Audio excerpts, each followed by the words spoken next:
Could use a fluffer. You volunteering? No, no, no, no. Okay, we're live, and this is Hawaii Volcano Squad, and there has been a shooting in Mesa, Arizona, by some incredibly, well, this guy on the screen share. I mean, it says skinhead, and that 88 means Heil Hitler, and he's a gang member of prison gangs. And looks like he shot a few people before the Mesa, Arizona SWAT team tasered him. And let's see. Here it says retired Mason police detective Matt Browning said that he knew Giroux, his name is Ryan Giroux, from previous encounters, and that he was a member of the Hammerskin Nation, a notoriously violent racist skinhead group, and an associate of the Aryan Brotherhood. And he knew him as a young skinhead of the 1990s and early 2000s. Giroux, 41 years old, has been in and out of Arizona prison since 1993 when he was arrested for burglary and marijuana possession. His most recent prison stint for an attempt to commit aggravated assault began in 2007 and ended in 2013. Records indicate that he was sentenced to a total of about 14 years in prison. Convictions for attempt to commit aggravated assault, marijuana theft, second-degree burglary, etc., etc. And of course, I just can't imagine anybody selling this guy a gun from a gun shop, so I'm just going to assume that he got it illegally.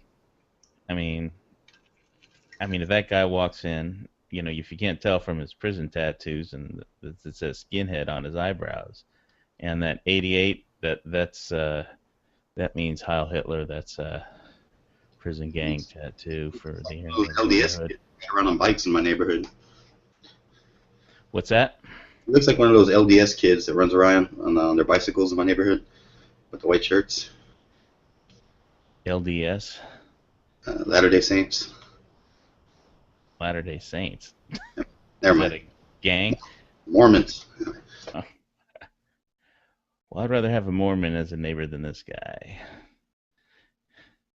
So basically, there was like, he killed one person, shot a few other people, tried to rob 2 apartments, and shot the people in those apartments, and then when the SWAT closed in on him, he got tasered. And I hope they gave him an extra couple of tasers for me. Right. After he was down, you know. I mean, anyway, I don't want to give this guy any more publicity, so I'm going to stop his screen share, but you know, this shouldn't be a left or right issue, in my opinion, or a pro-gun or anti-gun thing at all, because, I mean, nobody would sell this guy a gun, you know, even if he passed a background check somehow, you know, and all of his crimes were somehow deleted accidentally, and just, you know, a guy like that walks into a gun shop, I can't see it. You know, you'd have to, or a gun show, I wouldn't, you know, I mean, I just can't imagine anybody selling that guy a gun. But so he got it illegally somehow. I mean, the Aryan Brotherhood has a probably stash of guns. Oh, yeah. Yeah, they got plenty. I mean, what I've noticed a lot with, you know, also the Volks movement up in Oregon and various other white supremacist groups, they acquire their weapons through straw purchasing.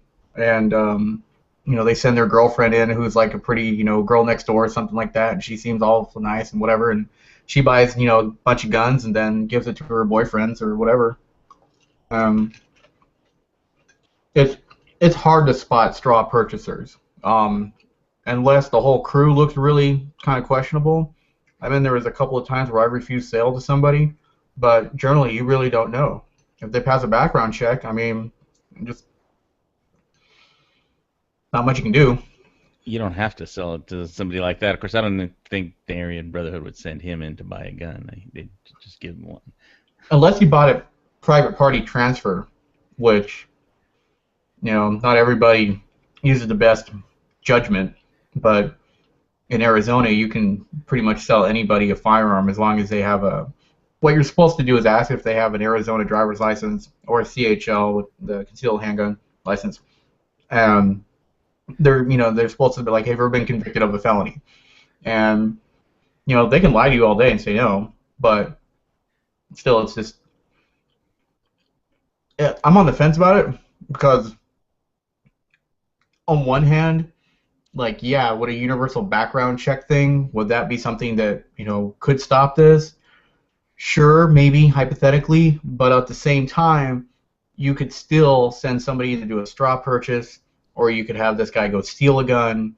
I mean, there's plenty of ways. Well, the Aryan Brotherhood has a huge network outside prison. They could just, get him a gun if they wanted to. But this doesn't sound like anything that was planned. It was he knew the person that he killed.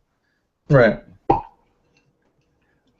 And also, the Aryan Brotherhood has a whole group of guys that are just, the mainstream, regular-looking Joes for this very thing. I remember watching a thing on, like, National Geographic about them saying, like, we need guys that look, that can blend in with society, that don't have, like, I'm guilty written all over my face. So, I'm sure just regardless of what his record had, getting a gun's very easy.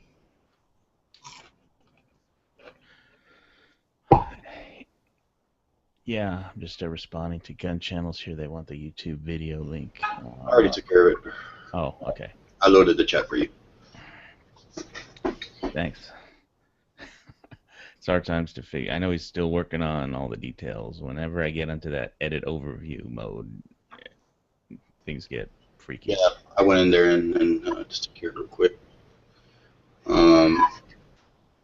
So what's yeah, I heard about that earlier. I didn't really get a chance to do any reading into it. I was kind of busy, real busy day. But I saw that towards the end of the day that in Arizona shooting, 5 shot, 1 dead, something like that. And this is the kind of first I'm getting any details. Yeah, well, I guess one person was somebody that he knew, so it could have been some gang, drug-related thing or whatever. Was it a house, a business, or something? I don't know about the first shooting. There were different locations. 2 of the people that got shot were in apartments, and he was just robbing random apartments. Broke into the apartments, robbed the people inside, and then we went to the next apartment, robbed the next apartment and the person inside. And the police found him in hiding in some condo somewhere, the SWAT team, Mesa, and then they tasered him. Dude, we have a lot of, I know this is different, but, you're talking about this, but we have these nice, they're pretty decent apartments. They're not like all shitty or torn down or anything for the college kids that go to the University of Texas in San Antonio, UTSA. And you would think, like, you're going to a pretty decent college, and it's, not a junior college or anything. It's a nice college, real nice campus, and even the apartments look nice. But they're constantly robbing each other because all those kids know what they got, and they're always, going around with their buddies and hanging out with their friends or robbing each other at gunpoint at those apartments. Well, who let this guy out of prison? Which parole board genius, let this guy out? Well, I mean, they're trying to get rid of people for overcrowding and all kinds of shit.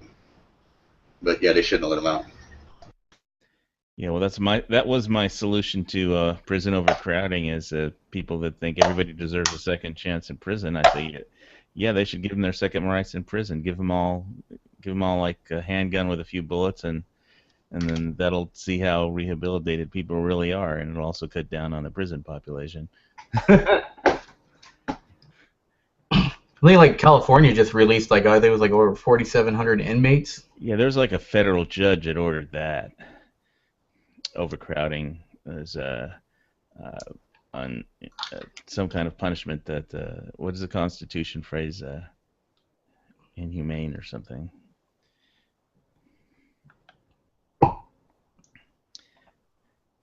So. Already, I just had one of my friends on my Facebook saying, any hashtag, he's like, so more guns equal less crime, huh? And he's pretty anti-gun. And well, he didn't get it legally. I can guarantee you that. I just can't imagine anybody selling. I mean, look at that. Look at the face I linked earlier. I mean, I don't really want to give him any more face time than he's already had, but. Most You of those, I've been at gun shops before. You see like some thug kind of looking dude. His girlfriend will be the one, and right next to him. Why do you bring your girlfriend? Because most, I mean, unless your girlfriend's a shooter or your wife's a shooter, they don't usually don't go with you to the gun shop. And why they got them along? Yeah, can you put this in your name? And most diligent gun shop owners will say, nah, I kind of see where, even though I need to sell, I need the money, and it's not worth the hassle. I ain't gonna do it. I'll refuse them service. it's not illegal for your girlfriend to buy a gun while you're standing there, but I hate to be the elephant in the room, but I kind of wonder how some people are going to use this for a political agenda. oh, it might get used one way or the other, but I mean, whether you're on the right or left, I mean, the Aryan Brotherhood and the Hammer Skin or whatever it is Foundation, all those prison gangs aren't exactly popular with the right or the left or anybody. I mean, everybody hates them. Well, Oh, this is a classic example though of people when we're talking about this guy, for instance. I imagine he's a felon, of course, and he managed to get a hold of a gun. So by going and taking away people's guns, the rights to defend themselves, these people obviously didn't have a gun on them, but by taking their rights to be able to defend themselves properly, it leaves this guy open range, to open fucking, you know, open Yeah, door to yeah. I anybody mean, never gonna follow the rules. yeah. So basically, this guy gets a gun illegally from the Hammer Skin Foundation or whatever the hell it is, or the Aryan Brotherhood. They get him a gun illegally, and then he goes, shoots some people, breaks into random apartments, and and he shoots the people so he can rob them. And so the people that want to take away guns from like the victims, and not the people like in prison gangs, that get let out. You're disarming the wrong people. Yeah, and that's all. That's what they continue to do and keep pushing. Like, I'm sorry, my my my appreciation of my preconceived safety and is going to trump your ability to protect yourself because I think I'm safer with no guns or you not having a gun. And that's the mentality for a lot of these people in the agenda they're pushing. Okay. Did you need that YouTube chat link? Oh, you said you loaded it already, so. Yeah, I took care of it. It's All good. right. I mean, I'll just do one more screen share of this guy, but here's the guy who you don't want to have a gun and you don't want to let out of prison, okay? There's the guy who you don't want to have a gun.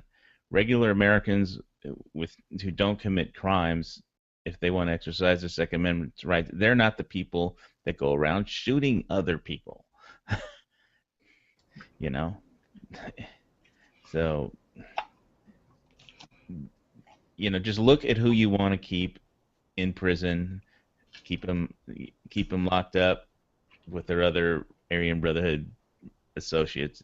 They're the people who need to be kept in prison, and if they are released, they need to be, carefully supervised and not allowed to get their hands on guns.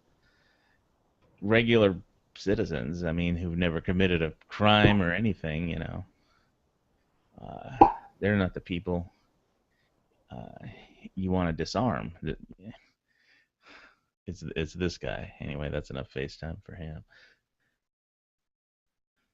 well, it was like what Matt said in like one of his things. He was saying like, if somebody is so awful to where that you can't give them their constitutional rights back, such as this individual, then he should just stay in prison. Like if they're that bad,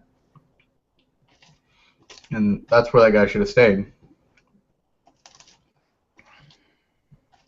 People like that obviously do not want to fit into society.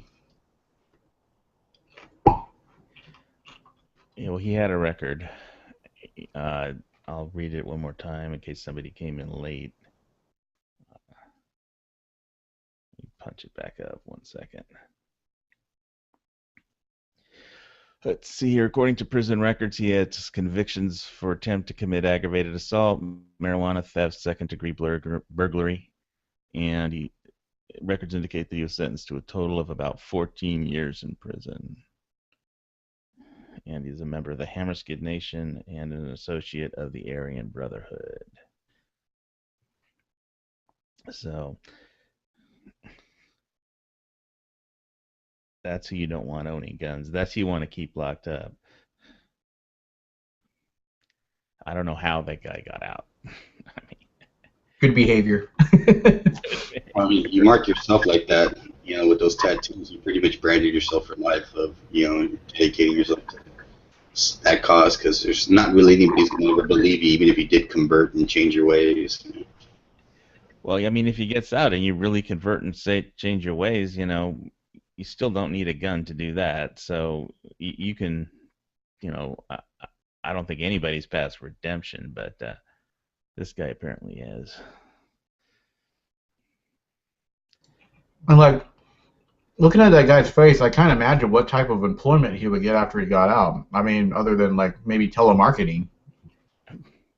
Bouncer at a skinhead bar. I don't know. True. Bouncer at a skinhead biker bar.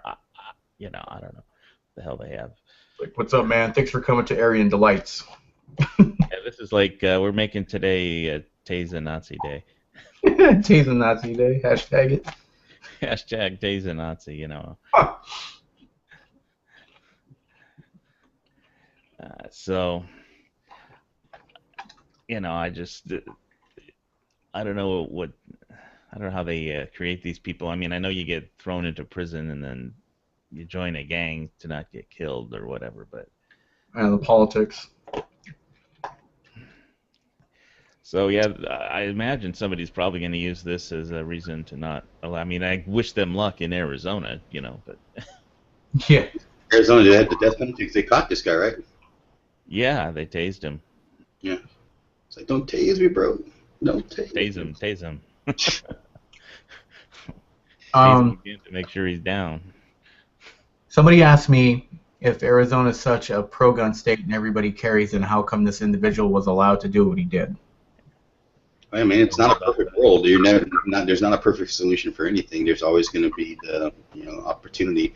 It's like the times when you get lucky at anything. This guy got. I mean, not everybody's it's like everything's Texans. We're all packing guns and heat and eating barbecue. Well, some of that's true, but we're not all packing heat. I started talking to you guys. I didn't know they were that gun friendly. But over the years talking to two of and what's his name, Huck and whatnot, and the good guy, kind of learn a little more about the area. Going on, fellas? How's it going? Going, man. So what are you guys talking about? This upstanding individual that just shot up Mesa about 15 minutes away from my house. Oh, yeah, that fucking ass raper. Ass tard. Did you see his picture? No, I have not. I'll do one more. And I really don't care to, because he doesn't deserve to have my attention. Yeah, it's just those prison gang tattoos. They're dead giveaway. Well, I mean, that means he's a felon. Well, most likely he's a felon. That means he's already breaking the law with even having the firearm. So, go figure. Someone that's a criminal isn't going to obey the laws. Even having ammo, he's against the law for those guys too. Oh, I did not know that. I heard about some dude that he went into the time, came out, and he got pulled over, and somehow or another there was a shotgun shell in the vehicle that of course, because he was a felon, the police wanted to check his vehicle, and they found a shotgun shell, and he ended up going up the river again for that. And it wasn't his, from what I understand, but they said, no, it doesn't matter. That's a different topic altogether. But you're not allowed to have ammo, from what I understand, in some states.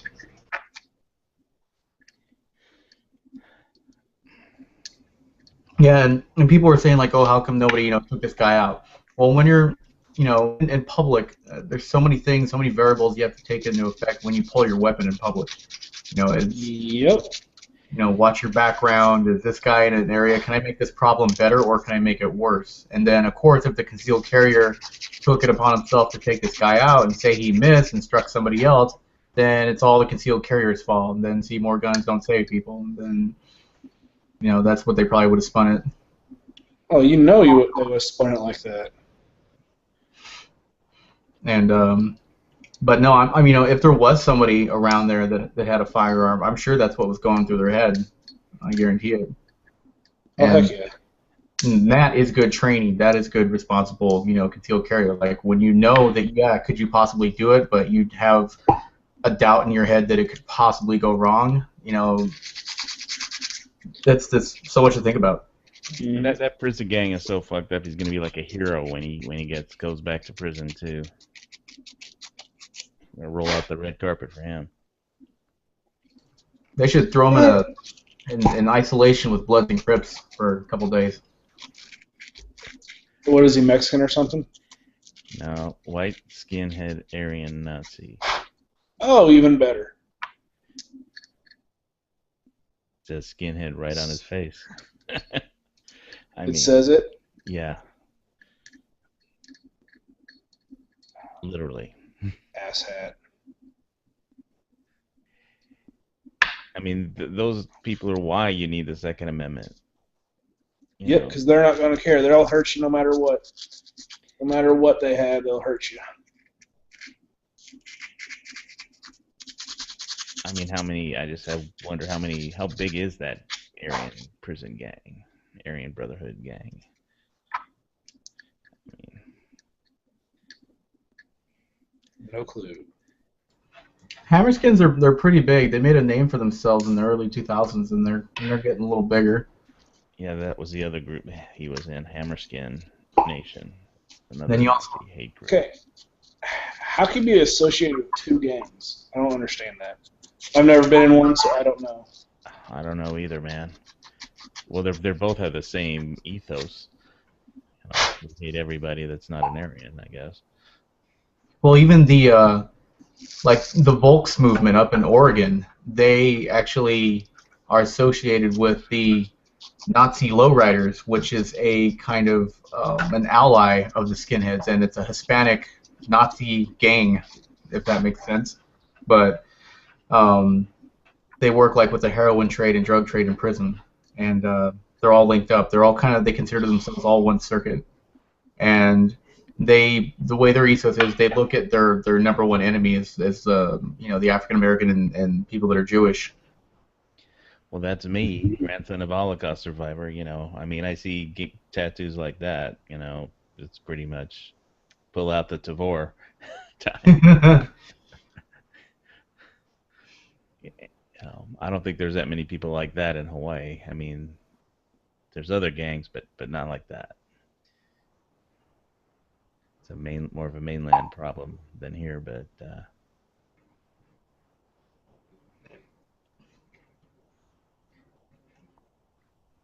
When I did when I was in college, I did the criminal justice, and that was one of my thing. I was learning about gangs and stuff like that, and it's a trip, It's interesting way of life, but they all come from really crappy families and stuff like that, and so a lot of them just want a sense of belonging and some sort of camaraderie, and for whatever reasons they couldn't get into something more positive, but just a lot of these people, self-hatred is where it comes from, and then also jealousy, but the feeling of needing to belong to something. What are you saying, that because shitty parents make shitty kids? No, I think that some people are a product of their environment in some cases, but also I've known some people that have had amazing parents but have taken the wrong path. I think it's the prisons that whatever he got sent up for, the prisons made him a lot worse.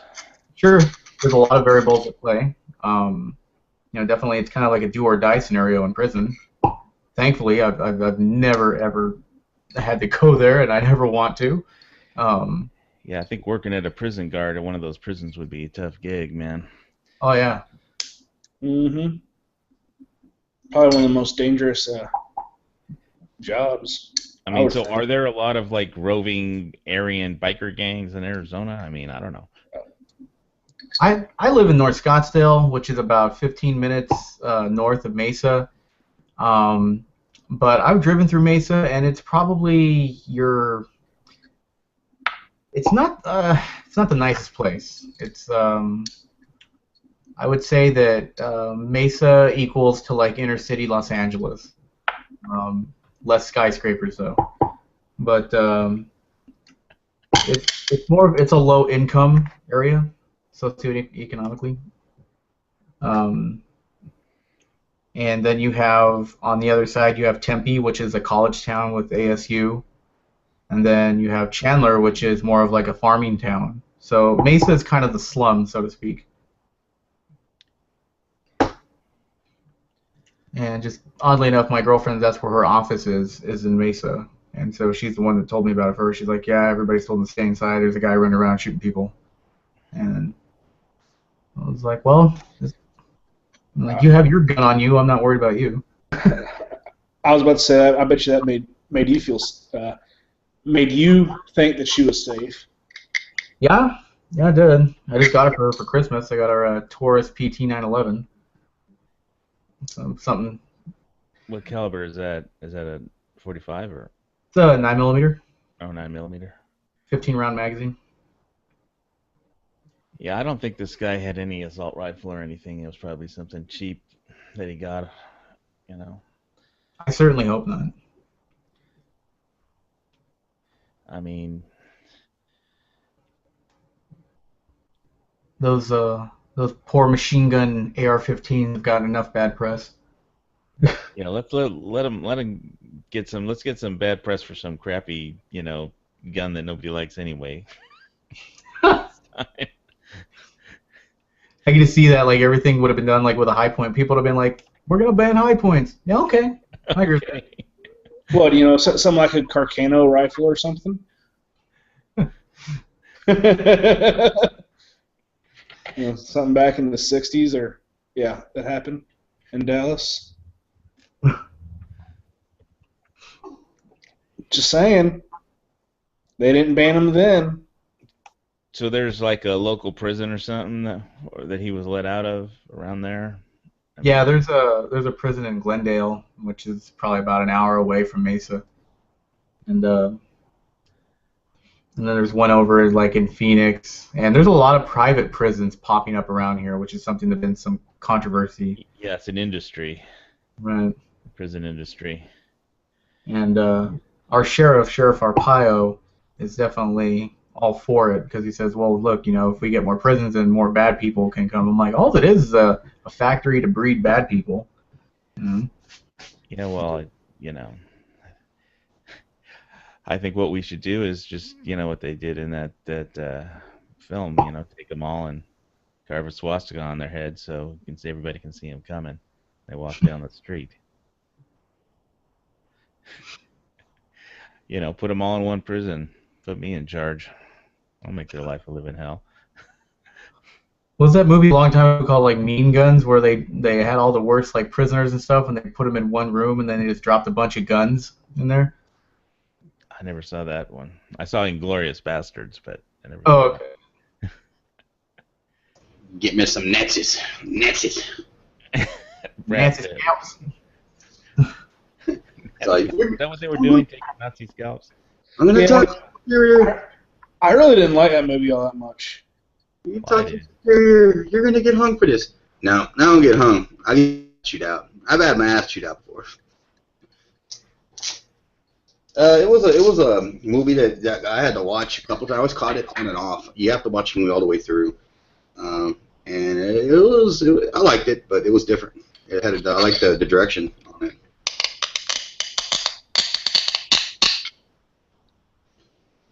The fuck is that? It's me. Sorry. Got a little cog there. It's my shell plate. Oh, for your For my reloader, and long Colt brass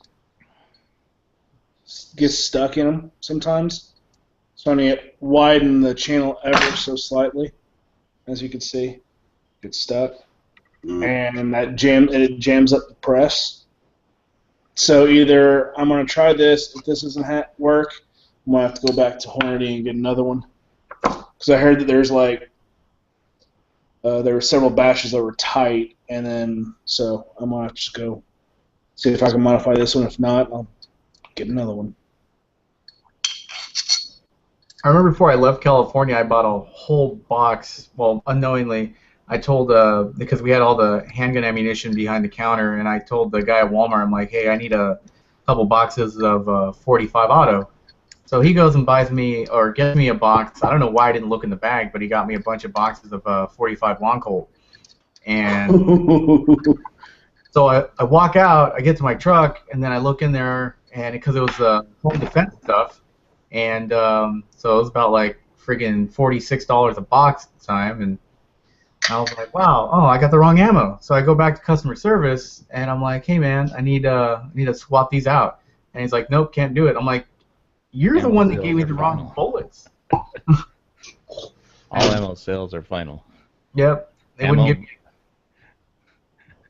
Yeah, they wouldn't give me a gift certificate or anything, or no credit or nothing.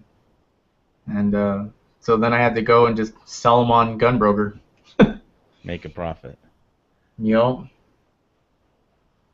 Boy, I can't believe how much people are still selling green tips for like, almost $1 a round on Gunbroker. I was looking today for Ruger mags, so I think I found some guy somewhere that has some at like $30 each, So I'll just bite the bullet and get 2, because no Ruger doesn't have them. But I'm not going to get off on that Ruger rant that I did yesterday and the day before. Did you see what Ebomi posted up today? No. What did he post? He has a friend of his that owns a business. You gotta go look at the video if you're not sub to him. And he, I guess, got an overstock of influx of Glock 9mm mags. So he has Glock 17 brand new OEM mags, Glock 17, Glock 26, and Glock 19, all $15 a pop. So that's about the best deal I've seen. Like the average price for a Glock mag is around $29 to $30, and sometimes a little bit higher for an OEM mag. You can usually get them on sale for $25 when you get a good deal, or used for like $20-ish. He's doing 15 brand new in a box OEM. And he says he has a shitload. Not bad. No, it's a solid deal. I remember when I would go to the gun shows, like they're like about $30 for even the Korean mags. Mm-hmm. Well, if I had a Glock 17, I would be really interested in that one. If you have LC9S. Yeah, what I'm saying, but if you have like a 26 or a 19, you can use that mag in either of them just to have an extra longer mag, as a backup mag or whatever. So I don't have a. They have like 33-ounce mags for that one too. Oh yeah. I'm talking somebody you can carry on you, unless you're Marco, where you just carry around extenders with them. So, any other comments on the Arayan shooting, or we're gonna move on to other stuff? My only thing about it is, I guarantee you this will come up, but it won't come up for the good. It's not going to be said like, well, look, this this is why people need more proper training to combat situations like this, or more situational awareness. I wish, of course, we're going to talk about stuff like that, and people that understand and think rationally. But I think on the other side, they're not going to look at this as that they're going to use it to push certain things, and I'm just it's emo. It's emo. It's going to be Racial Maddow going emo on MSLSD. Yep. And then it's just because it's like, I love this state because we have the most lax gun laws. Like, we're pretty much non-existent here, and they're getting better too. And this is kind of like a wrench in the machine, So, but when your girlfriend, her building was in lockdown, did you check her magazine and stuff and everything, make sure everything was good to go, or? She this is something I've been trying to get her to do. She does not carry chambered.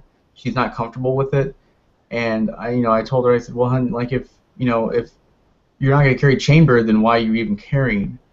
And she said, well, I I don't want to, accidentally pull the trigger on, my gun, like what happened to that woman in Walmart, it was very easy for that little 2-year-old to do that. And I said, that's an entirely different situation. I said, but you need to feel comfortable. And I said, you need to train more if you don't feel comfortable.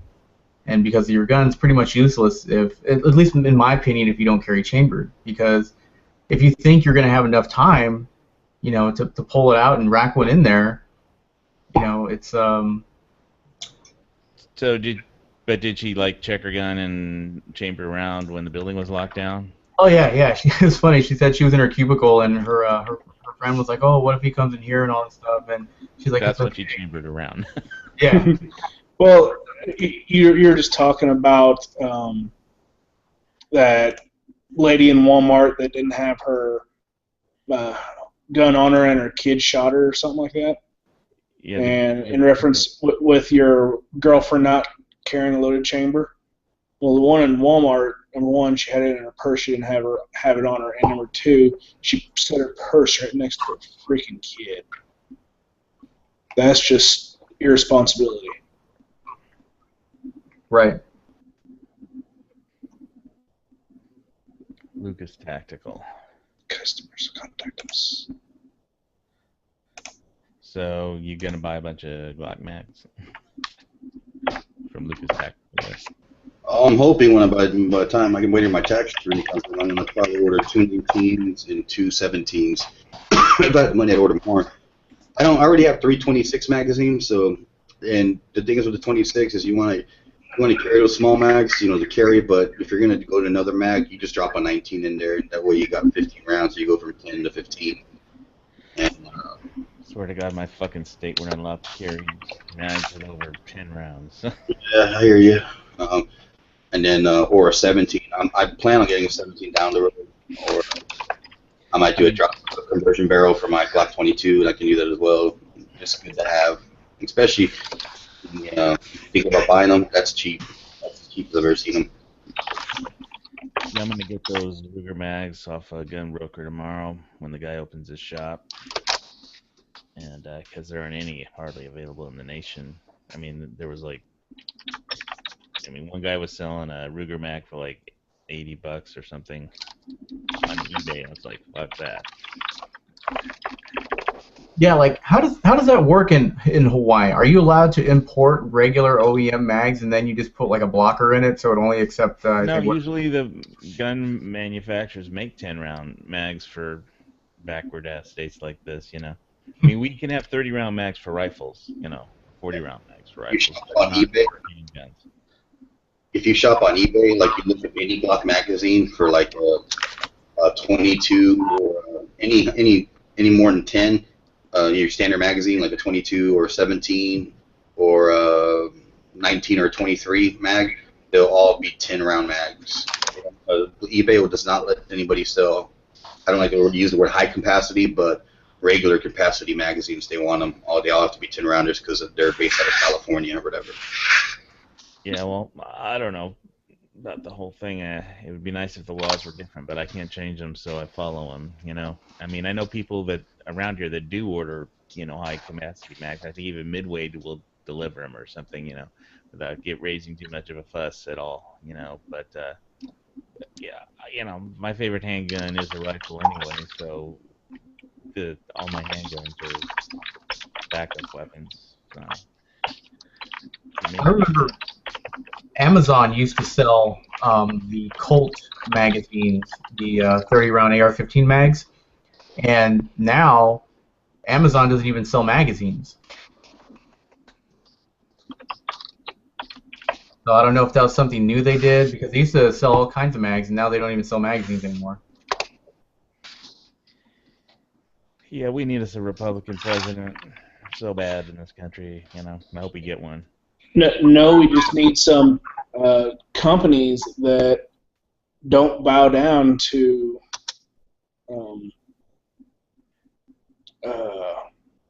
leftist thinking. I want that too.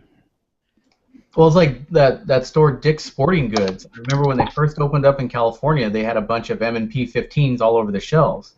And then after, like, all these moms demand group came out, like, they started calling all these sporting goods stores and say stop carrying these people killers, and Dick's Sporting Goods was like, okay.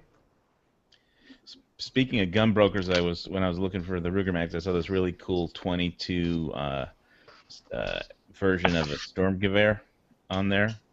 I don't know, they wanted $450, but they looked really awesome. It was a Sturmgewehr in 22, basically, That's pretty cool. Yeah, I've seen that. It's made by GSG, I think, German-made company. Yeah, Yep. They looked awesome. Screen share that, man. What kind of round goes in the original? It's some weird, funky round that, like, I guess maybe I making. think it's 9mm, wasn't it? No, 8mm Kurtz. Basically, it's a shortened 8mm Mauser. Okay. Hold on. Where it was wrong, but let's go screen share and check our facts here. Where is that? I'm sure I'll spell Sturmgewehr wrong. S-T-U-R.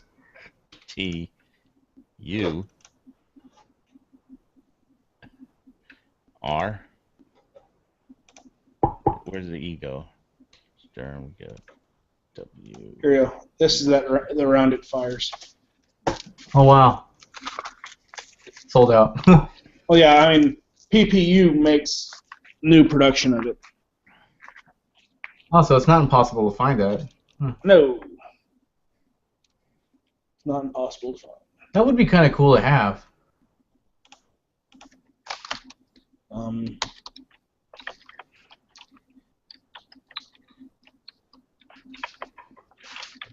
Sturmgewehr. I typed an N. I know I spelled it wrong.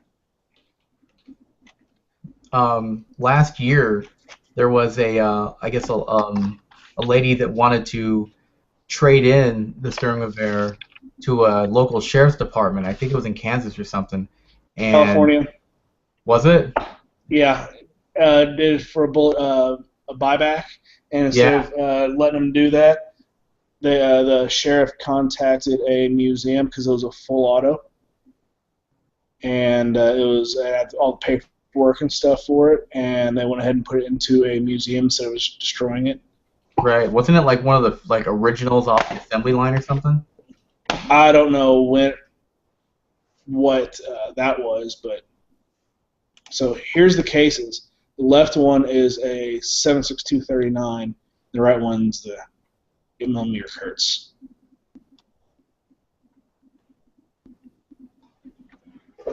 I would have kept that thing. It's a piece of history. Yeah, but I mean, it was from what I understand and what I remember, it was an older lady, and like her husband or her grandfather or something like that. I mean, it might have been her husband brought it back. Oh, okay. I was gonna say, my grandfather, when he was overseas, he was on a minesweeper, and he got to keep some of the stuff. So he had a Thompson that he had, and like a old Colt 1911, and he had a Walther P38, and at the time when he got back from the war, like, you didn't have like all this tracking and everything down now that they have, but. I think I found a screen share of it. Can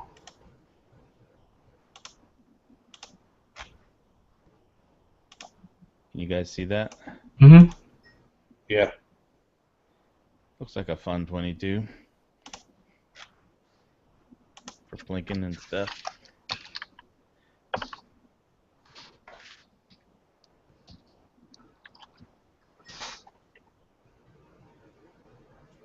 Shooting up some Arayan Brotherhood people, I guess, maybe. 22? We all like him, make him feel the pain 122 at a time. That'll be a lot of pain. Yeah, well, I mean, I hope the cops tasered him. The SWAT team tasered him several times to make sure. Just to make sure. Their SWAT team out here is pretty awesome. They're no joke. They get a That truck though, I mean, most SWAT teams have a black, gnarly ass looking truck, and their thing was like white, red with the like. I mean, it looked like an ice cream truck. really? Oh, because I know Maricopa County Sheriff's they have a couple of tanks. Well, this was just like this white truck. I mean, maybe it was armored or something, but you know, it looked like it didn't look scary or anything. Because our sheriff's department here, they have what do you call it? They have a couple of those MRAPs, and then they actually have a tank. I don't think they needed a tank for this guy. Loser. Yeah, that's the actual rifle. Oh wow. And the history behind it is Hitler shot one in like 42-ish, and he's like, I don't like it. K98 will work good, but all the generals liked it, so it was actually developed without Hitler knowing about it. And then all suddenly, and they actually got deployed, and all of a sudden a request came back for more of these guns, and he was like, what the hell is this? I thought I canceled that, but it was so popular in there and needed it so bad, he finally gave it his seal of approval. What is that like? I know that's like the granddaddy to something that's made nowadays. There is. Some people say that Kyle Kalashnikov copied a lot of the designs from this. Mm-hmm. Oh, I had heard somebody ask him about that in an interview once. He said, "No, it's nothing like that. The mechanism is completely different." Mm-hmm. That really set him off. Yeah, I mean he's been hearing it his entire life, just because it's a long stroke gas piston. But yeah, the internals are different. Yeah, I don't think you like the comparison to a German gun. No.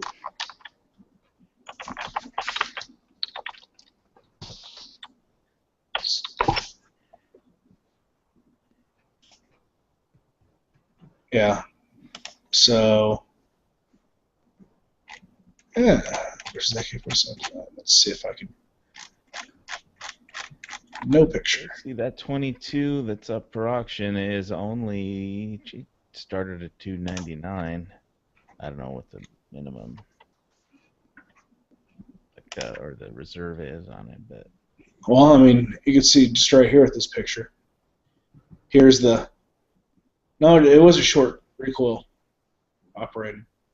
So yeah, the internals are totally different.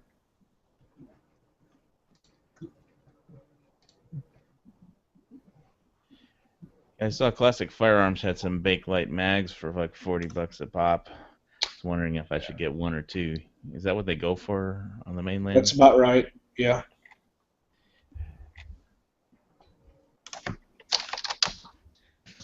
I wonder if they Surplus usually has them. Shipping them to Hawaii if they actually read the law. They didn't want to ship AK mags to Hawaii because they didn't know it only applied to pistol 10-round mag law, not to rifles. Here's some, yeah, $40. Free shipping and the 48, of course. Yeah, I know. I'm in the not for sale to Hawaii. Those bitches. Well, it didn't say that on the Classic Firearms site. It only said not for sale to California. So I'm gonna give them a call. Maybe they changed their policy. I mean, they sold me a couple, and then I wanted to buy more during the ammo panic, and they said, no, we don't want to ship you like 50 or whatever I ordered. So, but I'm glad they didn't because the price dropped. Now they're selling cheap. I mean, except for the Bakelites. Yeah, I probably have 4 or 5 of these, and the rest of my 47s are steel. Heck, I have a 10-pack sitting over there on my steps still in cellophane that I just got from SG Sales. You have 10 Bakelites sitting in? No, steel. Oh, steel. Yeah, well, I think that if the post-apocalyptic World War III breaks out and the Aryan prison gangs all bust out of prison, then, you know, the proper gun to have to use against, to defend yourself against those roving marauding Aryan prison gangs would be an AK. You don't want to shoot with a German gun. Shoot him with a Russian gun. Shoot him with a Mosin. You want to be Aaron? Here you go. It took care of you 70 years ago. It'll take care of you now. Well, before the chat started, Brandon was saying something about what was that? The Mosin. Somebody robbed a bank with a Mosin and a Darth Vader helmet. Yeah, it was in the news. Somebody, I forget where it was, but somebody robbed a bank with a Mosin Nagant and a Darth Vader helmet. Sweet. Yeah, so I usually come in here and get these for, $7.95 a mag, and $12 for one, and $14 for two, for shipping. What country were those from? Those steel mags from? They're Eastern European, so just wherever. Eastern Europe, Black nations. He said, mostly Hungarian, which I don't even know. I can't even tell the difference between them. I don't care. Tapco has those new, steel, whatever that thing. Reinforced.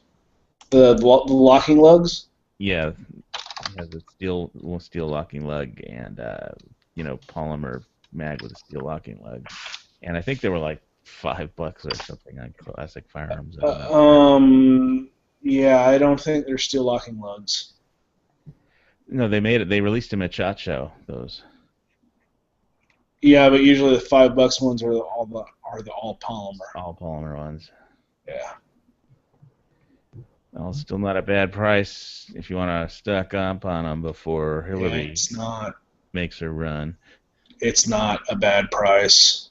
I have several of them. I have a bunch of these AK-74 mags too. What about yeah, that's true. Every time there's an election, stuff really skyrockets. Yep. White mags, that'd be kind of cool. White? Yeah, white AK mag. If it snows where you live, maybe. Like some snow camo deals. AK. Well, Russians have snow camo gear. Mm-hmm. Fighting in winter.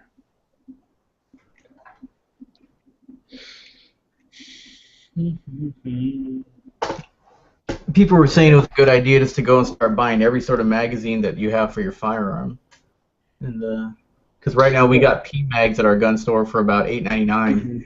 Oh, I would take a couple $100 right there. A couple $100 in there and drop it.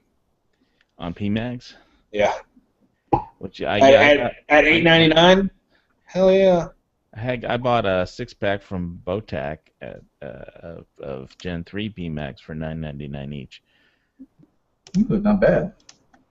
Yeah, some people don't like Botac customer service. I'm saying it's bad. I don't know. I only bought those magazines from them, and it wasn't any problem.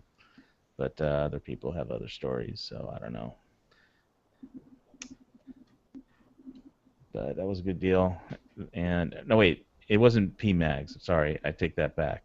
It was the Advanced Wartech Lancers 6-pack for $9.99. The ones polymer with the steel feed lips. Those. Yeah, I take it back. It wasn't the P mags.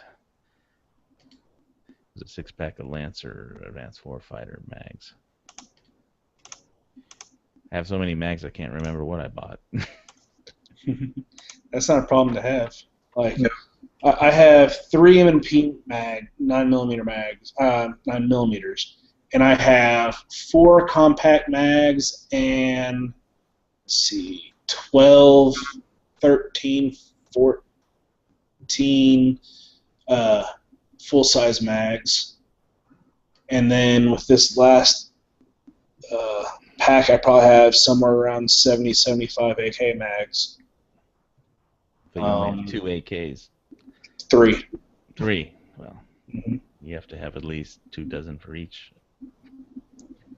And then AK-74, Let's see. I'm probably getting close to 50 for those, and I have 2 of those guns, and then I have 2 ARs, and I'm probably right around the 40 range. Wow. So. You got more than me. But I think, yeah, it's a pretty good time to start stocking up on anything while it's cheap. Hey, Skywarp. Yo, what's going on? Well, we covered the Mesa, Arizona shooting. Yeah, Hey, I heard. Did you guys hear about that fake gun shop in New York? Yeah, well, you guys were talking about that last night in the chat. I didn't watch the video of it, but basically what it was, people came in and said, hey, I want to get my first gun or a gun for protection. And they're like, oh, that's nice. It's real small, 22, all this stuff. Well, yeah, this, whatever, grabbed it and killed their 9-month-old sister with it or something. Like every gun had a story. And I would have went off on them. I would have been like, the person killed it, not the gun. yeah, well, who the hell wants to live in New York? I mean, yeah, and it was in New York City. I mean, come on. How many gun stores are in New York City? Yeah, I would have been like, something's fishy. Mm-hmm. So who did that? Was the coalition to create a stronger people that hate guns, or was it the Moms Demand gun bans? I don't know.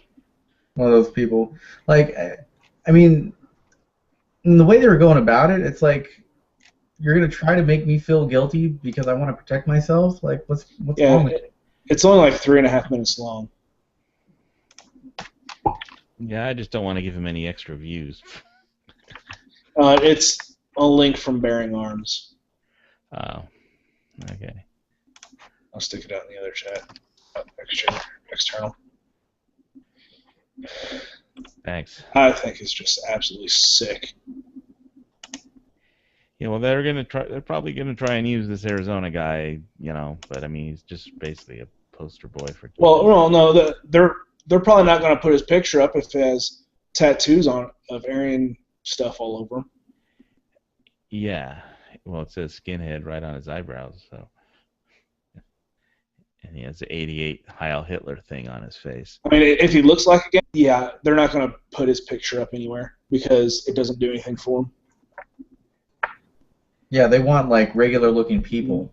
Yeah, it's not going to be like, the kid in Newtown or anything like that. It's not going to be someone that looks normal because they're like, well, this guy was already fucked in the head. Sorry if you don't cuss on your chat, but I don't know a better way to put it. You can cuss at Nazis all you want on my chat. Sounds good. You have my permission. I, try and restrain myself so we're off air. I'll tell you what I really think about them, but they definitely shouldn't be let out of prison to do this type of thing. Yeah. To people, It just pisses me off. So, anyway, that's about all I can say without just screaming, yelling, and going all Rush Limbaugh on our viewing audience.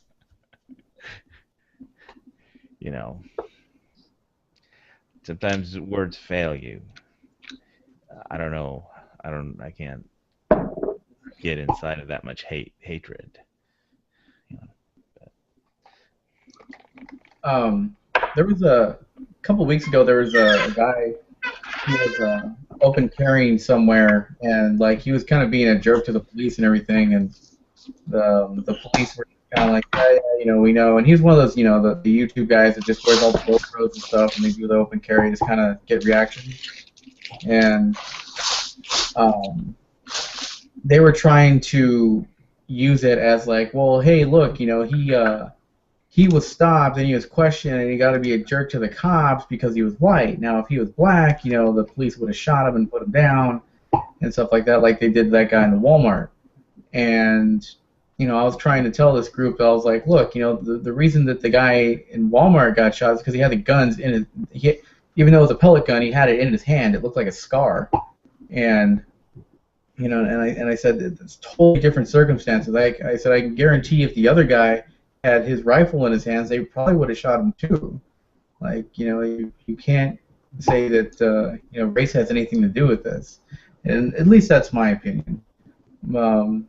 I think as long as, you can be a jerk to cops all you want, I like just because people are going to do it sometimes, it's because they feel their rights are being trampled.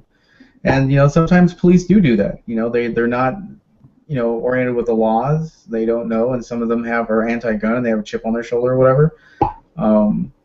But as long as you don't, pose a threat to them, generally they just kind of move on.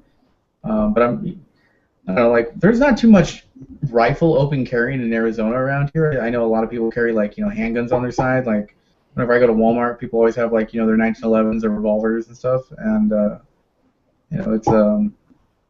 it's just kind of this, you get used to seeing it, but we don't have a lot of rifle carry around here. If I lived in Arizona, I would, because I'd just better shot with a rifle. Heck, that's the way it should be. I mean, it should always. People should be used to seeing guns. Yeah, but we shouldn't be used to seeing Nazis running around. Nazi gang members, Aryan Brotherhood gang members. Those guys just. Yeah. I don't know. I mean, what idiot let him out? Department of Justice. Department of Justice. Well, I don't know. They have overcrowding in prison by you. Well, whenever overcrowding happens, you notice how all the violent criminals get released and all the potheads get stuck in remain. Yeah, what's up with that? I don't know, man. It's because it's cheaper to house a non-violent pothead than a violent criminal. Also, the accountants are making the decisions instead of the prison guards or something. Yep. It's all about the Benjamin. Yeah, it's so hilarious. Like, you lock somebody up for like 10 years because they're found with like a freaking pound of weed on them, but the guy that just like freaking shot 2 people, oh no, he's out in 5 in good behavior. Mm-hmm. Yeah, well, the face that that guy had, I don't just see how anybody could let him out for good behavior. Yeah, 10 years for just because of his face looks like that. 10 more years for that ugly face. Was that original song, Lord Judge Dredd? Yeah, do you ever hear that Jamaican rap or the original Jamaican one, Judge Dredd? It's like 99 years for you. You're talking about But Judge, shut up, you. 95 years. 99 years sentence. you don't remember Or Dredd? another 99 years. You get 1 sentence for everybody. What, you trying to say something, Skywarp? Well, I have one thing about this Nazi nonsense. Well, I remember watching this on the internet on somewhere, and there was a woman and a guy went to court, and he wore a Nazi uniform, and so did the woman, for violation of a kid. And you know what he named his kids? I have no idea. One is Adolf Hitler, and one is something I can't remember, but anyways, it was really strange, and I just, since y'all were talking about Nazi stuff, so I figured I'd bring that up. It was on the news. Services didn't take his kids away, did they?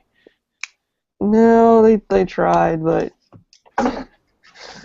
no, it didn't work out. I remember that upstanding individual. He also paraded around in a black SS uniform. He resided in Riverside, California. Yeah, he did. I remember hearing about him. And also, it's funny. Right after the documentary about him came out, like shortly after, his son shot him. Wow. Well, I hope that they give that kid like a medal. He was I think he was like 14, and I don't think they charged him. Way to go. But yeah, like they would go to the whole like book burning thing, and yeah, he named his kid like Adolf or something like that, and the other one Heinrich, and Yeah, that's what I was trying to think of. yeah, after Heinrich Heinrich. Himmler, guy who led the SS. Yeah, well, The Reichsfuhrer. there's so many fucked up people in this world. I mean, some people shouldn't have guns, and some people should. But, like in this particular case, it was the regular people who need to be able to defend themselves from that prisoner that got kicked out. Just in prison where he should have been locked up permanently. So I don't know. Just another reason to buy another gun and buy more ammo, as far as I'm concerned. That's the excuse I'll use. I'll be like, hey, hon, remember that shooting today? Yeah, we need to go out and buy more ammo. Yeah, now it's time for the Lapua, so I can keep them at a distance. I can get my Barrett at the gun store that's like 10 grand. Now there's a Barrett at Classic Firearms with a Vote from the rooftops. Night Force for 8,300 or 8,400. That's not bad. Yeah, Classic Firearms. But I was looking at a Lapua on Gun Brokers for, I don't know if it was a Savage or something, for a lot less. But I'm not going to make a decision on that till next year, because it could be very expensive depending on. Ooh, nice AK. Thanks. It's the one I built on Monday. Nice. I got to hold an AK once. It's pretty You should heavy. buy one of these days, Skywarp. I need to see you with an AK. I will soon. I'll buy a Glock and an AK and an M4. Why stop at one of each? Well, he's just starting. He's just starting. Yeah, I'm starting. I just started in 2011. Holy crap. So yeah, 4 years ago. Yeah, I'm gonna. When I buy my first one, I'll bring it on here and I'll show it to everybody. Let's see how many. I don't even know how many guns I have. The one gun that I really want to get is a 6-hour 226. Well, we were That was my talking old that time. their quality isn't what it used to be. No, I'm not gonna shoot it. I'm gonna collect it. That thing is my all-time favorite holy grail gun. Have you shot one? Yeah, I think no, I have not. No. Like a friend of mine has a 226. Which one? Elite or just the regular Navy one? Oh, sorry, it was a P226. I'm not sure which one it was, but the slide stop is extreme. Oh, sorry, the slide stop is really high and fairly far back on the gun. So as I, Oh, yeah, nice, yeah, bro. right there on the back. So here, let's get a go on close up on Brandon's. it. Oh, yeah, nice. Yeah. So you see that back lever on the top? That's the slide release. So as I shoot it, I do a thumbs forward and I ride my thumbs really high on the slide. So the last round hold open never Navy version. ever works because my thumb always holds it down. Yeah. So do you have to change your shooting grip for that gun, really, or? I don't shoot the gun much. It's my first SIG. I hate to say it, but I was a SIG hater for a long time. But I am pretty accurate with this thing, and because I have like small hands, but they're kind of like got like little egg roll fingers, it fits perfect. Like I have small hands too. It just, I don't know. It's like I like the Beretta. Okay, yeah, same fingers. So for me, like I I was never able to grip my Glock right for some reason, and I sold it. I liked it, but it would always rub like right here, and I would just get so much wear. And You're There's getting one bit. solution for that. Get some. There's one solution about it rubbing onto you. You have to use a little bit of adhesive on it just to give it so it won't rub on you. Or wear gloves. Skateboard. Skateboard tape. Skateboard tape, just On like your a hand? Zepco. Oh, I think on your Yeah. grip. Talon grips. Well, or- yeah. No, it's not that. It's his hand. The way he shoots, his hand rides so high that as that slide is reciprocating, it's grabbing the meat of his hand. For his Glock, not this one. right. So It's called slide bite. right. You can either man up and wear those scars eventually as pride, or use gloves and run through a shit ton of gloves because you'll tear them up quick, or you just reposition your grip, or you get a different gun. Yeah, I mean, somebody had that same problem with a revolver. I'm trying to remember, was it the Smith & Oh, Wesson well, could you have a problem 686? with a I revolver? forget which one it was, but the wood grips, he had to try and sand them down or something because they were eating away at his at the skin between his thumb and his first finger. So I like the VP9. That's pretty comfortable. I like the CZ. I think the CV something gun. CT-75. Yeah. That is a really cool gun. Hold on a second. Or a Desert Eagle 50 cal. Oh, Yankee gun. Well, I was on that late night chat last night with Yankee when we got all crazy with the everybody was arguing about. I'm a huge fan of Yankee Marshall. I don't know why. So that's Yeah, what I watch him more than Nothing Fancy. I don't watch nothing fancy. I couldn't go through his videos. I'm like 10 minutes into it. I'm like, dude, 45-minute video? I can't. Okay, there's one complaint about things about that. A lot of people say that he does a lot of the, oh my gosh, gun porn. Yep, here we go. CZ-75 SPO and Shadow custom. Nice. It has the double action trigger is about 4 pounds, Oh, nice. and the Double single action? action. Yeah, Oh, this is single double action. action. Oh, Double okay. action, single action. And the single action set about 2 pounds. And you want to see the reset? Oh, what's that? Right there. Oh, cool. Oh, that's so cool. The first time anyone shoots this, they almost always double. Okay, now I'm really into fascinated guns. Yeah.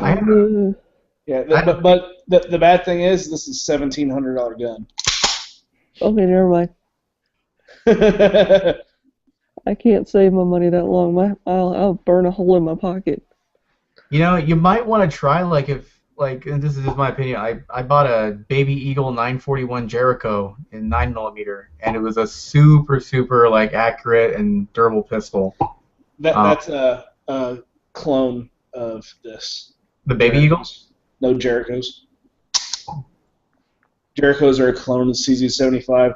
CZ-75 is an evolution of the Browning high power. Yeah, I heard about that. I got to hold a Browning high power, and it's pretty light for its size. Yeah, this is a very heavy gun. This is heavier than a try and hold 1911. What's the weight? That I don't know, but I know it's heavier than 1911. Wow, that is heavy. Let's see. Like artillery. Okay, does anyone know who the late Boy Scout is? Yes. I like his videos. He does some pretty good stuff. And have you ever heard of Crockett 20? Yeah, Yeah, Um, Crockett's been around a long time. oh yeah, he's an awesome dude. And I'm going to Blade Show soon, and I heard Nothing Fancy is going to be there, and Crockett, I don't know, but Scout. Some guy said he's going to be there too, I think. Oh, nice. Where is Blade Show this year? Somewhere in It's Texas? Atlanta, Georgia every year. Georgia. Oh, it's in Georgia every year. Okay. Yeah, I think some guy says he's going to be there again. His first show last year. You might run into When I go, I'm buying an Emerson flipper, and I'm going to buy a Hinder, a custom Hinder. Bring an extra suitcase to carry all the knives you buy. Yeah. 2.4 pounds. Dang.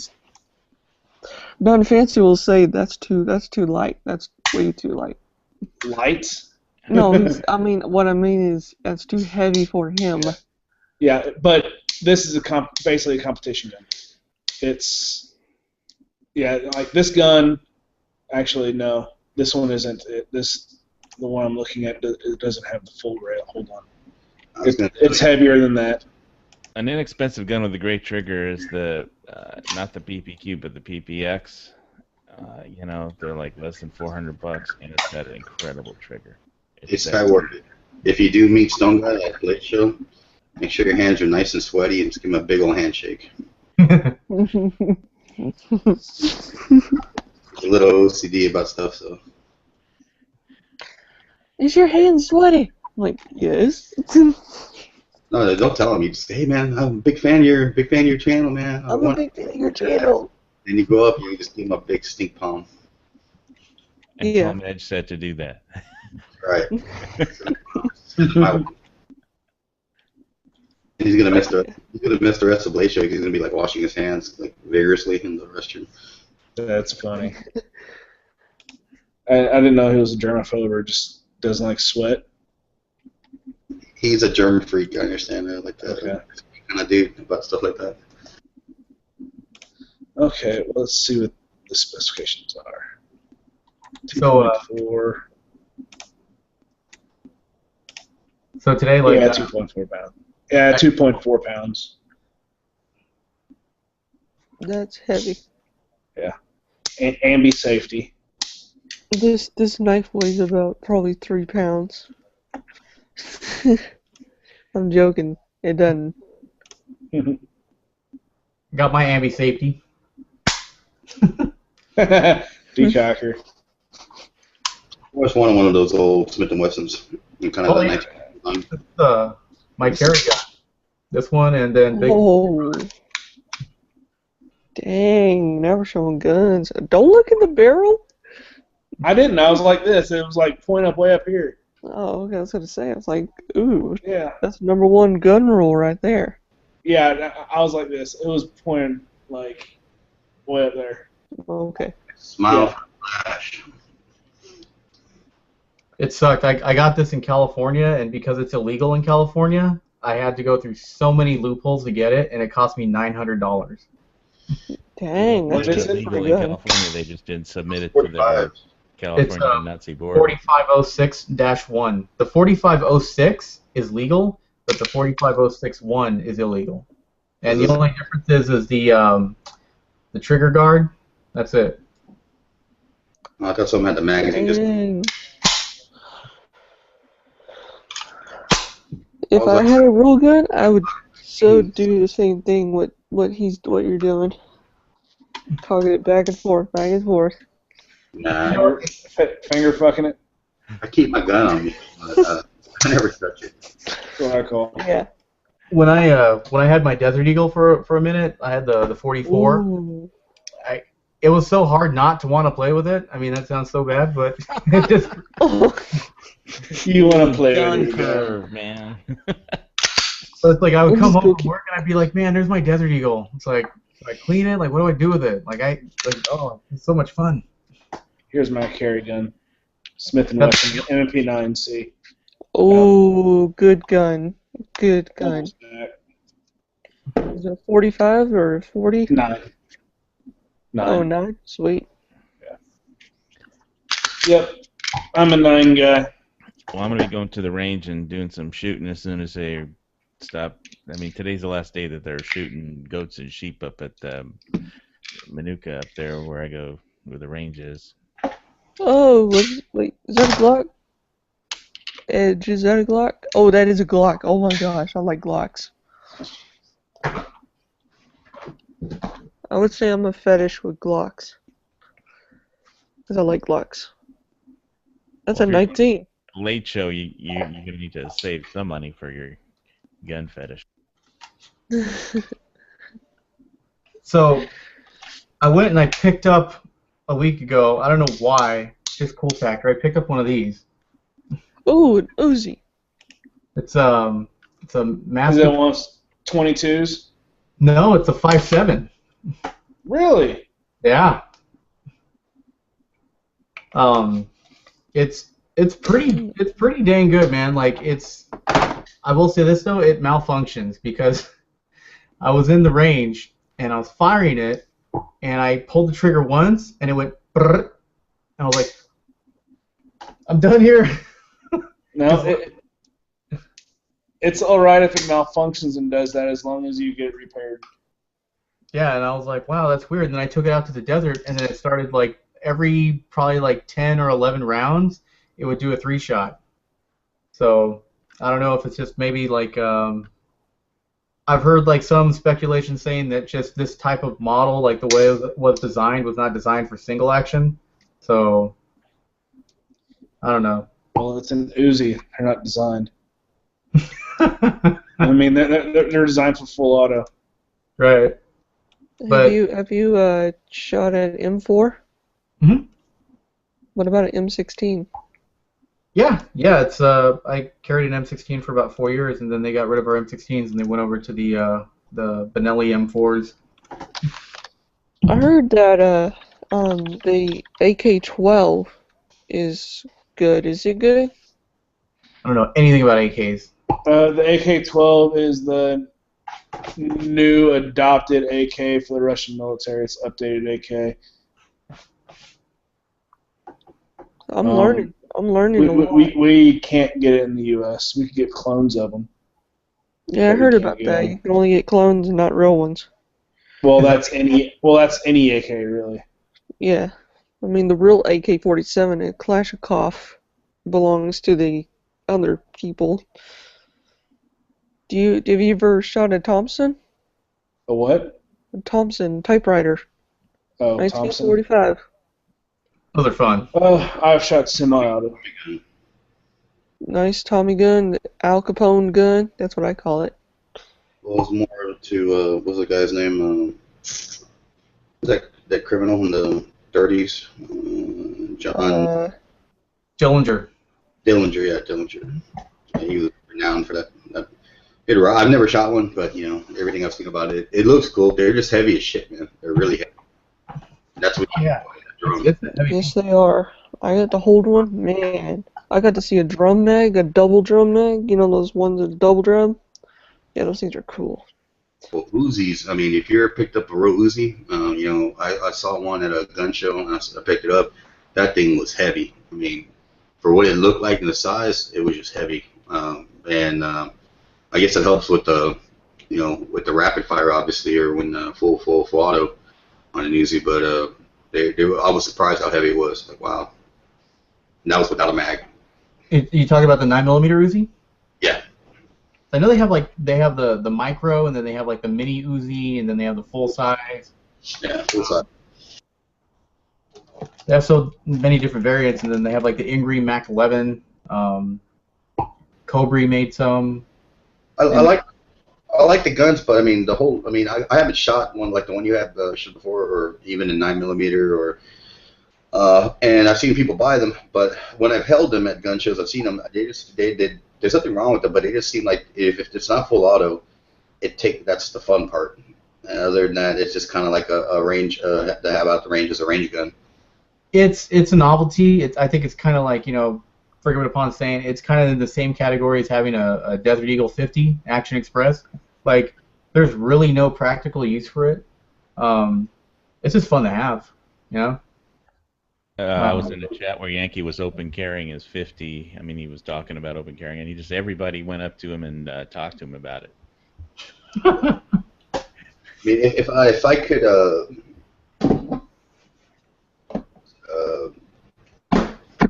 you know,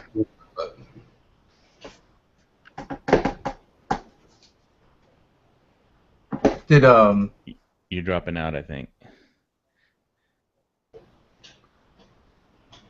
me? No, Edge was dropping out. no, I lost my train of thought. Sorry. Oh.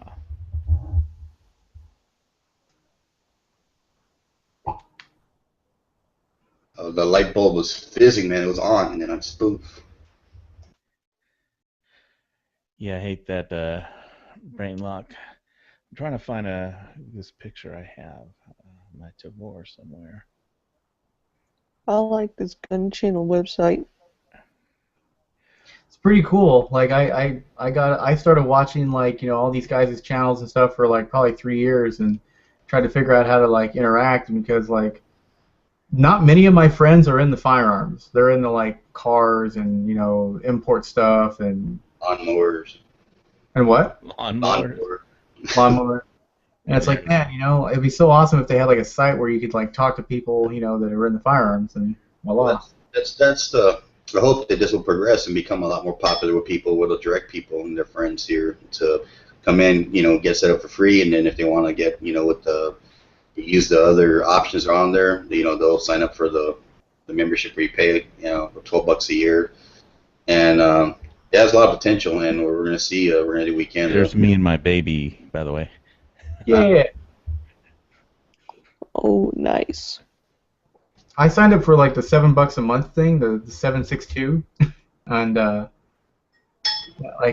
figure it's worth it, to help things grow, Definitely. Well, I mean, he just has to get some of the tech stuff squared away on the channels and make it a little easier, and he just got to finish building it. He's kind of in the process.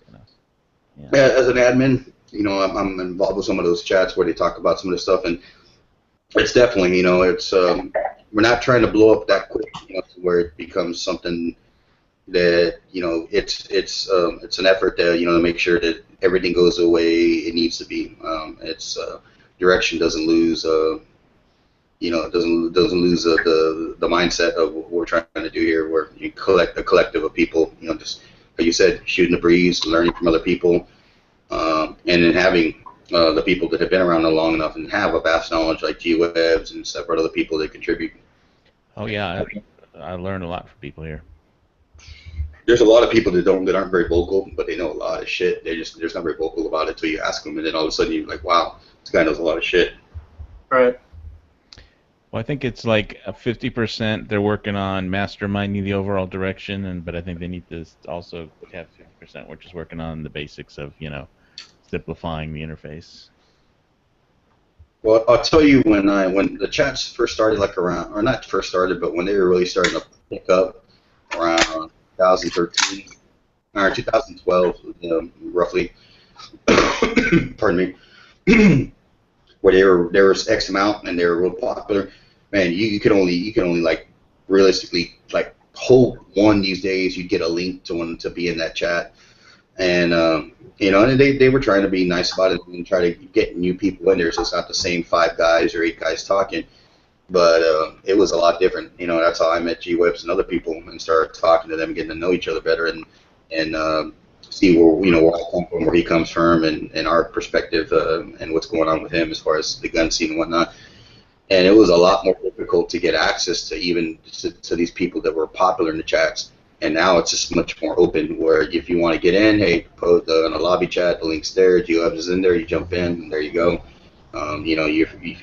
If you comment quite a bit or you're adding to the conversation, you're more than likely to get invited to more of these chats that are a little more promoted, as far as like Matt and Never Enough Ammo and so on, and some of these other guys that are having their chats, and they'll throw you a link because they're like, hey, all we want is you to come in and just chit chat and or talk. And yeah, I got pulled in on like the Every Second Matters whenever they wanted a Hawaii gun law guy, and before they had this up, I would get a chat sometimes or a link from GWebs just via email for that.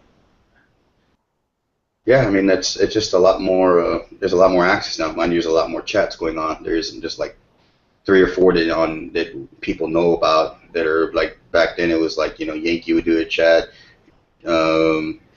Matt would do a chat, Stone Guy would do a chat, I do a chat. Yeah, GWebs was saying that Yankees chats were like the ones that were just huge because he has such a big channel, and he doesn't host them anymore. So, but he was on last night's chat. He just doesn't host. Mm-hmm. I mean, there's a couple people back then that disappeared, but I stayed with it. Once we kind of broke off from some other stuff that was going on, I just said, well, I'll do Friday nights. And since Yankee didn't want to do it anymore, I'll jump on it, and I've been doing it for almost 2 years now. So where do you think it's gonna head? The gun websites. Where are you trying to go with it? I'm one thing I'm hoping is that there'll be just some more. Some way that we could, mobilize more people whenever the next crisis that we need to, take political action, like the M855 thing. It's GWeb's. It's everybody's, site, but it's GWeb's baby. So the thing I would like to see more than anything is, like, if you see, there's a lot of other alternatives that you can jump on, that are out there right now. There's a couple I can think of. I'm not gonna throw names out there, but you can think of. But these people, because they're large channels and they got a lot of support, they can attract a lot of people into there. But by doing something a little more grassroots, in my opinion, doing something a little more that was done, initially before anybody else in grassroots, it's gonna filter out some of the people that are just kind of following the trends. It's gonna keep it a little more whole, and we'll see. It's like I mean, for example, like the Kydex business right now. A year to go back, like 2 years ago, there was only like maybe 10 really good Kydex manufacturers. Now everybody and their mother's making Kydex, and companies are rising, and then they're falling off the map because they can't sustain their business for whatever reason.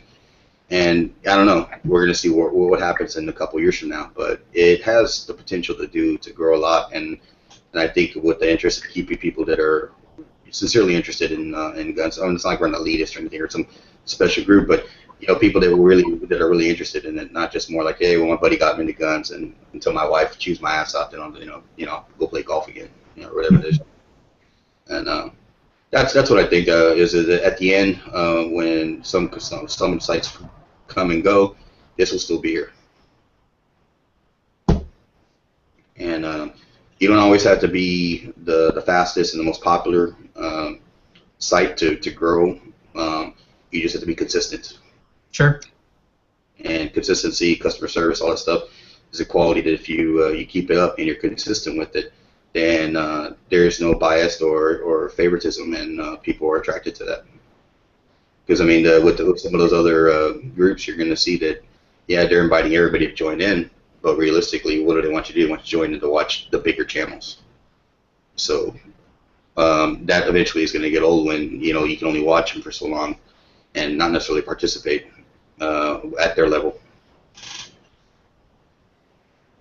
Well, I think it'll help when people can navigate everybody's channel a little easier and because it makes it easier to check out other people's channels and see what they're all about. Well, something like when I first joined, probably about like a month ago, there was a link up at the screen that said live chats and videos, and it was awesome because I clicked on it and it showed what actual video chats were up. And I suck at typing, so it's kind of, I don't really like joining the actual like text chats, but like doing the video chats, it's just, I love it. It's really awesome because a lot of like-minded people can get together and figure out, how to go about certain things and come up with grassroots organizations and, just speak a lot of what's, current events, what should be done, what people are into, people from all over the place. And, one thing that I always, wanted to say is like, how you have like these big, huge, like Cologne Noir was a YouTube guy. And now he's huge. He's NRA's poster. And what I mean, like, I'm sorry. Was. So he's not big anymore.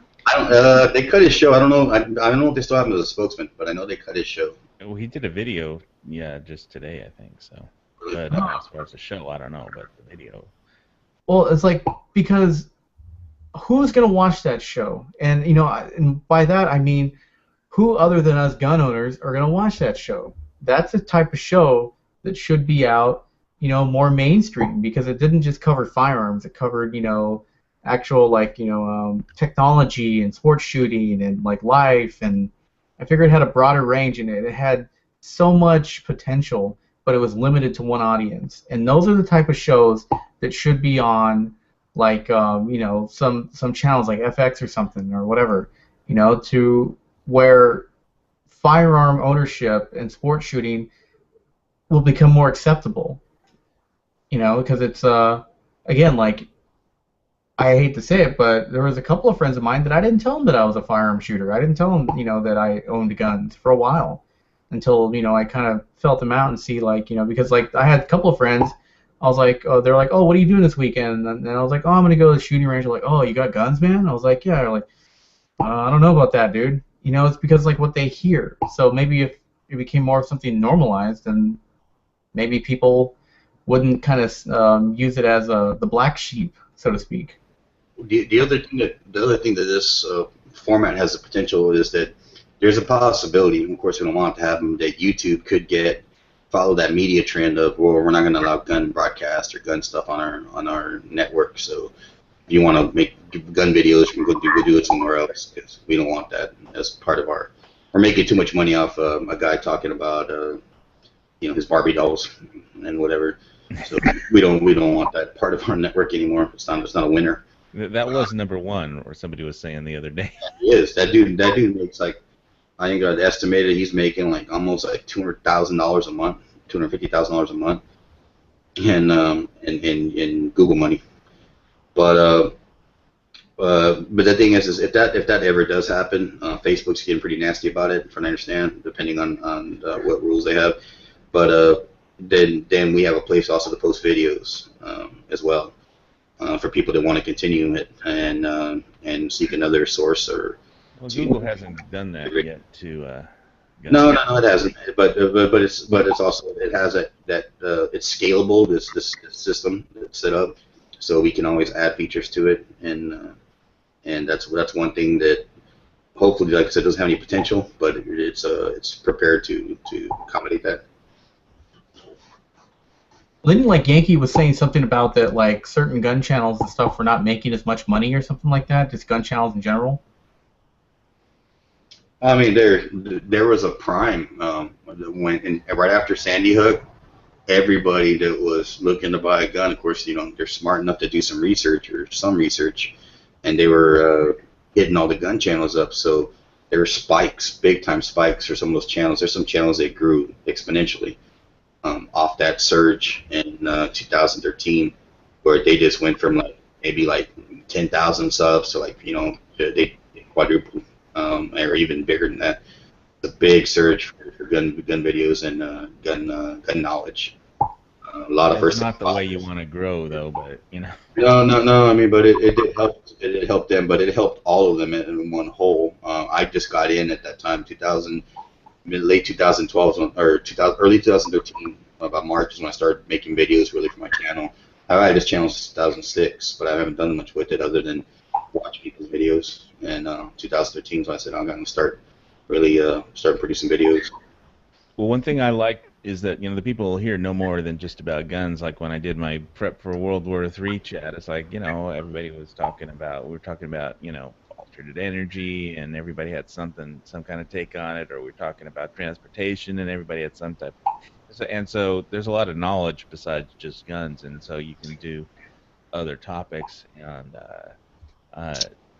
There's a lot of smart people on gun channels. Sure. Yeah, it's a big room full of knowledge, and it's kind of like it's like a round table, so to speak, and everybody has all their input and all different skills. That didn't end too well. The round table. They all went looking for the Holy Grail, and then everything got. And what was the last guy? Sir Gawain. Who does it serve?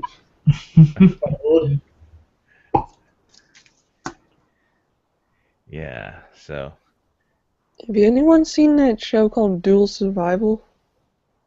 Yeah, I've seen that. Two I'm guys watching that it don't right like each now. other and don't agree about everything. Cody It's guy and then the other guy.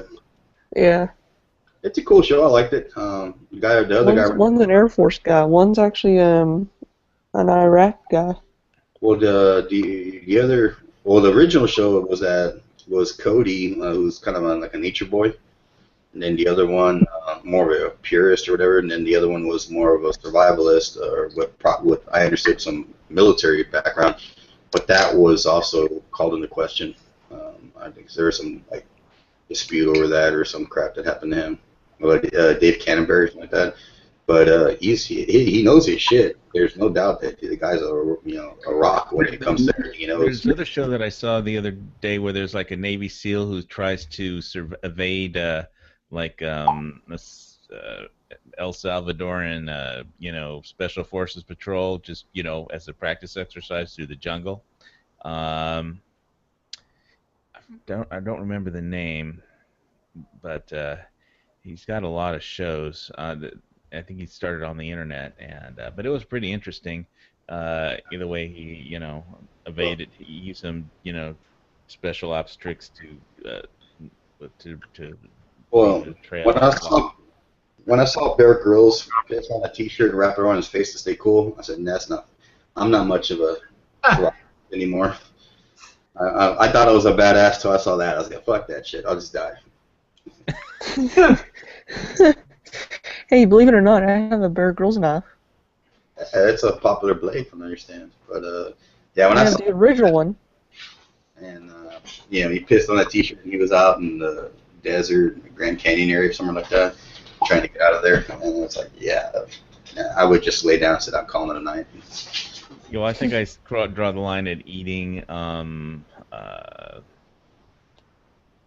maggots. I mean, there's an dead animal I can eat.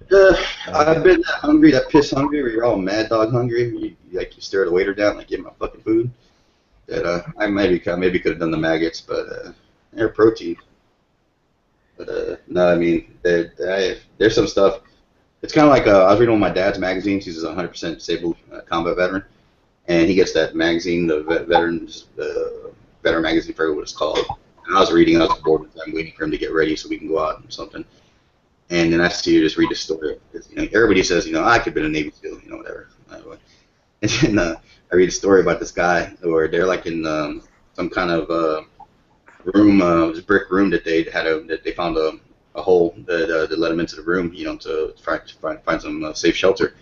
And all of a sudden, a grenade gets thrown in that room, and without a second thinking, this guy just jumps on the grenade, man.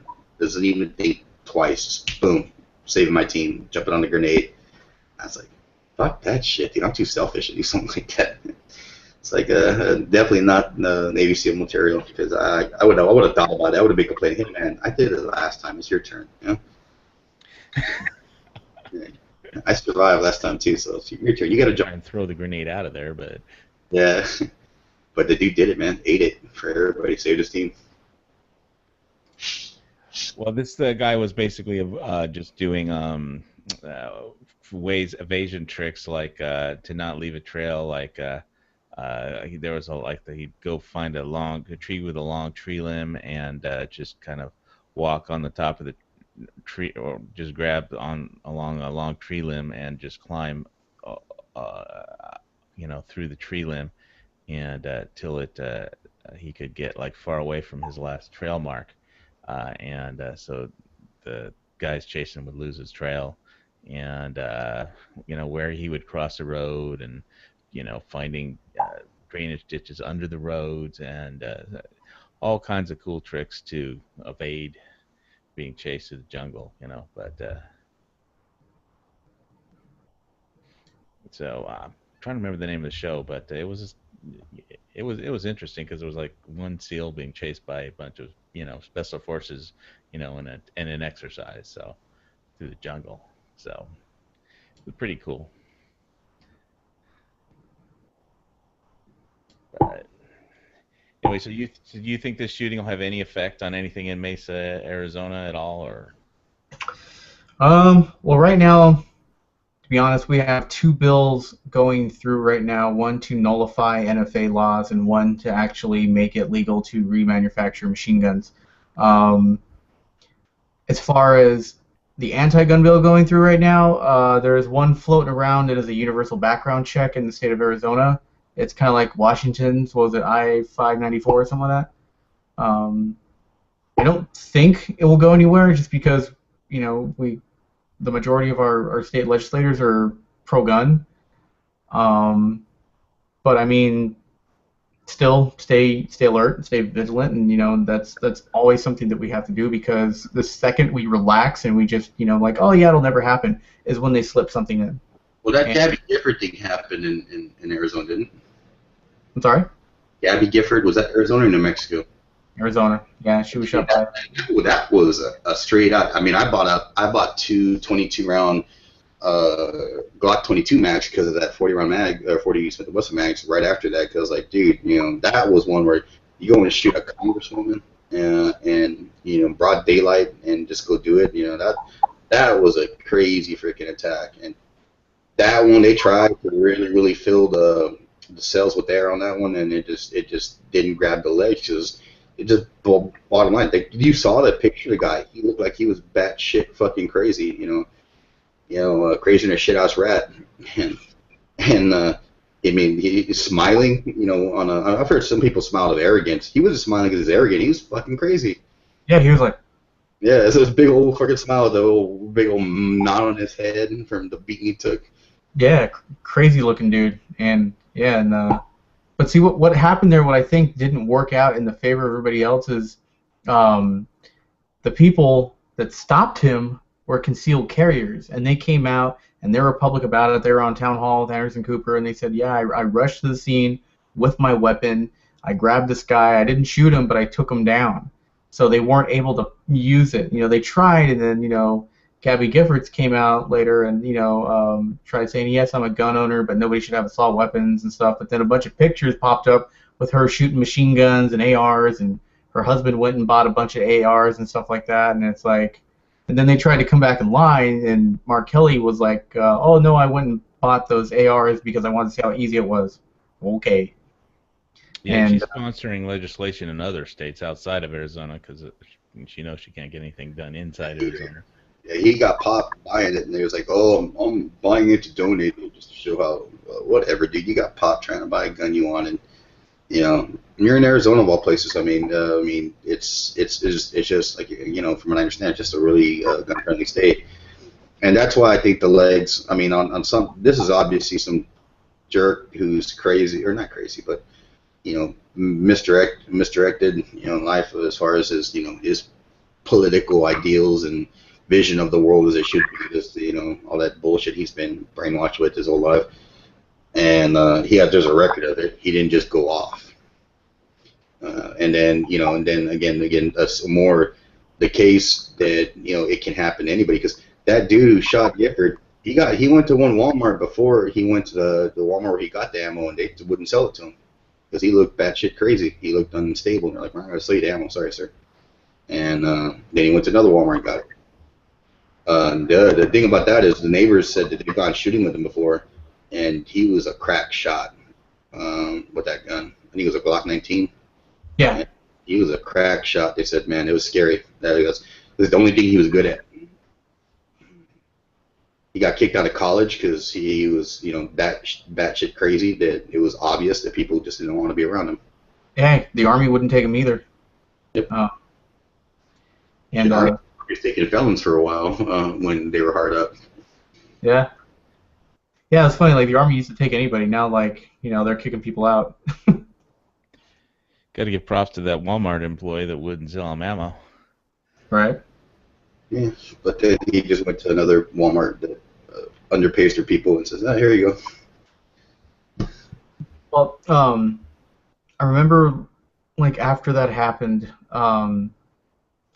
the biggest people that we never hear about that are responsible for a lot of these anti-gun bills coming through is the Brady campaign. And yeah, everybody likes to say like it's Moms Demand Action or it's Mike Bloomberg, but no, the Brady campaign has had their foot in Washington ever since the Hughes Act, and the Hughes Act was, if anybody didn't know, the law that basically bans the manufacture of new machine guns.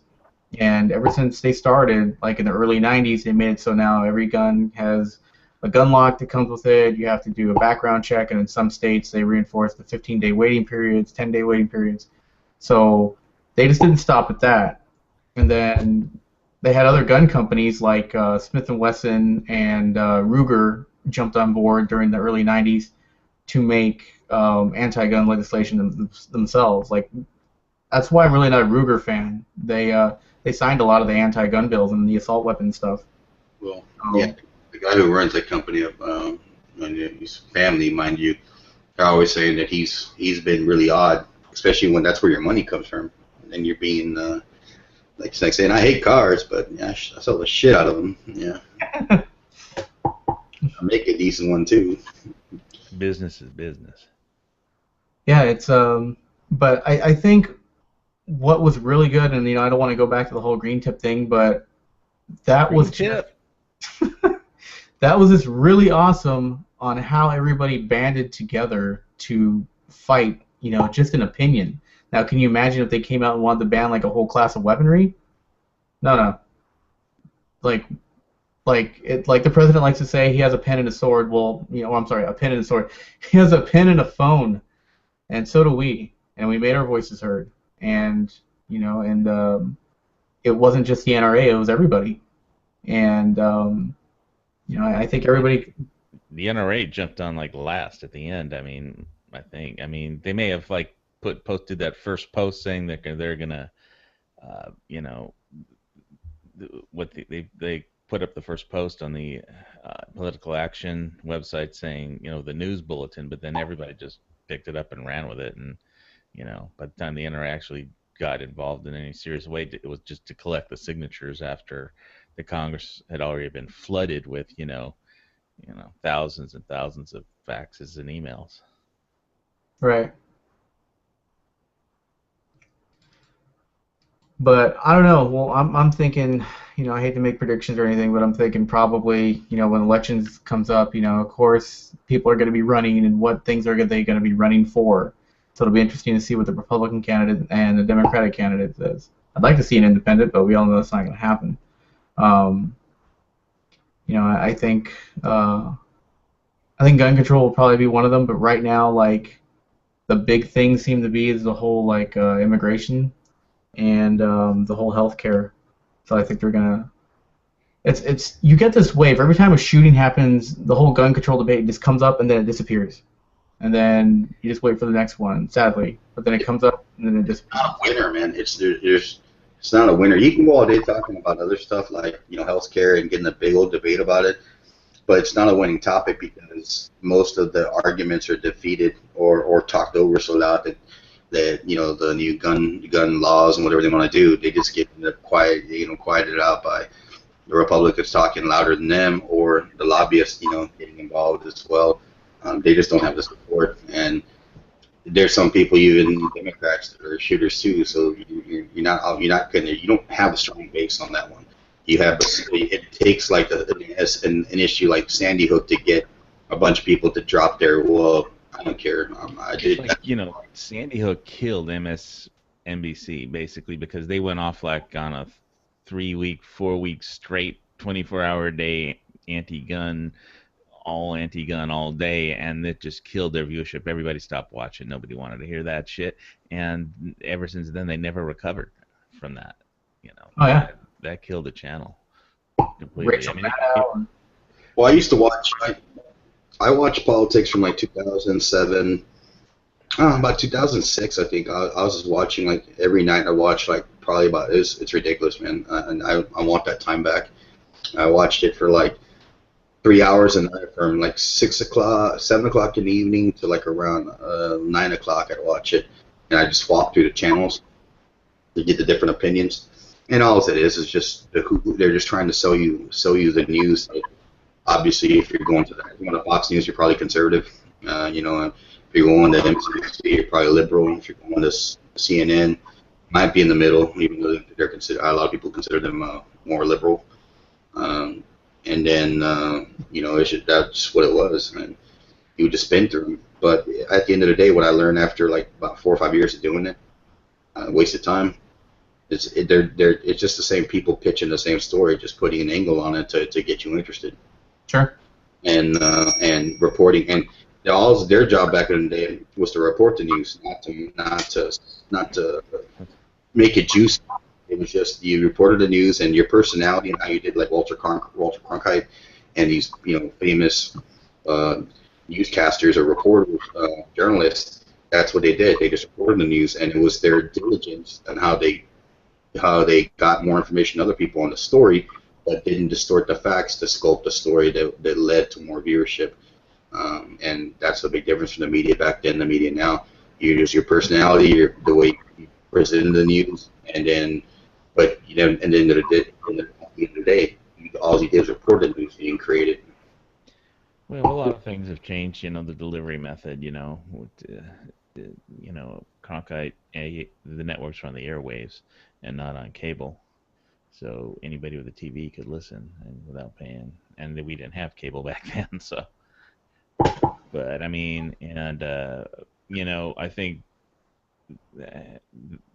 and I was just watching, BBC, and when they had the whole thing with the Israeli elections last night, and they were all pissed on the BBC and that when Netanyahu won, and it just seems like all the Democrats were all pissed when Netanyahu won, and because they spent like $350,000 of taxpayer money to fund a 270, which was the campaigning group that helped Obama get elected, to try and turn out the vote for the guy that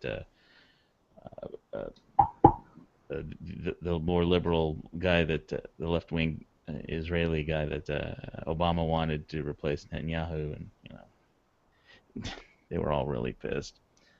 Oh yeah, like I don't know if anybody watches the Young Turks, but they were so angry at that. And the Young Turks is a pretty hardcore liberal, like independent media. And their last thing, they were talking about the whole the guy, his name is Cenk. He's like one of the head guys on there, and he's all like, "So this just in, people that want to kill cops legalize green tip bullets. They want to make it easier to kill police officers. What is wrong with you guys?" And he was like ranting and raving about it, saying that people, that voted for the green tip thing to not be banned, don't care about police, and but it's funny though. But every video that comes out of them, they talk about how the police are a bunch of brutal, militants, and they don't care about people's rights. It's like, wait, in one breath you're saying they're a bunch of a-holes, and now you're saying that we're jerks because we, they blast gun owners every chance they get, and they have a huge audience, over it's like 600 million subscribers. It was something crazy. Never even heard of them. Never. Wow.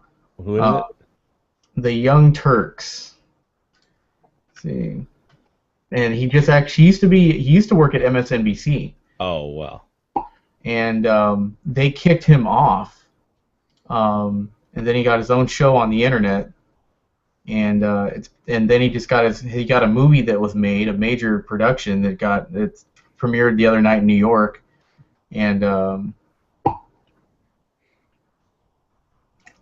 already on the thing. It said white supremacist terrorists. Yep. White supremacist terrorist. I don't know if he's a terrorist. He's some Nazi Aryan Brotherhood hammer-skinned prison gang person who shot somebody and then killed somebody that he knew, and then broke into two apartments and tried to rob those places and killed the residents, or not killed them, shot them. I'll put one of their videos in here. There's a link. But yeah, they're really popular, and they do have the ear because they're funny. Like, I watch them too. There's some of the stuff they say. It's hilarious. Well, and 600 million viewers. I mean, we have 15 viewers, so hurry up. We need another 599 million. Go ahead. They had Alex Jones as a guest on one of their shows and was watching him and Alex Jones go at it.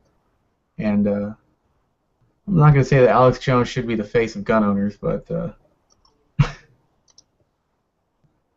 I don't know why you're gonna get a kick out of this. You know what's funny about Alex Jones? They had him on Fox News way back in the day, and they were just making fun of him. They were poking fun of him and talking over him. He's a kook. And then all of a sudden, when Obama got elected, they started like bringing him on because he's against like any president. He's like, they're all tyrants and whatnot, and all bringing tyranny to his country, even Bush and so on. And then he became their guy, like their go-to guy on, for some of their stuff that they bring him on and actually let him talk. But back in the day, they would just talk over him like, this guy's a kook. Who let this guy in? I can't believe you actually, booked him for the show. I don't want to be on the same panel as this guy. And they would never let him talk. yeah, did you watch his debate with Piers Morgan? Nope. Yeah, when he starts going up. Yeah. He's like, 1776 will commence again if you try to take our firearms. The I think I Republic. did see that now that you mention it. But I think what really pissed off Piers Jones was the two girls, and when he started ranting how you're saying everybody should be able to own a tank or something. Oh yeah, it was Dana Loesch or Dana Lash, whatever her name is, and yeah, I remember that.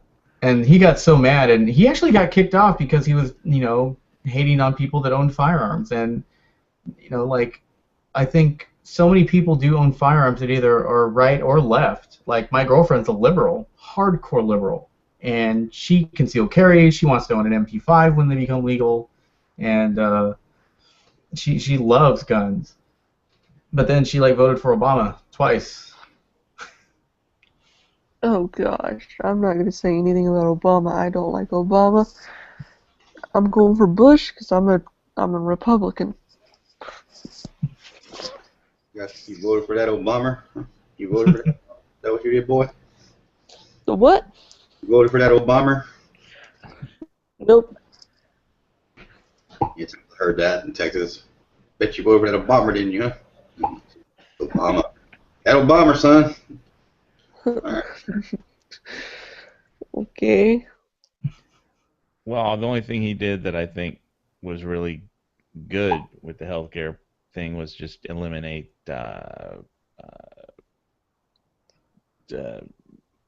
what was it?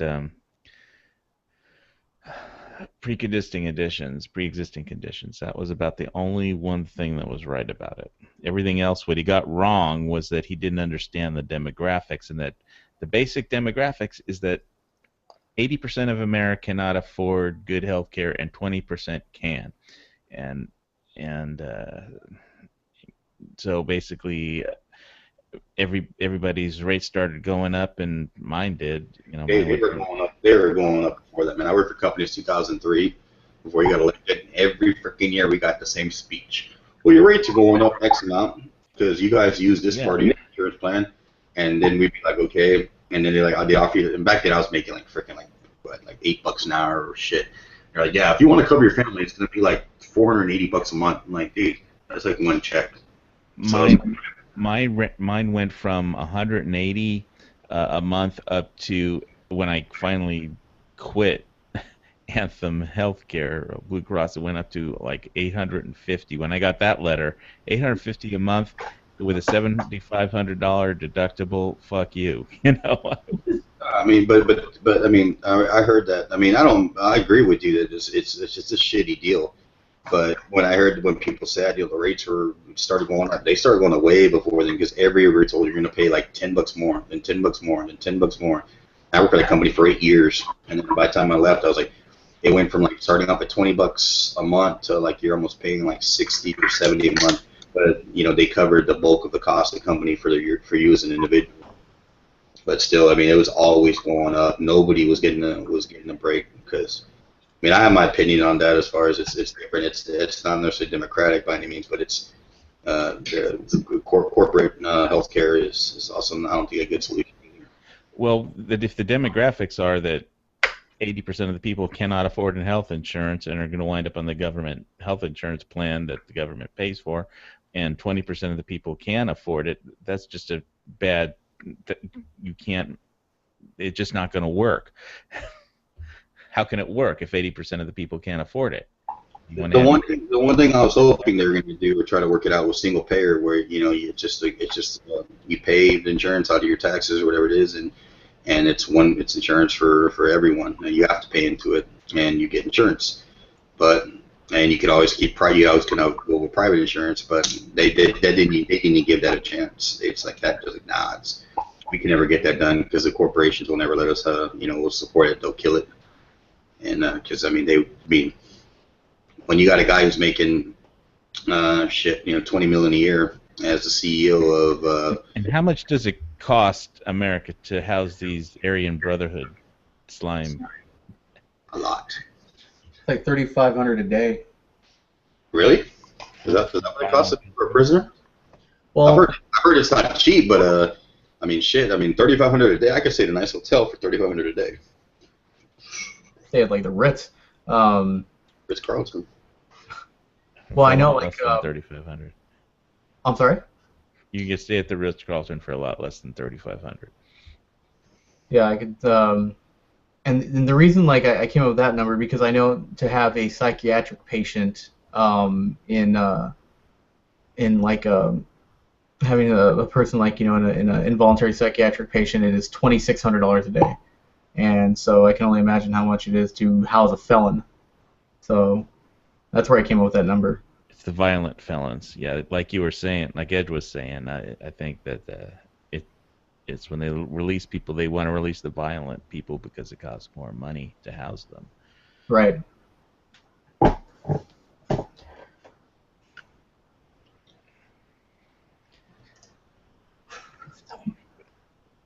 Like right now, I'm paying $450 a month for my kids and my wife, and it's not good insurance. It's okay. It's better than having to pay coming out of pocket. But I think it was the other day my daughter got sick a month or so ago, and it was like she had the flu, so she had to get that special Tamiflu shot that it's prescribed or whatever, and it was like on top of the copay, it was like $80 for the shot, or $80 for the medicine she needed. The prescribed medicine, not a shot. And I was like, and that's what my wife. Well, tell them you got we have an insurance card. You have your insurance. They're supposed to give you a discount. That is with the discount. The medicine costs like $300. They're saying they're giving your cost is $80. I'm like, what? All right, whatever, dude. Yeah, that's bull right there. Well, I mean, yeah, but I'm not rich by any means, so it's like, damn, that's gonna sting a little bit, and Yeah. sucks, but she needed it, so she's my love, my love of my life, my little girl. So I was like, what am I gonna do? We got to do it because she needed to get better, and within a couple of days she was better. I mean, it was the right remedy, but it was a very expensive one. I mean, I've been there before where I had I have eczema, and I had to get this special cream that you got to put on your skin, when you get a flare up or whatever, and that shit. I remember I was with my older company I worked at. They had really shitty insurance. I went to go get the cream, and the guy said, "Okay, sir, it's $200." I'm like, "What?" It's like $200. I'm like, can you run it? Can you make sure you check my insurance? I get a discount. Oh, okay. Oh, hold on. They didn't calculate that. Okay, it's $20. That's a fucking hell of a discount. You went from $200 to $20 for a tube of cream that you apply to your skin. I was like, that's a hell of a lot of. I was like, wow, what a racket, But whatever. I want to turn this into medicine chat, so I'm sorry. Yeah, well, it's all tied in. The world's all interconnected, and guns, skinheads, people shooting, people getting shot, healthcare, Obama, Netanyahu, ISIS. How many more things can fuck up the world? And then in Tunisia today, they shot some tourists going to a museum. I mean, Oh, great! More of that.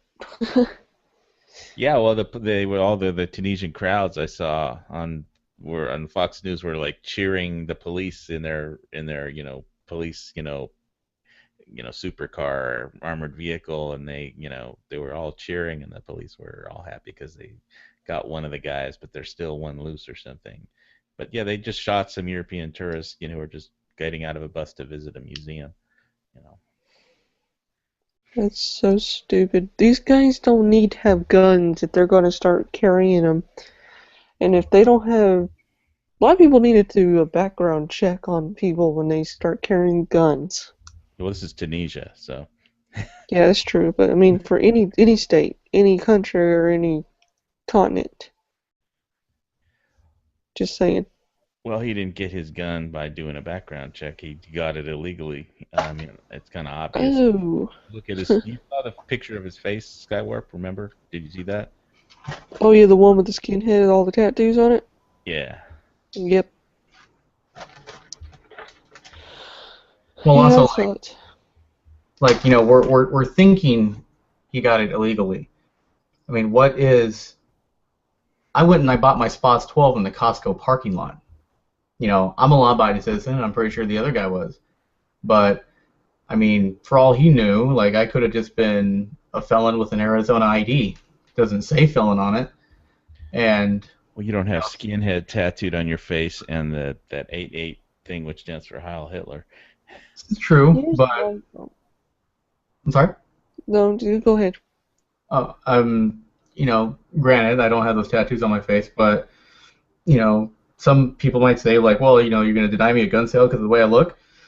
Sure, we're some of us that have common sense, there are stupid gun owners out there, and there are people that just want to make a buck. Maybe somebody needs to keep the heat on in their house, and they got that shotgun or that pistol or whatever that they can get $500 for. In Arizona, you need heat?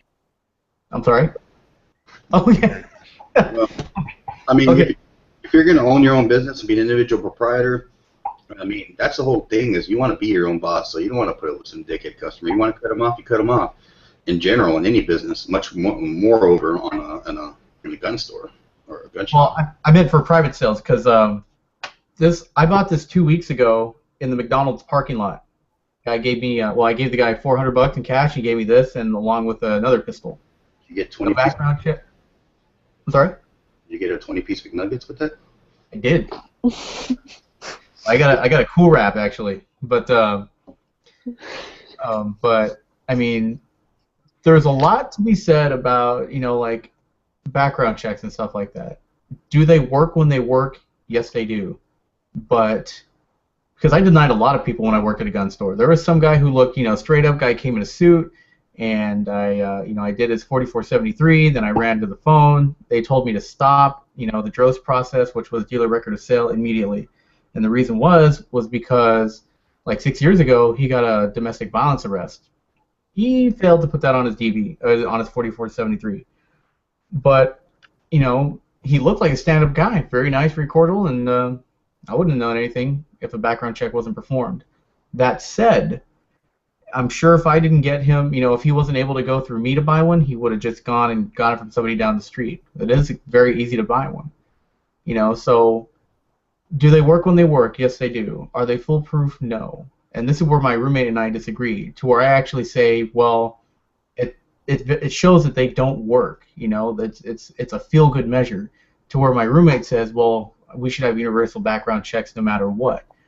But it's also to the point why am I already accused of doing something wrong if I haven't done it already? But I don't know. There's so many variables in it, and it's I think it's a feel-good measure at best, because Jared Lee Loeffner, the guy that shot up Arizona, the other guy, Gabby Gifford's assailant, he passed a background check. I don't know. That psycho Korean guy at was it Virginia Tech? Oh, the Tomb Raider looking dude? Yeah. That dude also was able to buy guns legally. Cho, whatever his name was. Yeah, something. Go Cho, whatever they're talking about, but that dude also, I mean, it isn't perfect, but that's the thing is I mean, if somebody's, even if you didn't get a gun, if somebody's really, they're that schizophrenic or that crazy or they got issues like that, hopefully they get picked up unarmed, but with a knife or anything, they're gonna go at people. They're gonna do something. It's the gun maybe it's obviously the quickest, thing to execute whatever was going on in their mind. But you mean there's people you can't even trust them with a fucking knife. And that's just crazy's crazy, man. You can't change that fucking shit. And his family knew he was batshit crazy too, and they were all Loeffner guy. They were all really torn up about it. But people were like, well, this little dude was batshit crazy. What the fuck? You tend to your own flock. Too much guano in Arizona. What do you think, Sky? What are your thoughts on that? Background checks. On the skinhead? Well, on his background checks in general, do you think they? Oh well, I always think like I went to Gander Mountain last week, and a guy down there named, well, I don't want to reveal his name, but a nice guy down there. It's kind of weird how they say they don't check for your ID, and the guy gave me the gun. He's like, "Are you 21 and older?" Well, he's like, "Yes, I am. I'm 21 and 22. Well, I'm 22." And I held a gun, and he was telling me a lot about what was going on with the gun community now, and so he's like, "Well, a lot of people are saying that they're going to suspend guns, like Obama's taking every gun you own back." That's what I hear, and I don't think that's true, but who knows? But the guy down there was really nice. I got to hold a lot of cool guns, and he did do a lot of background check. He was saying what I do and stuff, and like I tell him I make knives, and after that he's like, "Well, that's cool," but yeah. Well, I definitely think that there's a lot of people that get their news second, third, even sometimes fourth hand from the guy who tells them the way it is, and sometimes you gotta get those people. There's obviously it's turned out that he's not very pro-gun by any means, and doesn't have a problem stepping on people's rights to become or stay a popular president to feed the media frenzy. But he's a YouTube president by all means, a media president. But I've seen those people that unfortunately they get their news, like I said, second or third hand instead of doing their own research themselves, and then you hear some crazy stuff going out of people's mouths. Sometimes it's like, really? And then somebody else believes them, and before you know it, I was like, yeah, it's like wildfire. Man, I mean, it's, to me, seeing people, I mean, I was standing there, I saw a young guy saying, "Can I see a Glock? I don't care about what it is, I mean, I want to see a Glock." He was like that. I'm like, you need to do a background check on you.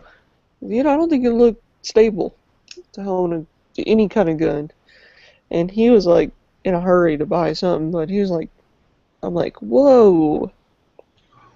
Well, I remember the day of Sandy Hook at the Hawaii local Kona police station, and it was just jammed with people applying for a permit.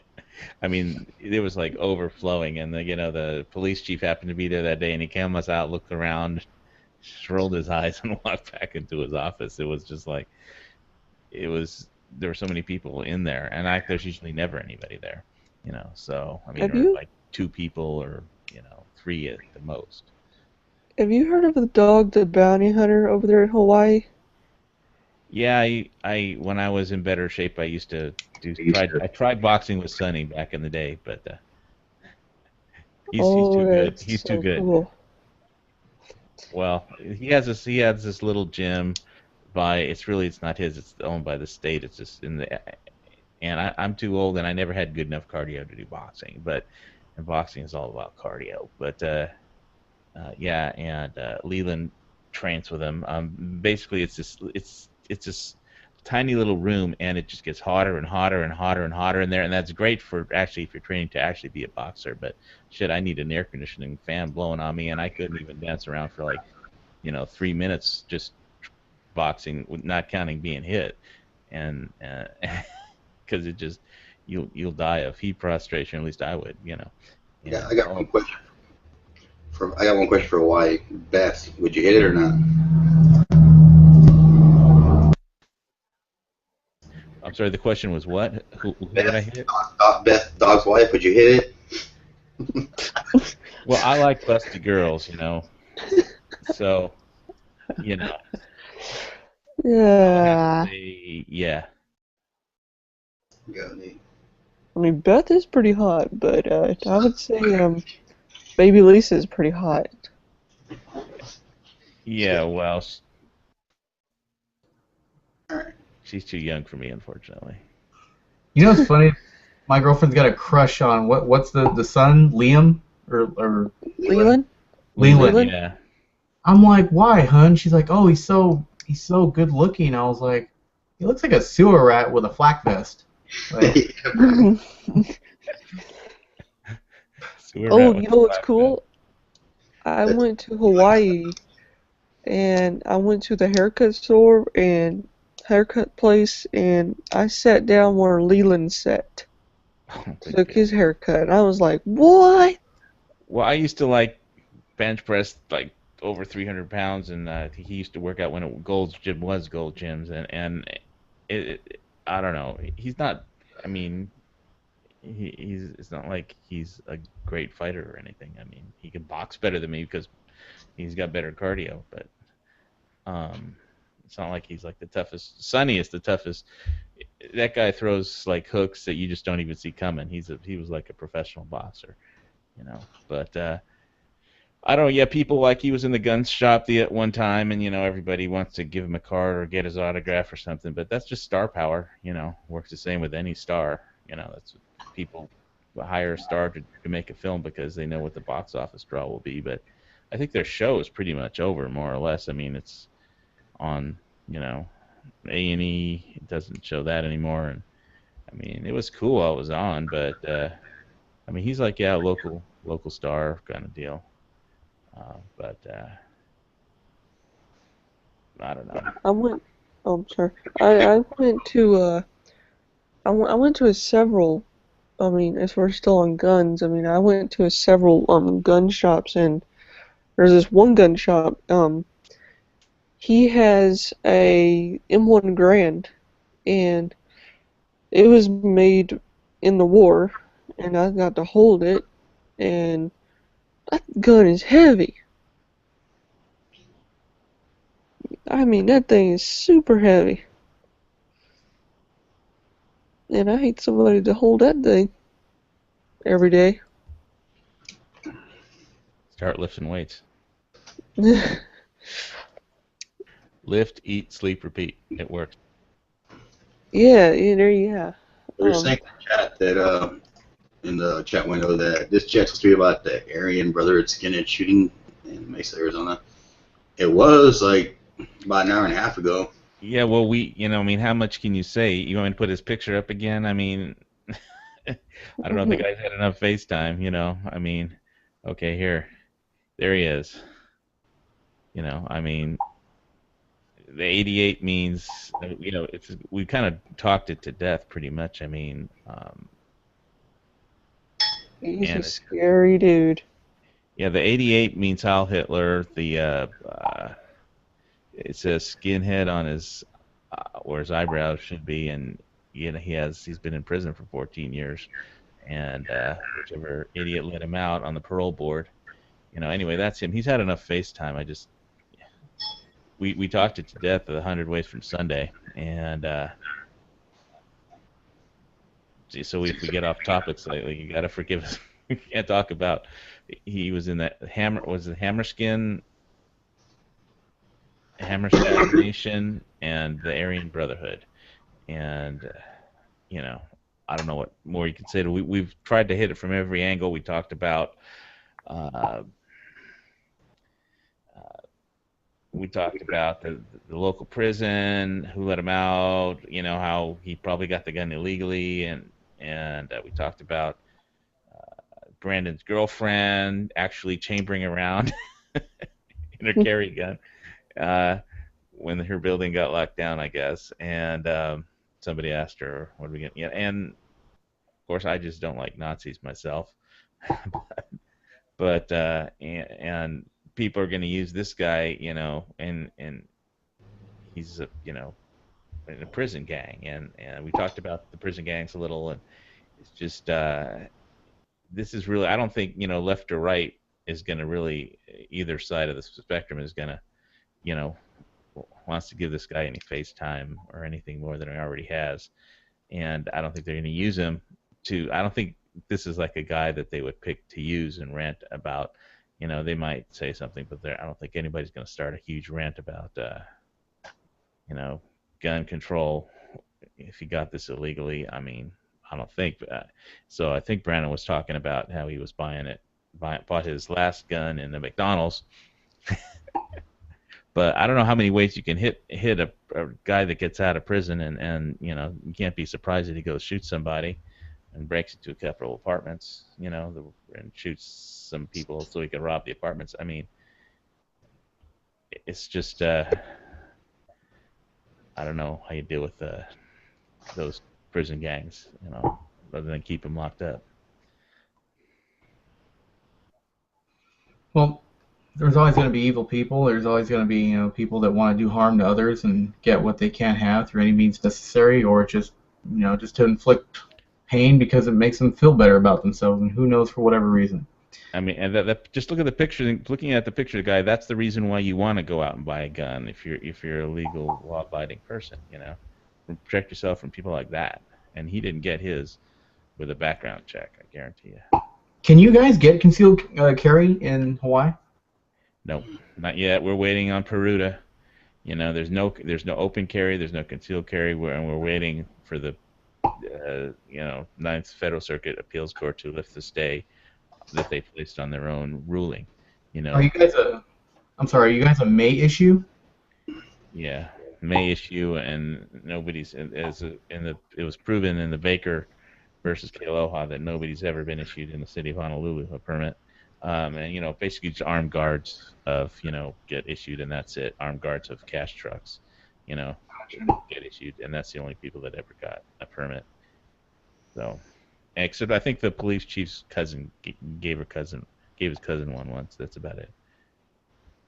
Well, when I lived in California, my father was a police chief, and I couldn't even get one.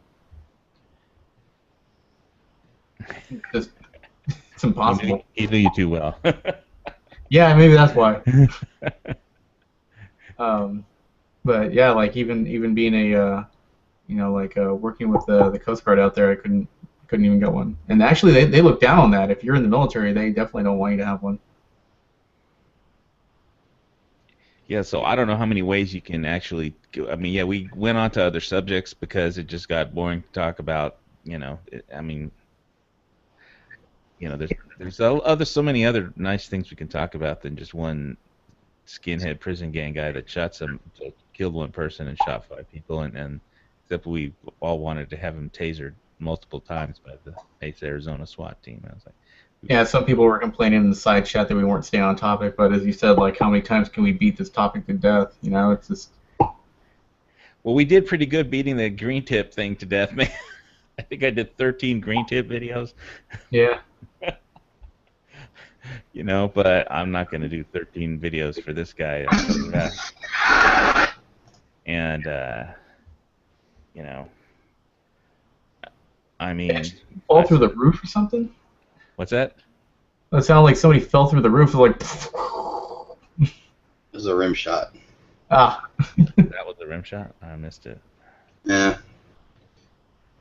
Yeah, so I don't know, Ed, what else can we say about prison, that guy, if anything?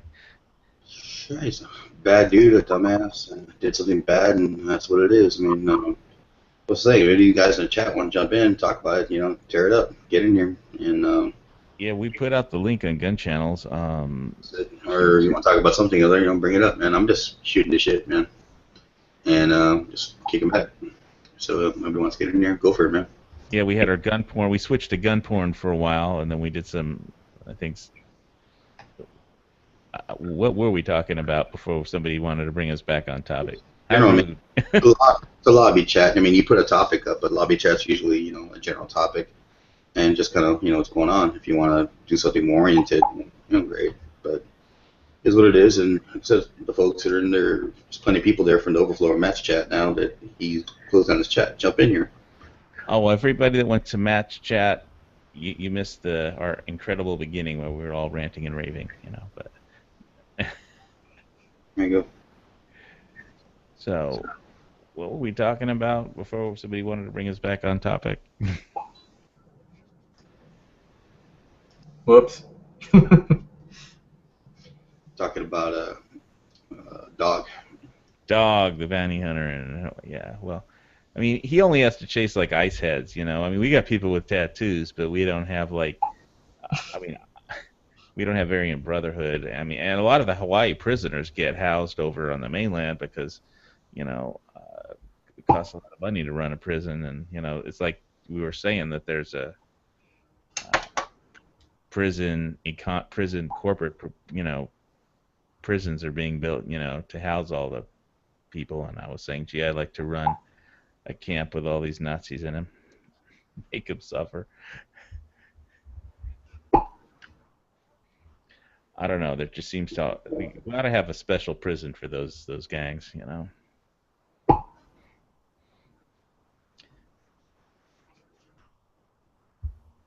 Want to reopen Auschwitz and put the Nazis in there instead? No, we don't need to go that far. I mean, I'm the grandson of Holocaust survivors, and I don't want to go that far with it. So, but we sure don't need to let them out. I mean, shit, look what happened.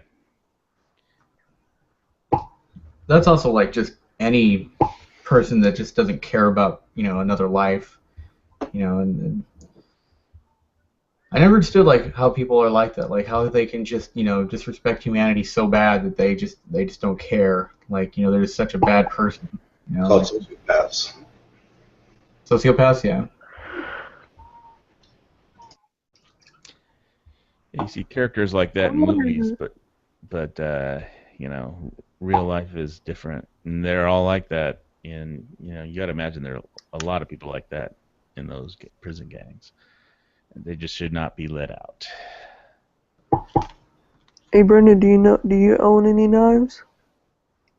Man, there's like a whole drawer of them in the kitchen. Oh, an old, like a knockoff design of a lightning. Hey, no, it's an HK. No, this is by Raven's Crest Tactical. It's I got it when I lived in California, and Oh, cool. pretty nice. I mean, it's okay. Got it for like $60. Cheap. It's heavy as shit. Like it's got a little glass punch on it, and Oh, nice. I've used it quite a bit. You should own this knife. This is a Hinder XM18. The spring assistant? Oh, no, it's not. It's just a regular flick it out. It's about these go for about the bigger ones. This is a 3-inch, so 3-inch goes for about $500, and the 6-inch of 3.5-inch ones go for about $600. I've always wanted to own a Spyderco. I just can't manage like dropping the $160 on it. Well, you just hit the right person here. I am a huge Spyderco fan. I have actually. Let me see if I have it still. I go wherever my spider goes. As a matter of fact, I saw somebody. There was like some spider car for $50,000. I was like, shit, I ought to get that car. That's awesome. Anyways, hey guys, I just got in. Welcome. There you go, Not much. Brandon. Spyderco field guide, like everything you want to know about knives. I mean, everything. Like. You have their catalog? Is that the whole catalog? Yeah, this is the new catalog that came out. Catalog 2015. Oh, this is 14. I need to get the 15, but this is a. Oh yeah, man! Don't be showing us old catalog. The new shit. Keep up, man. Yeah, I got to get one. I have a huge binder full of these. Yeah, those. Yeah, get a Spyderco catalog. They're great. I mean, they're just fun to go through. When I went to SHOT Show they had the H&K Infidel there. That thing is sick. Mm-hmm. Nice knife. It's about $400. Someone says Boy Wonder is back on. One solid Wow. knife. It costs a lot of money. Lost knife. Oh yeah, it's like $30. I heard they're some of the best knives ever though. Oh, for the money. I mean, you're not Oh yeah, the Glock knives. Oh yeah. 35, $40. Hello, knife. Hey, just jump in, Joseph, whenever you got a comment. Don't let Oh, us sorry, I'm just getting set up here, man. take your time. Okay, no problem. By the way, what's the chat sort of moved to? I saw originally it was what? It was... The Mesa, Arizona shooting. yeah, that neo-Nazi guy, right? Yeah, the neo-Nazi Aryan Brotherhood Hammer Skin Nation. Am I being too loud, or... prison? is it No, you're perfect. Okay, no problem. Joseph, real quick, as a real Canadian, say the word about. About... No, you didn't say a boot. You're not a real Canadian. I don't know what you're talking about. About. Hey, buddy. Just show us some of that Monopoly money. Oh, 1 second, let me see. Be right back. Have you looked at the American, the latest $100 bills and so on? It looks like Canadian or Mexican money. The colors that they're putting on the bills. Yeah, I know. What are they gonna? But I hear this stuff about they're changing. They're gonna take George Washington off and put some women on or something. I mean, what the fuck is up with that? Yeah, they're gonna put Michelle Obama on the. Oh God. Here, I got Oh, some no. coin. Still contemplating getting rid of the penny because it costs more to make a penny than what the value of a penny is. I used to have an entire water bottle full of pennies, but it burned in the Malibu fire.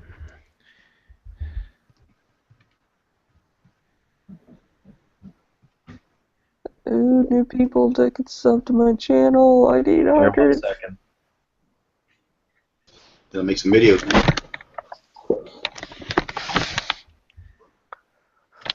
You know, when I started YouTube, I didn't think I would get to 200 subs, but I thought I would get like to 20 and it stopped. But I looked one day and it was like 100. It was like 30. I was like, whoa. Right on, just make some more videos and get people interested in the channel, and it can grow. So it's not always. It's not. Some people do it faster. Some people takes time. That'd be, it'd be really weird if Nothing Fancy said, dude, I like your channel. Do some gun reviews. That would be Like, cool. I will do some in the near future. I'd like to see Nothing Fancy versus Skywarp on a gun review. That'd be awesome. Oh, I would so beat him. Hey, do you guys by chance know what Yankee Marshall has against Nuttin' Fancy there? I think he thinks like. Ego driven, and then no, I mean, Everybody. there's some people that I mean, Nothing Fancy is his own ego altogether. I mean, his channel. I mean, it's some people dig it. Yeah, I used to dig it back in the day, and I still sub them, and I've dropped them a couple times, picked them up just for giggles, because there's days where like, I've heard there's always really great videos coming out, like bam, bam, bam, bam, bam, like wow, this is really cool shit. And then there's days where there's nothing coming out. There's like 2 videos on your feed, like maybe 4 or 5, and they're boring, or just to kind of throw something at the wall, see what sticks. And Yeah, I'm there's subscribed to him. There's actually one of him having a knife that he got from when his van got stolen, and the crook left his knife there. That really shitty rusted one. All of his knives got stolen. Not all of them, but some of them. But it's kind of funny to see that. It's like, and he's gonna sell that knife with an autograph. There was I was one, like, Jeff from Cutlery Lover. oh my gosh, he commented on one of my videos. I was so excited. I was fangirling. Oh, that dude, one time he sold a vehicle. I think it was a van, and he used to keep his Ria 1911 in there, and he realized after he sold it that he left the gun in there. And of course, he tried to call the guy and try to get it back. From I don't think he ever did get back the gun, so he had to make a police report on it. Obviously, it's a lost gun. Yep. But Oh, what gun? shit happens. Yeah, exactly. Hey, Skywarp, check us out. What? Where? Oh, it's a 1918 double guarded knife made by the U.S. Navy back in 1800s. It's a replica, but it's not like. I mean, in California, you can't have guns, so you have to have a hobby. And I just collected a bunch of knives. Well, you can have guns, but I mean, you have like 800 models to choose from, which is not a lot. I got about, like, I don't know, a couple Spydercos, a couple Kershaws, a couple of Zero Tolerance, a couple of all of everything, and a Strider. Yeah, it's time for some knife porn. Skyward, pull something out. Now it's time for knife porn. I've been waiting for this day. Well, we got to do something in between now and the, Yeah, I know. I'm getting there. I can get up there. I'm still Can you old. guess what this is? Let me see. Ooh, is that what I think it is? Is that a sword? No, that's a Buck 19 special. Nope, close. That's a Fordman. No, Main Frontiersman. Frontierman. Yeah, that's what I was talking about. Yeah. Dang it, I locked it. about Skywarp versus Nothing Fancy and Yankee Marshall. Oh gosh. The Yankee Marshall. Oh man, I don't know about that. Okay, I'm gonna show some cool knives. Let's have a look. I get one. We'll get back to the Nazis eventually when we figure out a tie-in. Can anyone guess this one? Spyderco Tenacious? No, that's not it. No. Is that one of those ones you pick up at the convenience store? I'm Spyderco.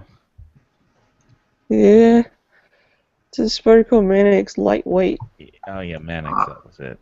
I knew it was a Mannix, I just forgot the damn name. I saw a video of the speaking of Hawaii, Crockett on that. Maui Jims. What's that? How about Hawaii?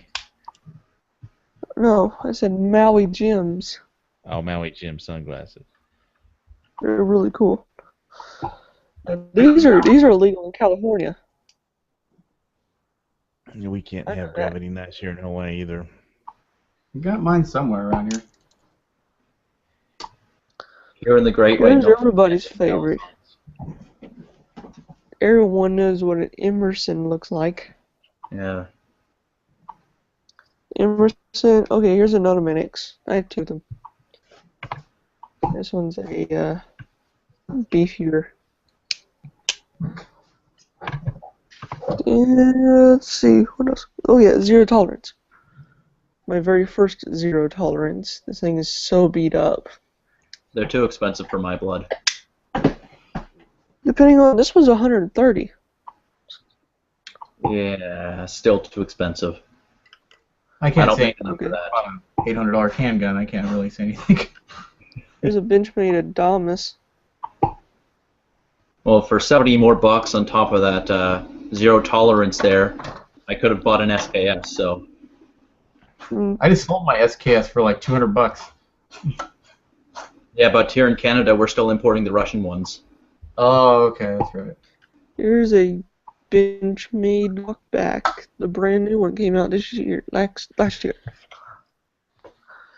Let's see, what else do I have? I had a Norinco that I got off somebody. It's alright. It's funny. Here's a U.S. Here Army. in Canada, This is, I think, probably Dutch, but this is a Dutch knife made in 1963, KL, U.S. Army issued, not U.S., but just Army issued knife. The blade is completely dull, but it's cool. Yeah. Oh wait. So tying it back to our topic, which one of these blades would be the best for carving a Nazi swastika on this guy's head that shot all these people? Depending on how big the blade is. You already got that covered in tattoos. Yeah, but he has tattoos, but nobody carved a Nazi swastika on his head yet. Gotta get Brad Pitt to do it. No, I'll do it. Fuck Brad Pitt. I like Brad Pitt. I definitely missed the beginning of this conversation. We're on Brad Pitt now. Carving swastika. Someone's making gay jokes about me. Talking about Not to change the subject, but I'm going to anyways. What's the deal with Hawaiians and Spam? You got it in your screenshot you're showing or whatever. And I know that a lot of Hawaiians like Spam, but what brought that about? Sorry, I left for a second. Where did that go to? I have no idea why Hawaiians like Spam, but they do. They have cooking contests. They have, at all the major resorts for it. And, I don't know. They just do. But it could, you know what it is? I would have to guess if it was anything. It was because there's so much military here. Everybody Yeah, that's what I was going to say. I bet the military being there, bringing it in. And because that's how Spam got started in World War II. I mean, Hawaii was center for World War II. Everybody here volunteers for the military, because aside from tourism, that's like, the next biggest industry, the National Guard, the Navy, and now especially with a shift into the Pacific region of shifting away from Europe into the Pacific and dealing with all the growth out here. It's just it's always been I would have to say that's it. I mean, we've got veterans from World War II, and from the Nisei Japanese trained here, and I mean, and everybody, it's just, Pearl Harbor obviously was, the center clearinghouse for everybody being deployed in World War II, and everybody being deployed into the Asian Pacific, Yep. Well, I'll do my part in supporting your love of it by not eating any of it. Well, I just make breakfast sandwiches. I had one today. Gonna use up all my Spam that's still only good for another year. I have like a few cans I have to use up in the next year. But I didn't even know that stuff had a shelf life. I thought it was like 40 years or something. No, it has shelf life. I mean, you probably eat it after shelf life. But yeah, I just throw a couple slices into a pan and throw some mesquite sauce on top of it, so it kind of smells bacony. And then I put it on a breakfast, sandwich. That's it. Yeah. So jelly and. Is this going to a food chat, or are we going to have a set sort of thing? Well, we were doing Skywarp knife porn because then I was trying to find a knife to carve. Which knife would be best for carving a Nazi swastika onto that guy that shot up Mesa, Arizona, that killed somebody, that Arayan Brotherhood, Hammerhead Nation, Skinhead, prison gang guy. I think he would have liked that swastika on his head, though, so I don't think he deserves it. Yeah. Hey, Hawaii, I got your knife for that carving right here. It's an 1183 K-bar. So. Oh, old school. Oh, shit. My grandfather bought it back. He had it with him during the European theater, so perfect for having Nazis. What was that accent Brad Pitt was doing in Inglourious Bastards? I don't remember. It's probably like from Missouri. I think that's where he's actually from. Missouri. Missouri? He was like an Apache, playing an Apache or some Native American who liked killing Nazis, I think. Is that what it was? They needed like 100 Nazi scalps each or something. Sound good? Well, like I said, I'm grandson of Holocaust survivor, so I love that movie. I could watch it over and over and over again. It kind of drags in some spots, but I like the end one, the MP40s or the MP44, whatever it was, and just kind of overkill. I think one of my favorite parts of the movie was when he's in that bar, that British officer who was speaking, and then. Well, the thing is that like I used to have a coworker that was, he's obviously American, but he was stationed he was born in Germany and he grew up there for several years, and in obviously American schools, but they learned the culture as well. And Germans start to count with their thumbs first.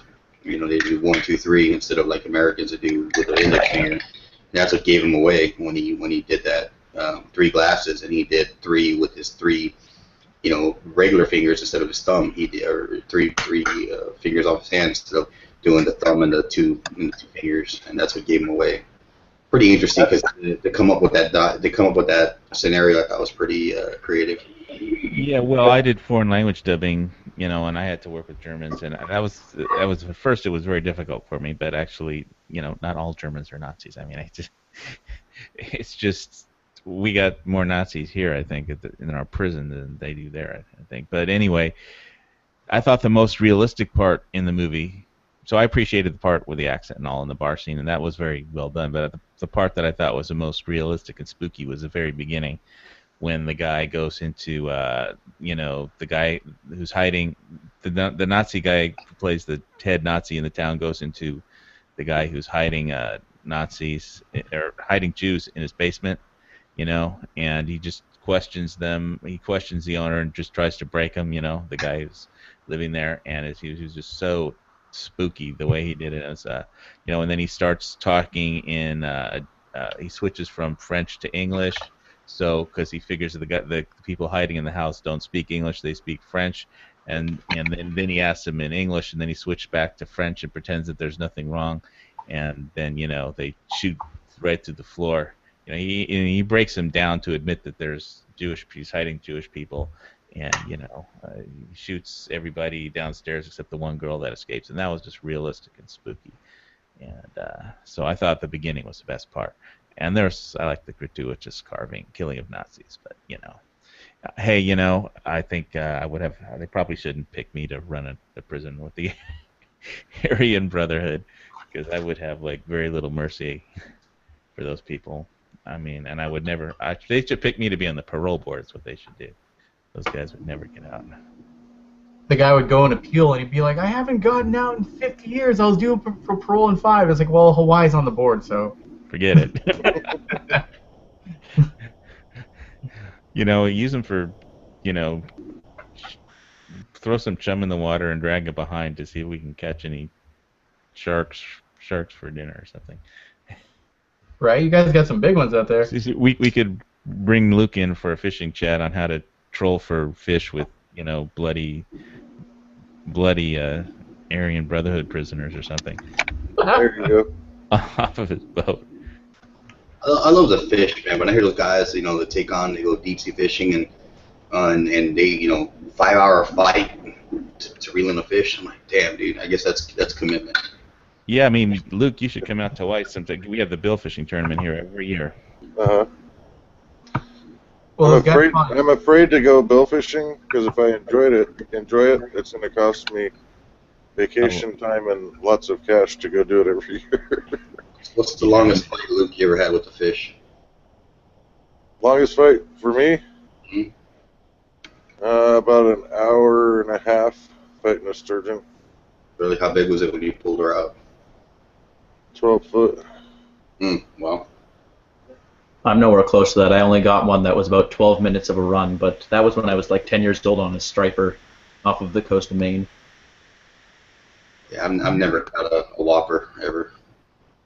When we were out on our 25 response boats, our little like patrol boats out in the backside of Santa Cruz Island, we had a great white shark come up and bite the boat. I'm not even kidding. But like around our boat, we have the injected foam, and he came up and bit the hull. Just sit there and like started gnawing on it, and then went away, and then came back and gnawed on it. And I'm like sitting there on the deck on the port side. I'm just like, what the? Need a bigger boat.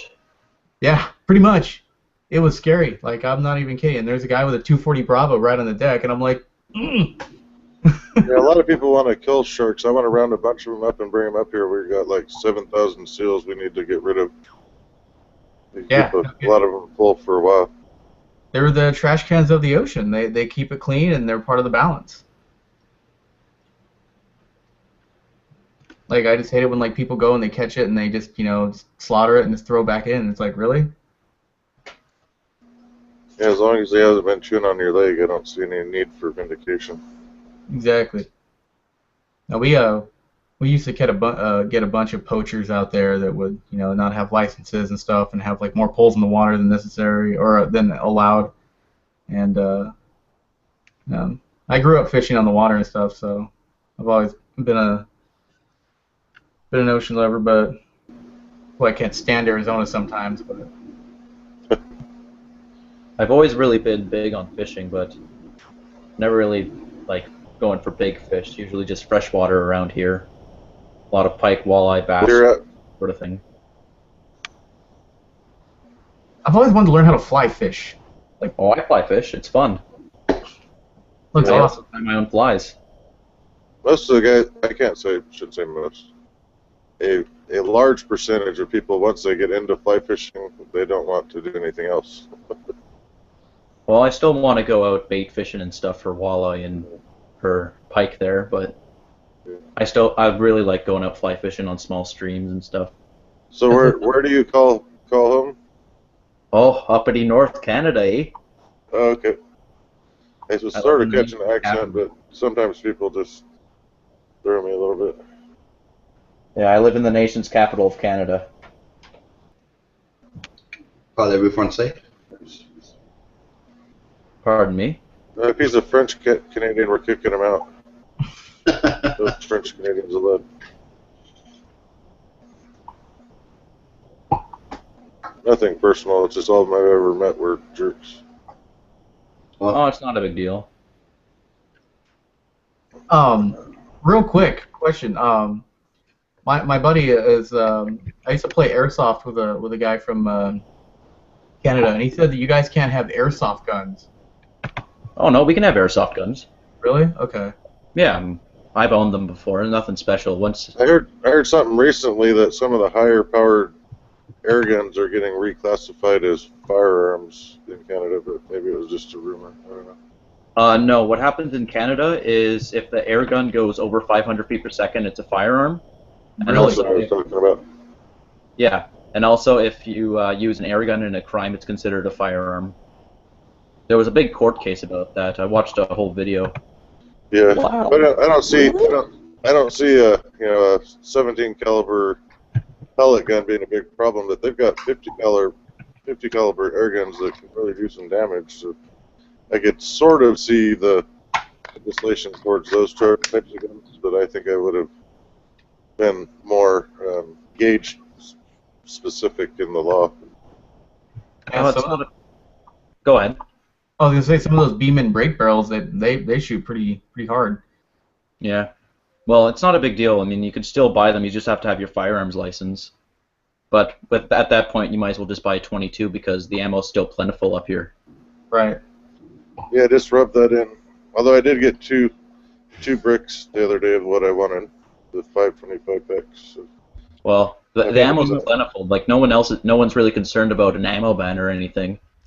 I came here, so up that's with a good the thing. solution of how to deal with the Hawaiian solution of how to deal with the Arayan Brotherhood and the hammer skin nation guys. What you do is do it Hawaiian style. Is you what we have here, which I used to live there for about a year, right near there. I rented a house. There's a place called the City of Refuge, and how Hawaiians used to do it is, I mean, if you broke the laws, the kapu, I mean, most of the penalties were death, and the only way you could avoid it was you have to survive. You have to make it to the City of Refuge, and basically you were fair game in between wherever they let you go and to the City of Refuge. So you basically just have, let them out one at a time, and if they could make it somehow to the City of Refuge, then we let them free. It's just that you give everybody a hunting license and somehow probably... Didn't we have an experiment, something like that,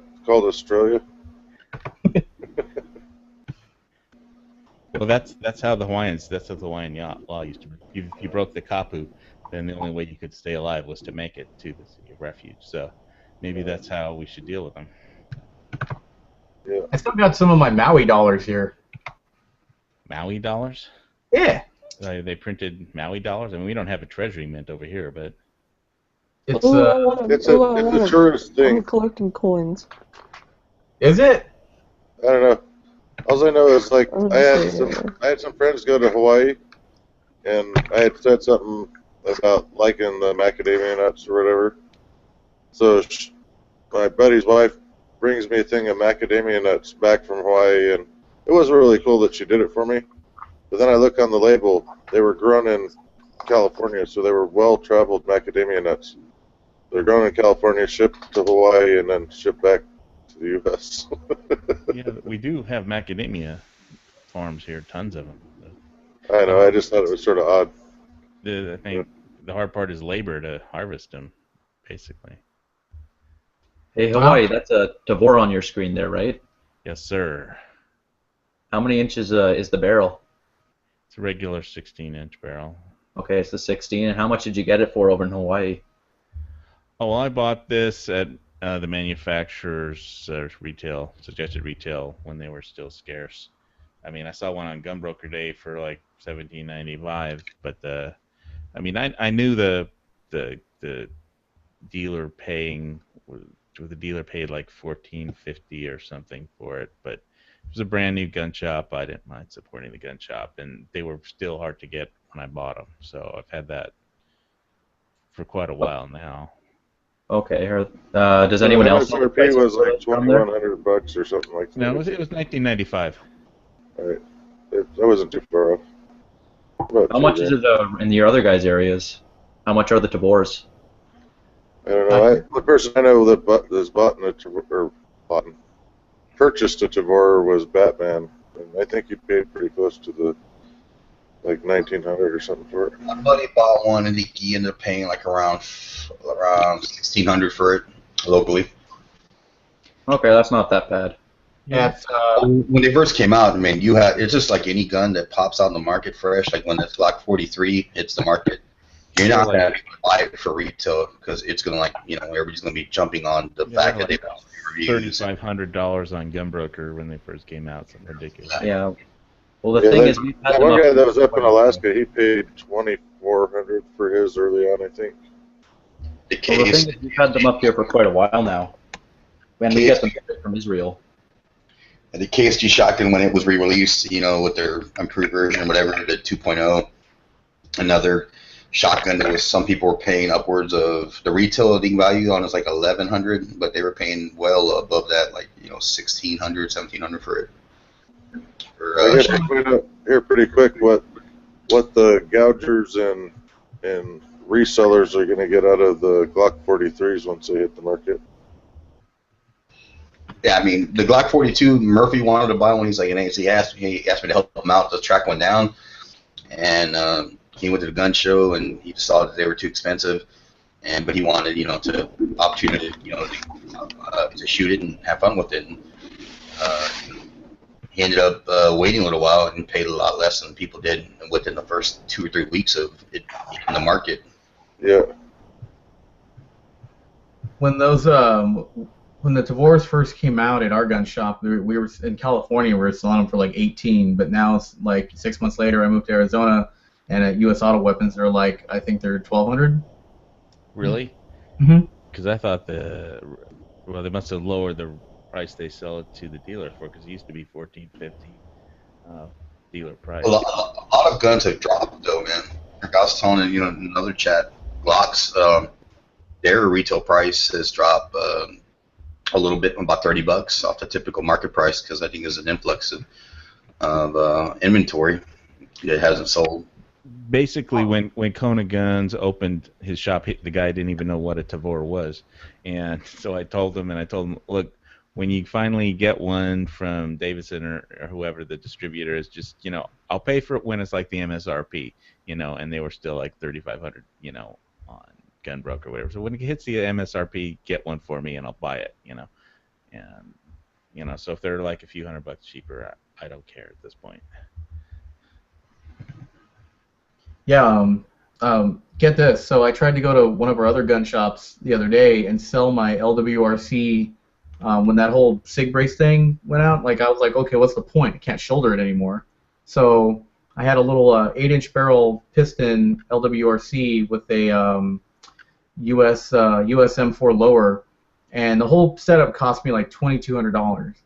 And I went and tried to like trade it in for a 1911. They said we won't even give you store credit. They said we have so many AR-15s, we don't know what to do with them. We can't get rid of them. Nobody's buying them. Yeah, I heard a lot of people were trying to sell the ones they got during the before everyone was scared about the ban. Everyone's trying to sell them back now because the scare's sort of gone for you guys. I went on our local forums and stuff. There's more ARs than you can shake a stick at. Most of them are actually coming in close to maybe what your assembly price is, but for a little while there, people are trying to get, their bought at stupidity prices, and I think the people that were trying to get that money just gave up. So what's the thing to buy before Hillary, announces? I mean, is it just ammo? Right now, I would say ammo and AKs. Because AKs.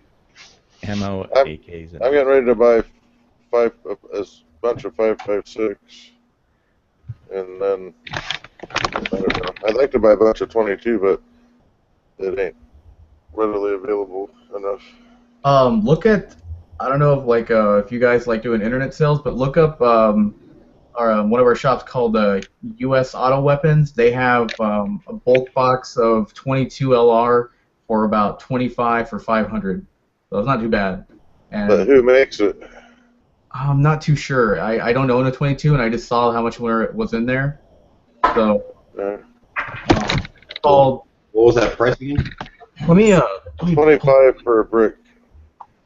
I just paid 25 for 525 packs of the Federal Champion, which is what I prefer. But it was Bob's Gun got in like 200 boxes, but it was one per customer, and I could only get 2 people to go buy it for me. A lot of automatic pistols in 22 only really run right with CCI mini mags. Yes, good stuff. They don't chew up a lot of the junk. My Colt eats that Champion up, which is Hey, Joseph, am I muting your mic if you're making that much noise? Oh, sorry about that. I'm kind of new to this sort of stuff. That's all right. That's how you learn. All right, sorry to interrupt there, guys. I put the link for the U.S. Auto Weapons. They changed their name to Special Forces Outdoors because they were just recently bought out by the Special Forces community. It's like pretty good shop. Guys are really down to earth. Special Forces Outdoors. I gotta wait till I get back in town, but we have a shop called Southwest Washington Surplus. If you want to check them out, they got a lot of cool surplus shit up for sale. Are they Southwest Washington? They're local. Yeah, they do. And what I was going to say is there was a bulk ammo shop that decided to move in with them to share rent, and so they should have lots of large volume ammo available in addition to your normal fare. So I'll check out this other one. Oh, Southwest Washington Surplus. Yeah. Okay, I got them. They're in my hometown, but they're cool guys, and I haven't really priced their ammo since he sent me the preliminary thing when they first set up the website. And it seemed like most of it was pretty reasonably priced, but I didn't really get to look into the shipping and stuff. So. Hey guys, is it okay if I put the link to the chat inside of the Gun Channel's chat there? Are we still okay with that? Sure. Oh wait, never mind. He already put it in. Ooh, they got knives! Yay! Bob there was asking if you could join. Yeah, sure. Oh my gosh, is it Biker Bob? Yeah. Oh, I wanted to meet him. Yeah, me too. I've been talking to him. We're gonna have 2 Canucks in the same chat. That could be dangerous. All we need now is they got ugly sticks for $40 if I didn't have to pay shipping. That's the potential of 2 Canucks in one gun chat equals the A-team. The C team. Might want to watch out there, eh? Well, I last don't know time. what that's about. No, it's a boot. Yeah, I was intentionally screwing it up. Well, my boots are upstairs. Yep. Whoa, I like these knives on here. Oh, they're so cool. I was watching a video by the USMC Haas, and he was saying just buy like the large capacity, like the real large capacity. You know, not what the anti-gunners call it, but the actual like 100-round drums, 50-round drums. Cause Betamags. yeah, I'm actually looking at trading 80% lower and some 22 ammo for a 75 rounder. I was actually looking at an 80% lower. There's a place in Canada that sells them. It's going for a bit more than you guys, but I was looking at picking one up. The one I have, I picked it up for License. $50, and I'm basically looking at a 100-round mag and about $50 worth of 22 plus the 50-round lower. So it's pretty straight across. It's an old friend, but We got our Togen Canuck in the chat. Oh boy. Yeah, somebody had but come on and it's kinda had a hard to post. beat I it. don't know. Token, Bob's let in here. another I might not be able to hang out very long. You let another one in. I'm hardly the token one now. Fuck. Oh my gosh, it's Biker Bob! You guys are Rampage. Right. I'm a huge fan! I'm just- Really? You have no life? Hey, you don't want to upset your loyal fans. I didn't know I had any. Boy, I'll put a smile on your face. No, right? Well, Why so serious? Wait. He's watching his tights. all right. How many subs are you up to now, Bob? Oh, 800 and some. Millions, something like Yeah, I that. remember when you said, "Oh, I bet I'll never get it over 100." We I fixed that. know, and then you pushed me over 100. I had to give away knives, and then I gave away scopes later, and yeah, because I was like, And now he's making that YouTube money. oh I'm no, sitting- actually, I'm I sitting never stagnant monetized. I can't be bothered. I'm Wait, sitting stagnant at you have knives? 2,200. Oh lordy. I have over a couple of knives. I mean, hey, Biker Bob, do you like Striders? Never heard of them.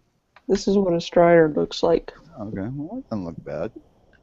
It's pretty I don't nice like for... I don't like the stripes, but I think a knife should just look like a knife. Huck sent me a beautiful knife. It's some old French folding blade knife that I think the trappers used to carry. I know they did. It's a Opil. Opinel? Yeah, made in France. Yeah, they're good knives. Oh God, Yeah, yeah. I could go broke trying to buy all the knives that Huck has that I'd like to have. Oh, it's just like this thing is just gorgeous. Well, this is a Hinder. Yeah, Opinels are good knives. Oh yeah. Here's the logo. I'll take this one out fishing with me and shit. And here's the steel that I never used before. Oh yeah. S35VN. I heard it's pretty good. I don't know, because I haven't used it yet. I'm babying it right now. Yeah, you should see my poor old Mai Tai. I mean, I've got like chunks missing out of the edge, and it's becoming like a customized serrated blade. I really got to quit using it to cut steel banding and stuff. Hey Bob, I was thinking of inviting a couple more Canucks over to gun channels. What do you think about that? Oh, I think it's a great idea. I think we need the more and more tech savvy ones that can actually tell me what the fuck to do. Well, I was thinking of talking to Rob Giltaca over in BC. Oh yeah. If he'll do a video about that, because he doesn't have too many subscribers, so he might actually think about it. Oh, that's cool, man. Well, I mean, the neat thing is Gun Channels is now free, so Yeah, exactly. I was on gun channels for a little while, and then I found out I had to pay after a month or something, and I couldn't. Oh, yeah. Well, yeah, but it was $1. I mean, I was looking at, it's $1. Well, Yeah, but that's before I had a job. Oh, yeah, well. Yeah. That's gotta suck. I used to have a job, but now I'm retired. It's way better being retired. I'll tell you what, as soon as you get a job with any kind of company that has a pension plan, put every penny you can afford to into it. Yeah, well, It pays off. it's going to be a while until I get a job like that. Yeah. Well, you know, it's funny. You can get, like, jobs you wouldn't think that have a pension plan that'll have a pension plan. Might have to Yeah, but bust the your thing is, ass. I'm only 17, so. Oh, yeah, well, you're fucked. You got time Yeah. to start saving. No, actually, by the time he's actually in the workforce, there'll be nothing like pensions or anything else. So they'll be working for food coupons or, you know, company coin or something. Yeah, thanks. I'm just saying. I mean, actually, like my generation was the first one that was expected to do less well than their parents, just because of the economy and the and what people's wages were changing to. Well, That's because you're in Canada, because the baby boomers are doing better than everybody before them. Well, that's what I'm saying is like but I was right at the cusp, eh? I was kind of the last The tail year end of the baby babies. boomers. Yeah. Last year of the baby boomers and the first year of the ones who weren't going to do as well. I just got lucky and got a union job. Had good pension benefits and shit. Well, things are looking shitty, but you never know how they're going to turn out, right? Oh, it's true. I mean, you look at the price of oil's going back up. Yahoo! That makes me down or happy up? because it's going up. Oh, that's right, yeah. Yeah, because it's right now it's just ludicrously low, and Well, look at the people are bright losing side. their Maybe jobs. I heard that was because someone did that because the Russia's main export is oil, so they did that so that way they wouldn't be making as much money, and that's one of the reasons the ruble crashed. Yeah, Yeah, Saudi Arabia. That's probably what happened. All I know is we got oil the coming Saudis out are- our ears down here right now, and they're still jacking us. Up here, too. Well, it costs more in Hawaii for gas than anywhere else in America. Yeah, I think he has us trumped on that. Yeah, that's true. I mean, we pay. It may cost more right there, now but we have we're- more state tax than anywhere. We're We have that roughly distinct honor. a buck a liter, so that's $4 a gallon, whatever, somewhere around there. And that's Yeah, just we for- already had the highest state. We already had the highest state gas tax, and they just added 19 cents a gallon to the tax. Well, Bob, don't forget, right now we're 80 cents on the dollar, or so 83 cents on the dollar, I think. Yep. Yeah, our dollar's gone way down. Man, when I first started talking to go to Arizona, it was great. Like, our dollar was worth $1.10 American. Yeah. Yeah, I should have transferred it all then. It's going up, though. It is, and that's all got a lot to do with Yeah, we need you here down in Arizona to infiltrate the skinhead biker gangs. You guys see what happens when you invite two Canadians to a chat? Then it just becomes talking about what the exchange rate on the dollar is. Yep. That's what it is. Yeah. We're supposed And to then you start talking about the guns that you can get. We don't have. Well, you guys have a lot more than we have. Like, See, all you guys got to do is bring up the fact you can shoot more than 5 rounds at a time out of your rifles, and you're all like, We shut can up. put you in your place. except for 22s. Well, yeah, 22. I actually made a comment on a chat the other day because somebody was pointing out a gun that looked like yours, Bob. Yeah, I said it looks like Bob's, except for it doesn't have that little rivet right there at 5 rounds. Well, a lot of guns even nowadays, a lot of the magazines, nowadays here in Canada, they're even welded or riveted so that way you can't disassemble them to be able to change it. Yeah, well, I bought a bunch of VZ magazines. One of them was all crushed up, and I had to take it apart to take the dents out, and then realized, well, if I put it back together, until I put that rivet back in, it's illegal. Yep. Well, here, let me show you something, guys. I'll be right back to this SKS mag. Well, the big nut welded in the bottom? I think the big nut's on the screen, but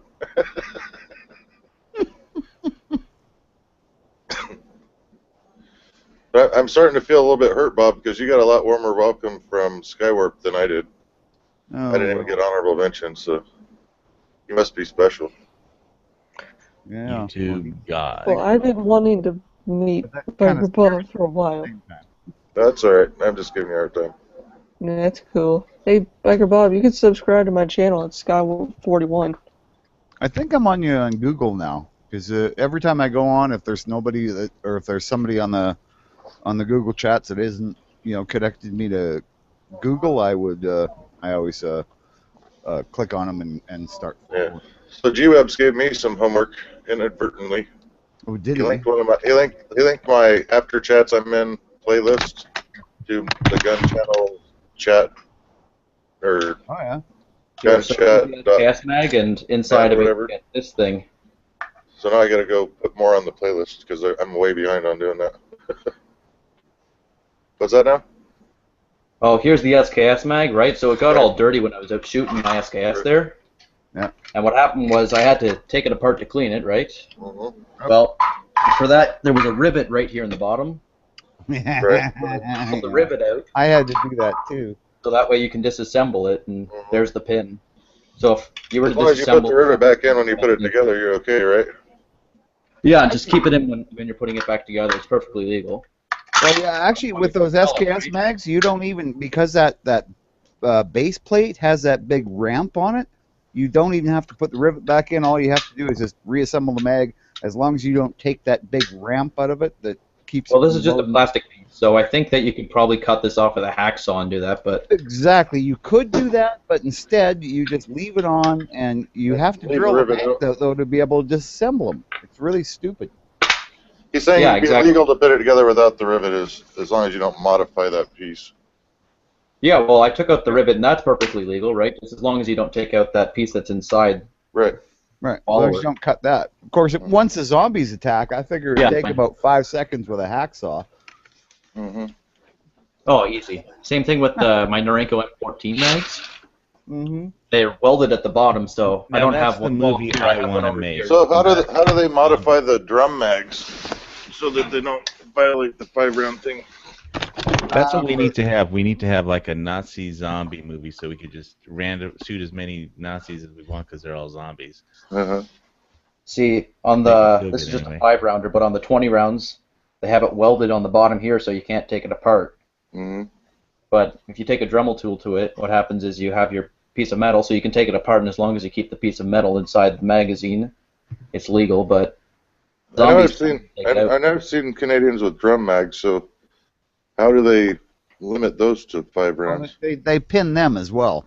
Like I can order like those big snail mags for my VZ or for ARs, and they're pinned, even though they're 100-round, stupidly expensive magazine. They're pinned at 5 rounds. They have that for the SKS also. Mm-hmm. But they have a 75-round drum. It looks like one of the, I think what is it, the Chinese AK drums, right? Yeah. And what happens is they just have a pin sticking in it. Mm. But the thing is, if someone took a hammer to it and just whacked the pin out, that's why these laws don't make sense, right? Uh-huh. This was when I lived in California.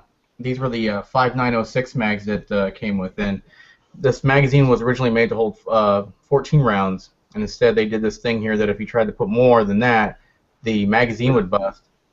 But The follower stopped, yeah.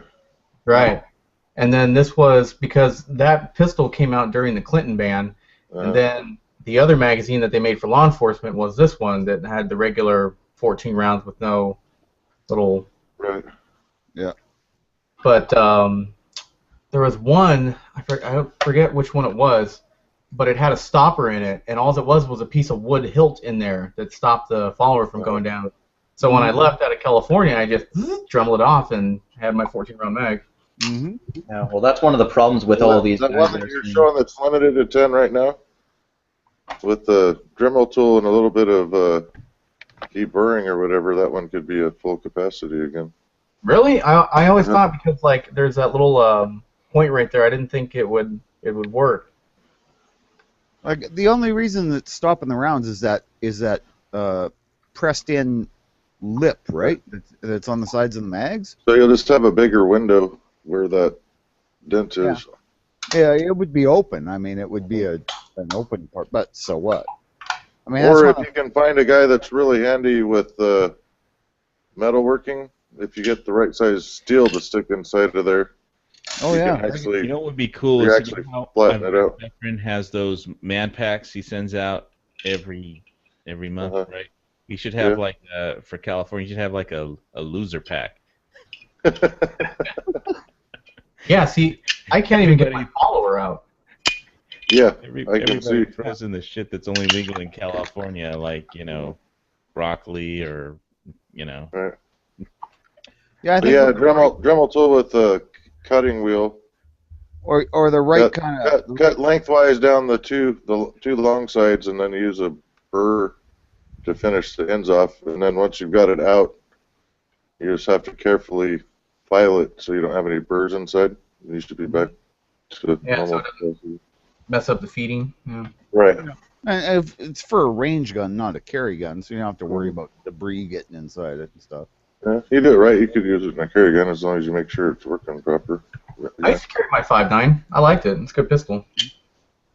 I've actually been, one of the first things I want to do when I come down there for the winter is I'm going to pick up a couple of 15-round mags for my Browning because I've looked into it and apparently I can get a license in one state that because of reciprocity or whatever. Reciprocity. Right. Yeah. They will allow me to actually carry in other states, including Arizona, which is where I mostly want to spend my time in Texas, right? Yes. Oh, what about up here? I mean, hey, it's redneck heaven, man.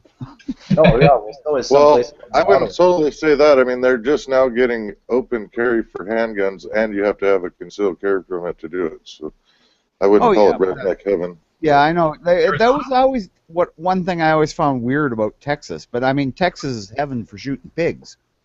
And I've already looked at this camper, and I've figured out where I can put my gun safe in. I won't have a closet anymore. But so what? I'll have my, a friend of ours that he retired recently, and he lives up here during the summer and has a place down in Florida for the winter. See, I would not want to do Florida because they get hurricanes and shit. Yeah. Arizona, I mean, it's not going to rain. Or if it does rain, you might get a flood, but But then you have no water for fishing. Oh no, they got lakes there. I checked it out, and creeks and streams, which I've never fished in much. I've always been like a deep water, northern lake fisherman. Lake trout. It's going to be different to fish in streams, which I'm kind of looking forward to because I'm getting bored with like trolling for lake trout and stuff. Yeah, I've never had any luck with lake trout. Yeah, well, I prefer trolling to shore fishing myself. But. Oh, I love shore fishing, man. Oh yeah, I prefer like being out in the boat just because it's more fun. But the only thing that's going to get me in the water on a river is I'm looking at taking up steelhead fishing, and you can drift boat for them, but I don't have a drift boat yet. Yeah. I'm at odds with my wife. She says that 3 boats is too many, and the drift boat would be boat number 4. With my family, the problem isn't too many boats. We have one 12-foot aluminum. The problem is we have too many outboard motors. People just give them to us. Oh, yeah. Well, you know what I've always wanted to do is set up a little 12-foot aluminum outboard, put a front on it and stuff, and put 2 9.9s on the back. Yes. Yeah, and just have it like as a little 2-seater. Yeah, but then the problem badass. If you go too fast, you can flip the damn boat. Oh yeah, but that's the fun part. My dad did that. People do crazy stuff, but just put one 15-horse on it. It'll go just as fast as the 2 10s. Oh, I know, but it's cool to have the twin motors. My dad, when we were pulling water skiers, when we were water skiing, right? He had I think it was only about a 15-foot boat, and it was rated for 55 horsepower, and he had 2 55 horsepower Chryslers bolted onto it because he was pulling all these skiers. But if you weren't pulling anybody, that boat was terrifying. It would be like sitting on the props. Hey, Bob, you remember the other day, I think, it was yesterday. Yeah. You guys did the AR-180 chat? Yeah. Yeah, well, the AR-180B, which is the fixed stock, is non-restricted. Oh, really? Yeah, I held one a couple weeks ago. Oh, cool, man. Later, Brandon. Hey, guys. Good talking with everybody. All right. Later. Good talking to you, man. Good meeting you. I won't be far behind you. I got to be back up again at 5:40 in the morning, so I don't got much left. But. Yeah, me too. I wanted to make sure everybody knew that I hadn't just disappeared again. I got to drive to Winnipeg tomorrow, deliver a motor and take some gun safes and stuff to Brandon. So. Oh shit! Yeah. You live in Manitoba? Yep. Well, I'm moving to Manitoba.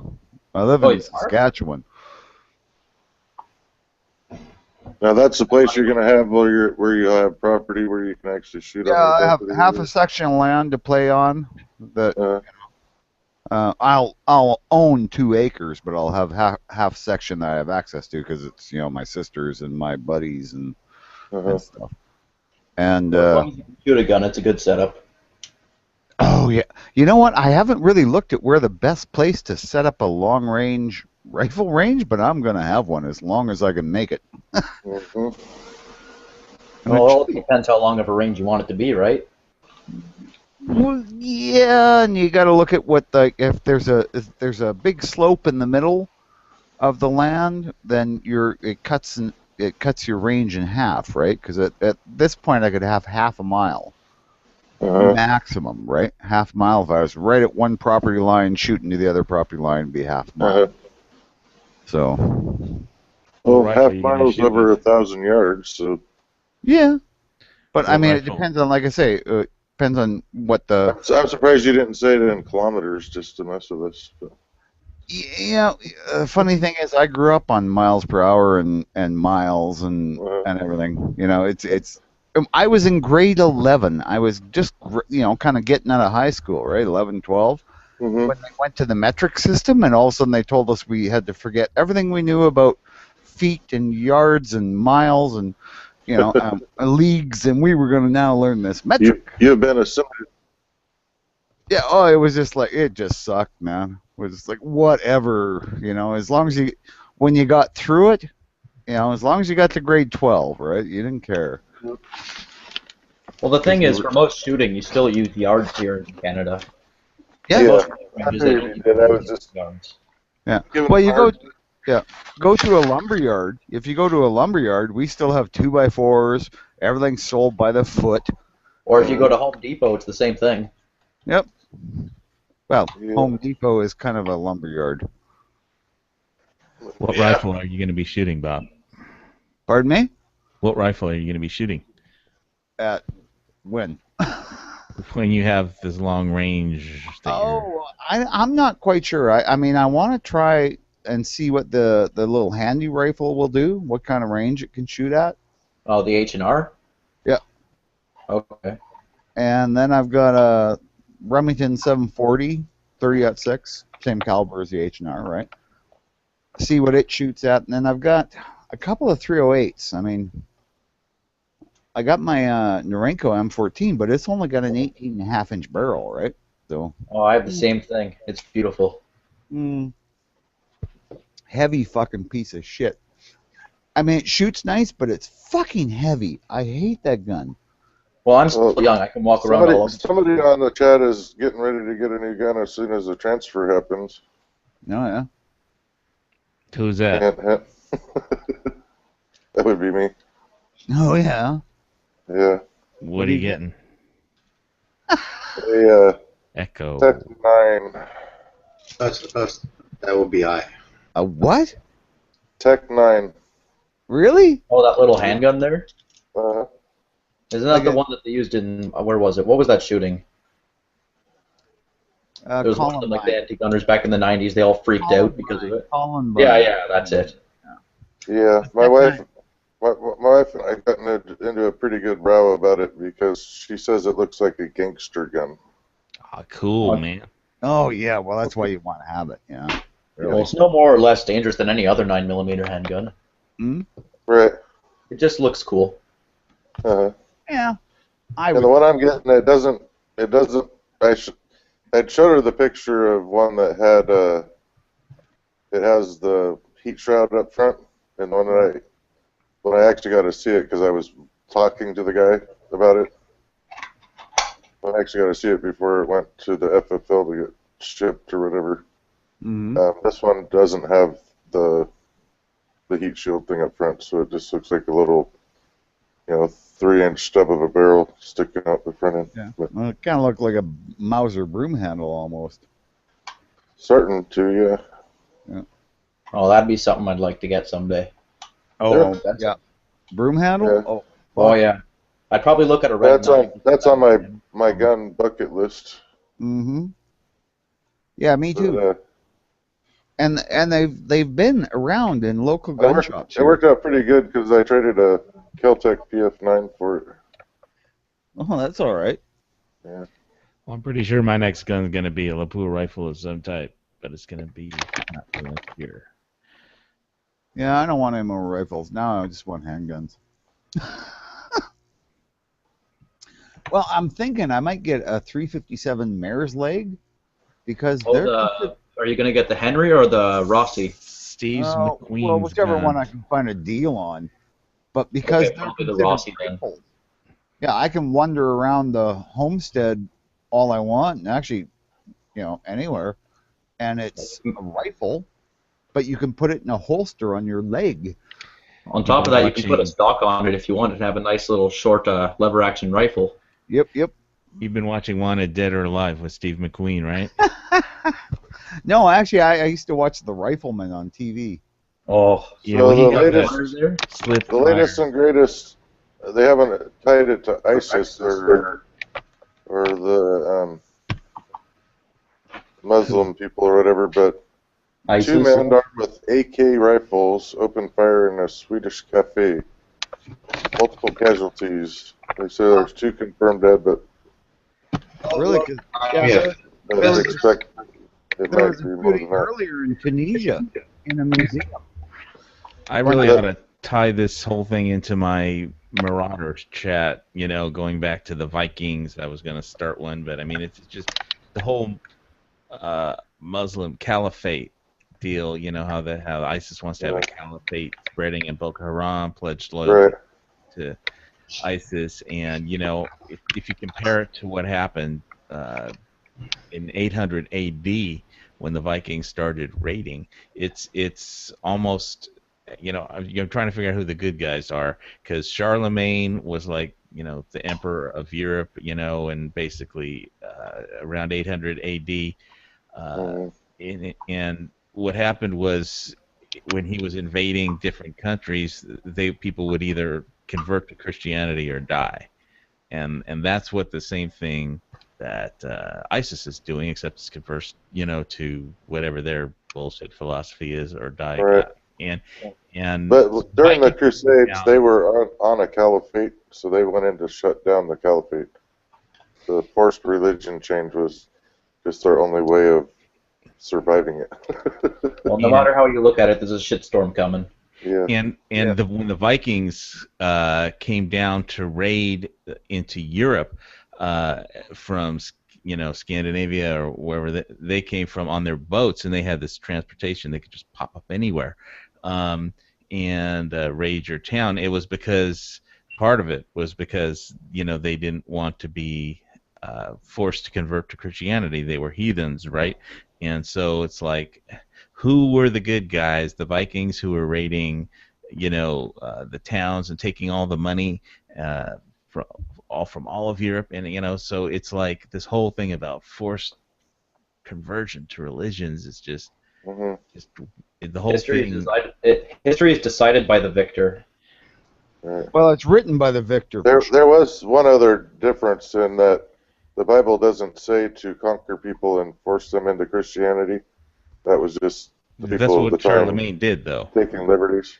But in the Quran, it actually says force them to convert or go into diminitude or die. Well, that's how it first started, right? I looked at the map from 800 AD, and the Arabian Caliphate was basically all of North Africa, and Arabia. And so they had that caliphate where you have to be, I don't know anything about I know what Charlemagne did at 800 AD.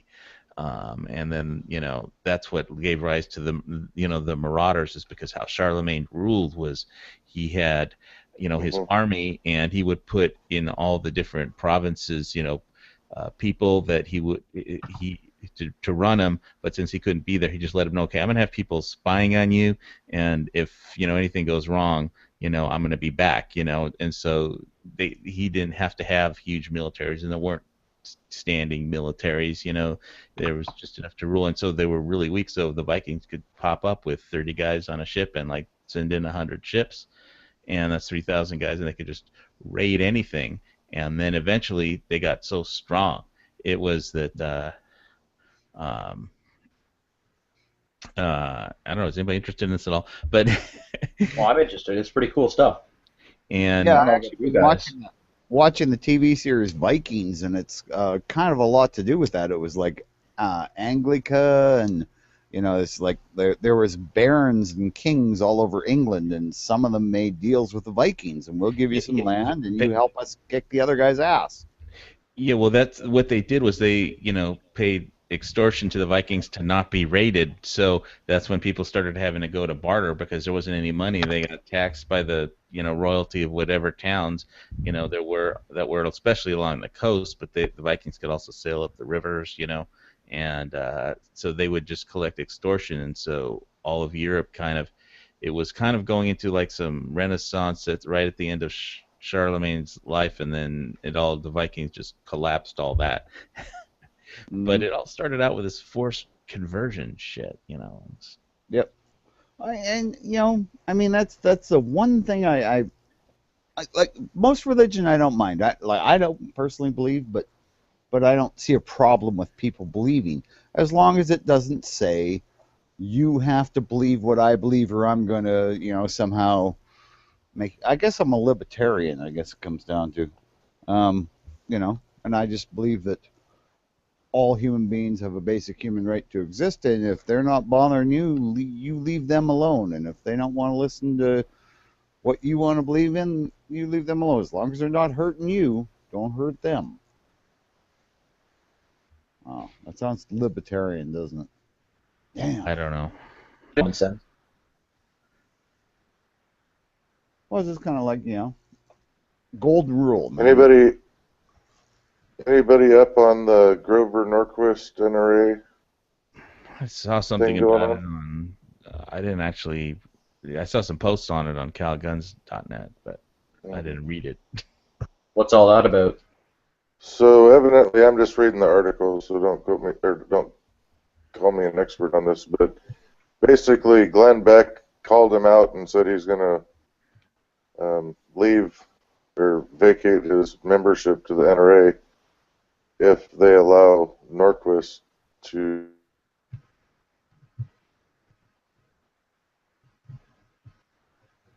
I think you just dropped out, Luke.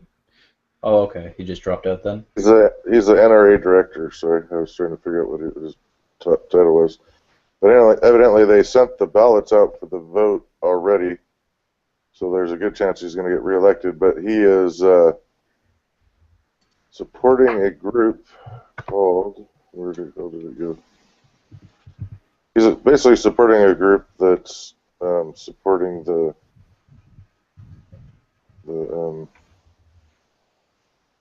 reportedly supporting the ISIS indirectly. He's supporting a group that's supporting ISIS? Yeah. Grover Norquist? Does he know it? Yeah. The group is called American Conservative Union Allies.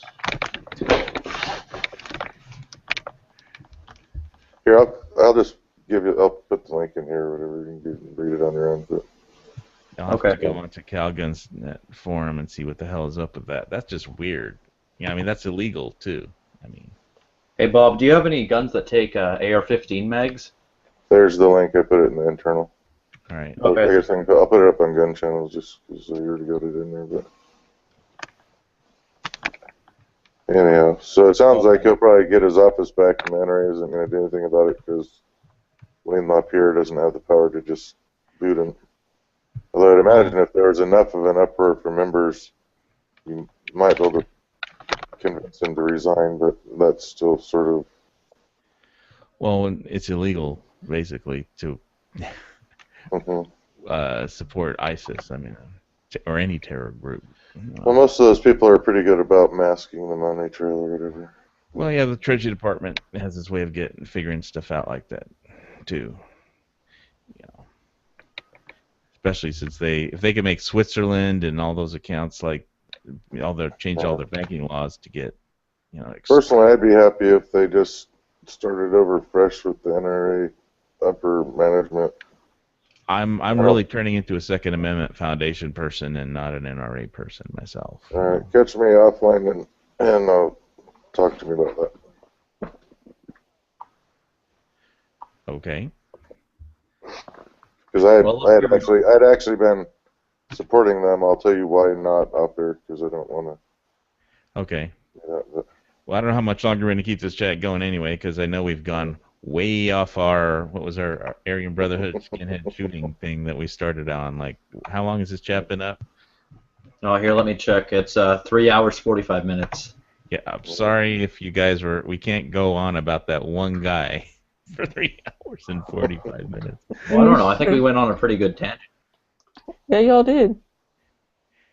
Yeah, I keep trying to bring it back, like, favorite ways to torture Nazis or something, but with knives, you carve a Nazi swastika on the head, you use them to troll off a tuna boat and throw them in the water, and the Hawaiian one of where they try and escape. They try to get to the city of refuge, and they're fair game to shoot until they get there. Leave him way up north naked. He'll die soon.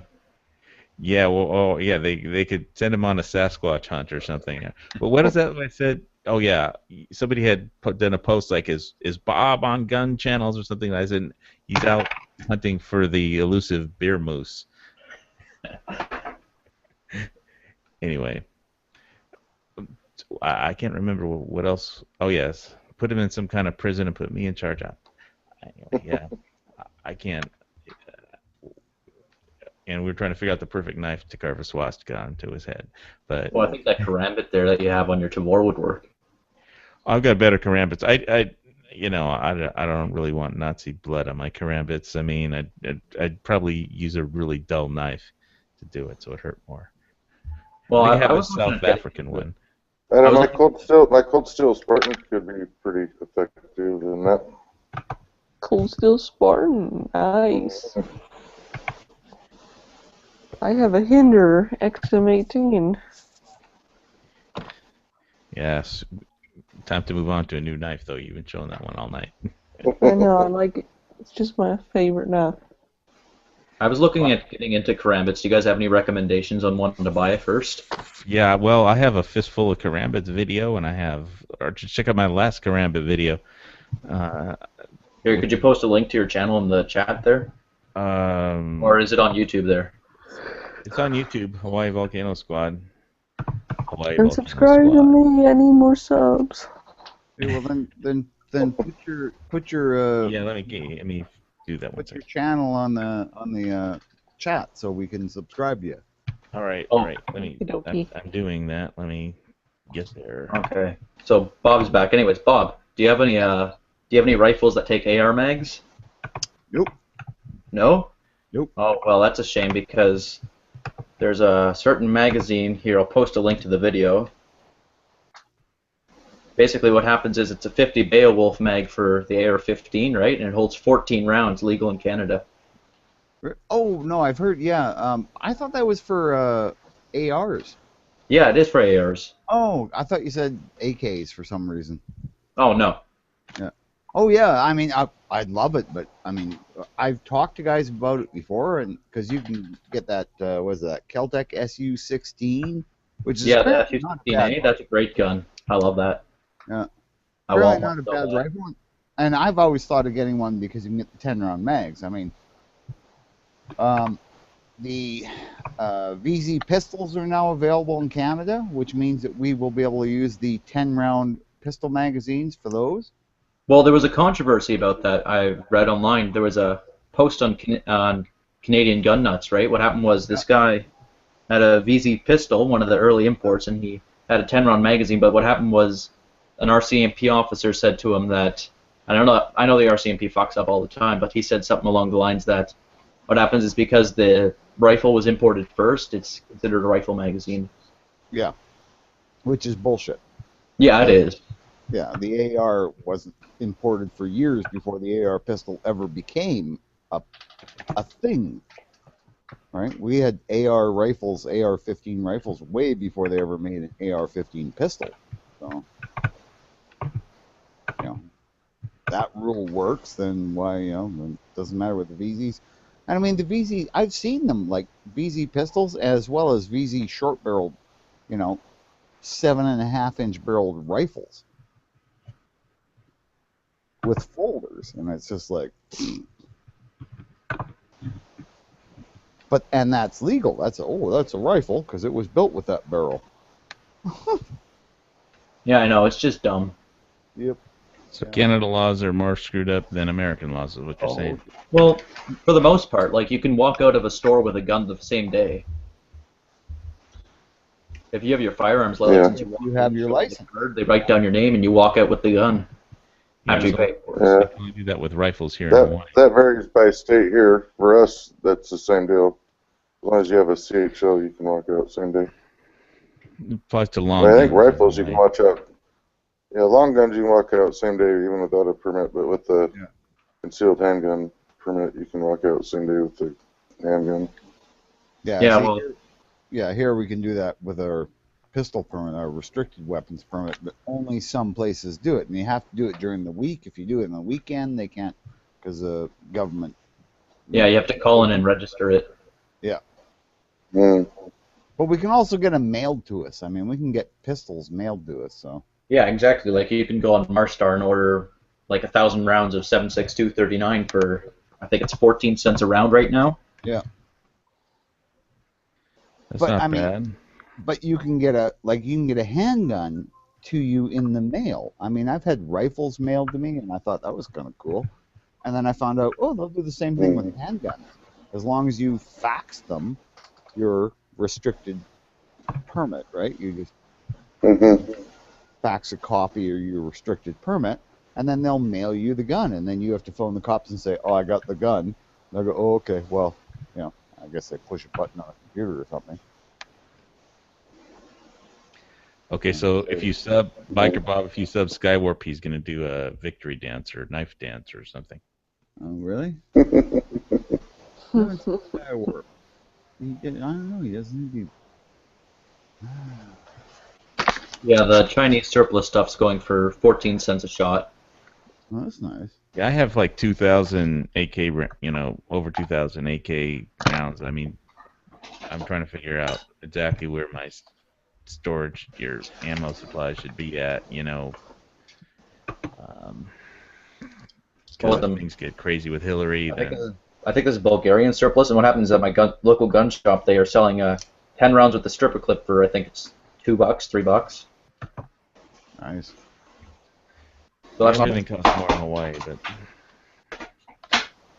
yeah, I have way too much ammo. I'm actually in the middle of moving. Right, it's funny we're talking about this because I'm right in the middle of moving all my ammo from. You're gonna get a good workout, man. Your back's gonna hurt. Your legs gonna hurt. Oh, you know what? I thought I was gonna do it all like load it the night before and then leave the next morning. The next morning it was like, no, I'm not going anywhere. I'm just gonna lay here as long as I can and try not to cry. You could load up your car and then wake in the morning, all your tires will be flat. Oh, yeah, well, I could not believe the amount of weight it was. It was like ridiculous. And then plus, you know, I had to take and I don't have gun safes. I have gun cabinets. I always call them safes, but they're actually gun cabinets. But I still had to carry these stupid big gun cabinets. I eventually, after the first trip with one of them, I realized I have a two-wheeler in the garage. Why am I carrying these things up the stairs? You know, I have to go up. In America, we call those a hand truck. Well, yeah, hand truck, yeah. They're a wheeler, right? You just put the shit on it and roll it up. If you said you wanted a wheeler or whatever, we wouldn't know what you're talking about. Yeah? Oh, I never even thought about that. We have four-wheelers. Yeah? That's true. Yeah, I have to go up and down 8 flights of stairs, you know, in my condo when I go to the range and carrying ammo. It's full ammo cans. It's not fun. Well, like I said, if it wasn't for wasn't for the last little bit at my range having steps, I'd use one of those green Harbor Freight pull carts to carry my ammo and guns. You know, I've been thinking of buying one of those little, you know, handy carts you can drive along, because they make one now. It's a, I can't remember what the name is, but it goes like 30 miles an hour. And I was thinking, that'd be just badass, right? Because then you can, yeah, and it's still small enough. It's just like a regular cart. You can drive Those through off-road and shit. kind of cool four-wheel, those off-road little deals are just like they go very popular in Hawaii. I mean, Oh, that'd be perfect, man. Then I wouldn't have to. I was just thinking it was great for camping. I could just hook my cooler up on the back because my cooler's got wheels on the back. So throw it over the hitch on the back and just go from campsite to campsite. You know, to have a beer with friends and say, hey, how's it going? hey, Skywarp, I didn't see any link there in your post, but I just saw Skywarp 41. Here you go, Bob. Sub. I didn't see any in the internal. Yeah, I don't see it either. I haven't been able to find it. You gotta copy your URL, Skywarp. Put mine there. Yeah. I'll put mine on there. Yeah, just go to your YouTube channel and copy it and put it in there. And Here, I'll subscribe too if you want. And that sounds like enthusiasm. yeah, I'll subscribe. okay. I don't see it. Hang on, I'm getting there. My computer stuff. Before we close down this chat for boredom. Well, I'm not bored. I haven't been on here that long. All right. So Yeah, you're a newbie, man. I know. I'm a newbie. I'm excited about this shit. Did you just join gun channels or? Yeah, I joined it about a month ago. Yeah. I've been listening to the Never Enough Ammo podcast and the he's got Gun Websites podcast online. Mm-hmm. Yeah, when you're ready to slum it, you can check out my videos on my channel. Although I got my last 4 after chats went up on my Luke Hatfield account, not on my One Bad Marine account.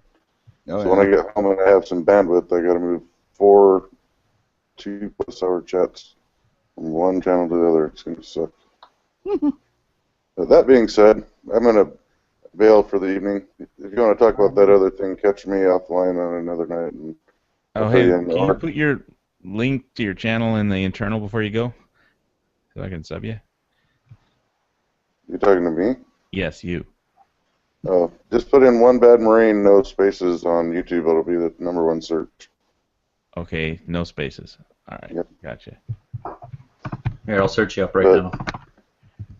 If you want to do some research on what I'm alluding to, just look up Alan Gottlieb. He's the head dingling for SAF. And look deep. I always hit the wrong button. Okay, well, I'll talk to you off air sometime and get your take on what's up. There you go, man. Mm-hmm. All right. That wasn't too hard to find, was it? No, it wasn't. No. All right. I'm going to bail for the night. Good night, all. All right, go to sleep. Nice meeting you. All right. Yeah, when we first started doing these, or when I first started doing these chats, it would go like 8 in the morning. I'd be like, oh my god, I gotta go to bed. Well, I don't got to work tomorrow, and it's March break, so. Yeah, well, I'd have to usually work a late shift, so it was like, noon to 9. I thought you were retired. Well, I was. Well, I am now. I mean, I was retired, and then I went back to work. I was retired because I tore my shoulders all up, and then I thought, I could still go back to work, and went back to work, and it wasn't any fun.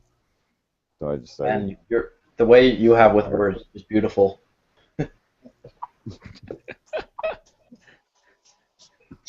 Fuck off! You just made me snort beer through my nose, man. It does clean the sinuses quite well, though. The bubbles. It's like that bubbling action you get for toilet cleaner. Beer works that way in your nose. Yeah, you breathe clear after that for a while. Thanks for sharing. Yeah, well, I thought I would. So yeah, I actually get a nice. What is it? It's an 8-hour drive tomorrow. Yeah, well, you might need Valium or something. Oh, actually, the worst thing about when I have to drive long distance is I smoke a lot. No, I meant from lifting all the ammo. Oh, fuck. That was horrible. So was that just yesterday you did all that, or the day before? Yeah, yesterday, and then today I put the gun cabinets and the ammo. I got big steel boxes for my ammo that I can lock up that were attached to the wall. Fuck, I had such a perfect bunker. Stupid fucking women. Holy shit.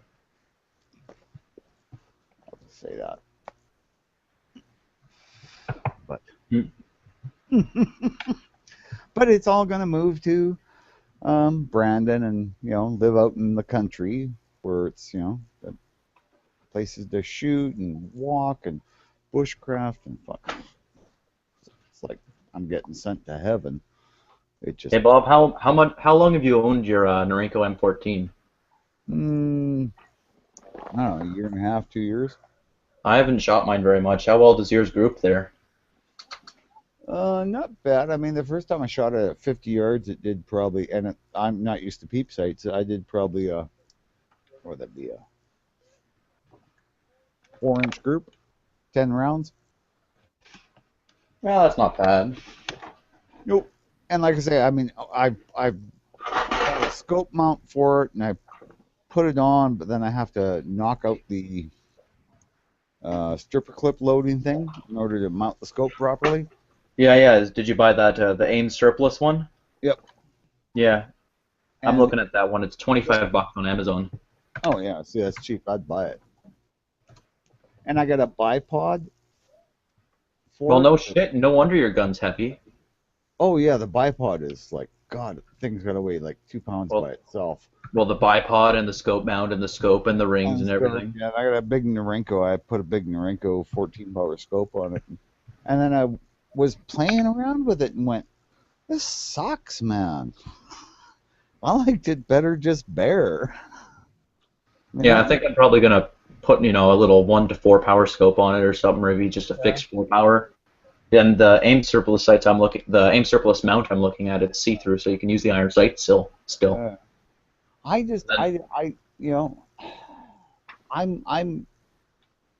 I'm so torn. On the one hand, I want to go, okay, well, this would be really good for home defense, against long-range targets. Get up. But don't hear that. The government might take your guns for that. Well, that's what I'm thinking. Eh? And it'd be great for long range, because if the zombies are within a half a mile, you want to clean them up in case your dog wants to go outside and have a shit without getting eaten. So, or the bears. Yeah, and on the other hand, it makes a rifle so unpleasant to shoot and stuff. Unless you're sitting in a stationary position with the bipod legs out and you got the scope on it, maybe you got a sandbag underneath the buttstock to hold it up so you don't have to. That'd be fine. Well, do what I did. If you're looking for a short range and then a long range, get your SKS. Just go up on Marstar. They have them right now for $179, right? Yeah. Get an SKS, then you have your scoped M14 for longer range. No, I have an SKS. I use it just for shits and giggles. I have a VZ58 that's for my short range, mid range stuff. Then why are you bothering with the home defense bullcrap with the whole with thing? the M14? Oh, I'm just thinking long range, in case the whole world's gone to shit and you got to pick people off at 1.5 miles. I think it'd be kind of fun to have long range stuff for that. Just in case. I mean, this is all about like the world turning into zombies or something, right? World War Mad III type shit. So it'll never happen, right? Which is cool, but at the same time, it's a great hobby to get ready for it. Well, I'm into prepping myself a little bit, like nothing crazy, but have, weeks worth of food and water in the house and some spare ammo and stuff. Well, yeah, I'm not nuts about it. I got 3 months worth of food and stuff, but yeah, exactly. I'm not in it for that long. I mean, I probably wouldn't make it that long. Trust me on that. Yeah, pretty soon I'll only have a month and a half when I move. Well, did you the preps? Did you check out my World War III prepping for World War III chat that I had last week? No, I didn't. Yeah. Well, basically, because in Hawaii everybody preps for hurricanes because they happen, But it's not that much more to prep for World War III in Hawaii because I don't think we're going to be a direct target. But I think the main thing you need is a good tactical spot for your bug out location. Well, the thing is, though, I have medical conditions, and the problem is I'm dependent on certain medications and shit, and they expire. Oh, you're You like have to secure a source. or something. Yeah, I'm type 1 diabetic, and I have Addison's disease. Fuck. I'm not sure what Addison's disease is because I'm ignorant. Do you know what the adrenal glands are? Adrenal glands, yeah. Yeah, well, my adrenal glands don't work. So is that hard to get medication? No, the medication's pretty common. The only problem is with diabetes, the insulin goes bad after 6 weeks without refrigeration, so... Are there substitutes that you can use? Well, I'm type 1, so I'm dependent on insulin, so short of making insulin from cow pancreases, you're pretty fucked. Well, doesn't some of the new insulin doesn't have a shelf life of like a year or something? 2.5 years, but the thing is that it has to be refrigerated.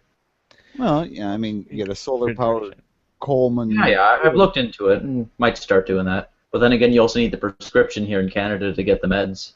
Yeah, that's right. Yeah, I know. I have to take meds that the doctor's going, well, these are narcotics, so we can't give you more than a month's worth. Well, that actually might be a pretty cool chat to get into, like an extension of the World War III thing. We do a World War III prepping, like medical edition. Oh yeah, that'd be neat. Yeah, I'd like to do that because I mean, I know there's alternatives. I mean, I think I'm going to be too squeamish for that jab myself. No, like shit that you might want to get for preparing for it. Like have some first aid kits and stuff like that, and the necessary medication and how to store it and shit like that. The ability to make moonshine. Like a lot of people think, moonshine's just for getting drunk. I already know how to make that, bud. Yeah. I try to cover every topic at least once every major prepping category in the chat. In that one, but it's posted. You can listen to it, see what I missed. I don't think we got too into medical though, but I did find this really cool location that's that I'm thinking about buying on the volcano. It's like 2.5 acres or 2 3/4 acres, right up against thousands of acres of a national forest reserve. Well, it's my bug out cloud rainforest. Sorry, go ahead. Yeah, that'd be sweet. That'd be perfect for you. Yeah, and there's plenty of boar running around, And it's high enough up the big tsunami isn't going to wipe you out. Yep. My bug out location is just my trailer up in the country. Yeah. Well, that's always a good option too, right? As long as you. Well, yeah. And what happens is we have an add-on, right? Yeah. And we're going to be finishing it this year and have a wood stove in there. So if you store like a month's worth of food and water in there, it's a pretty good spot if there's a natural disaster and you need to get out of Dodge. Especially in the nation's capital, it'd be a shit show. Oh, God, yeah, I wouldn't want to live in Ottawa. Well, I live in the West End, so we have the Greenbelt separating us. My sister-in-law lives there, and yeah, it's like I went to her place once, and it was like, oh my God, how can you live here? Well, how long ago did you go there? Because Hmm? back in the late 90s, what happened was they amalgamated a lot of the country around Ottawa there, so a lot of places around Ottawa that are like, farmers' fields and bush and thick bush and way out in the country are still considered Ottawa. Oh, yeah, no, it's like her place, the freaking ground right behind her the back of her house, like 10 feet behind her house, the ground just dropped. And then there was Oh, shit, she's probably out in the East End. They have a big problem with that. My grandfather was a geologist. He always said never to live in the East End of Ottawa because one day it's just going to fall into the river. Yeah, well, that's where she lived, and there was like some kind of stadium or something that was lower down, and fuck, they were playing music all night, and this house was just like, crammed together. It was horrible. I was like, holy crap. And she paid like $250,000 for it. It was ridiculous. Well, I like it out in my area. I mean, I don't want to live specifically in Ottawa when I get older, right? But when I want to move out to some of the smaller counties west of Ottawa. Oh, I wouldn't even want to live in Ontario. You want Oh, to I live love in it the here in west, Ontario, man. right in the middle of the country. That's the safest place to be. I mean, we Yeah, I don't know. even get tornadoes hardly. Yeah, I know, but I'd probably be living on the Canadian Shield. Well, the Shield's pretty safe, yeah. I mean, I've been camping in northern Manitoba where it's like part of the Canadian Shield, and it's just What is amazing, the right? Canadian Shield? It's basically where the volcanoes came up and started the landmass, Yeah, so it's all granite, and it's all bedrock exposed everywhere. And yeah, because well, it was when the glaciers came over, they scraped everything off the top too, eh? And then when they receded, they left these big gouges and giant. That's why we have these 500-foot lakes. They're 500 feet deep and they're only like 10 miles long and 4 miles wide. 1 second here. Can I paste an image on the chat there? Yeah, you should be able to. In the internal, yeah. Yeah, on the internal there. Yeah. 1 second. Well, you can use the screen share. It's the green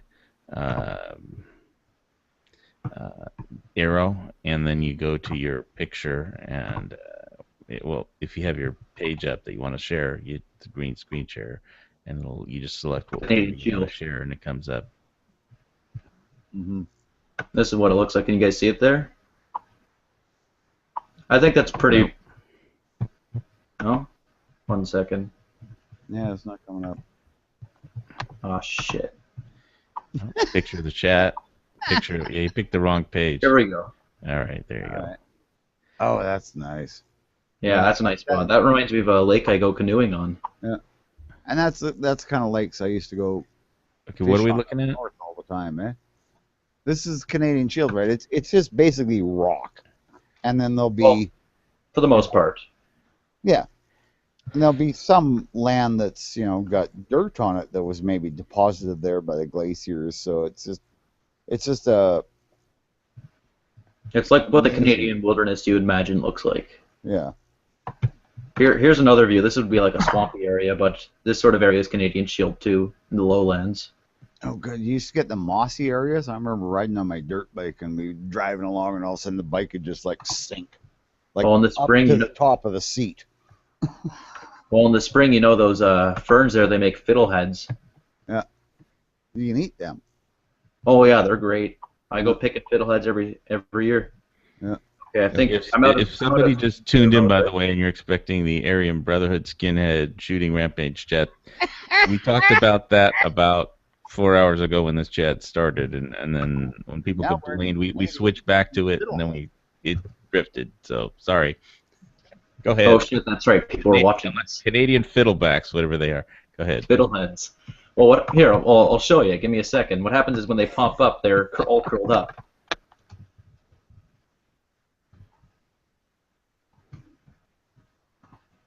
You lost me. What's a Canadian fiddlehead? What happens is in the spring when ferns come up, right? Give me a second. Can you see that? No. Ah, shit. Blackness. How about now? Nope.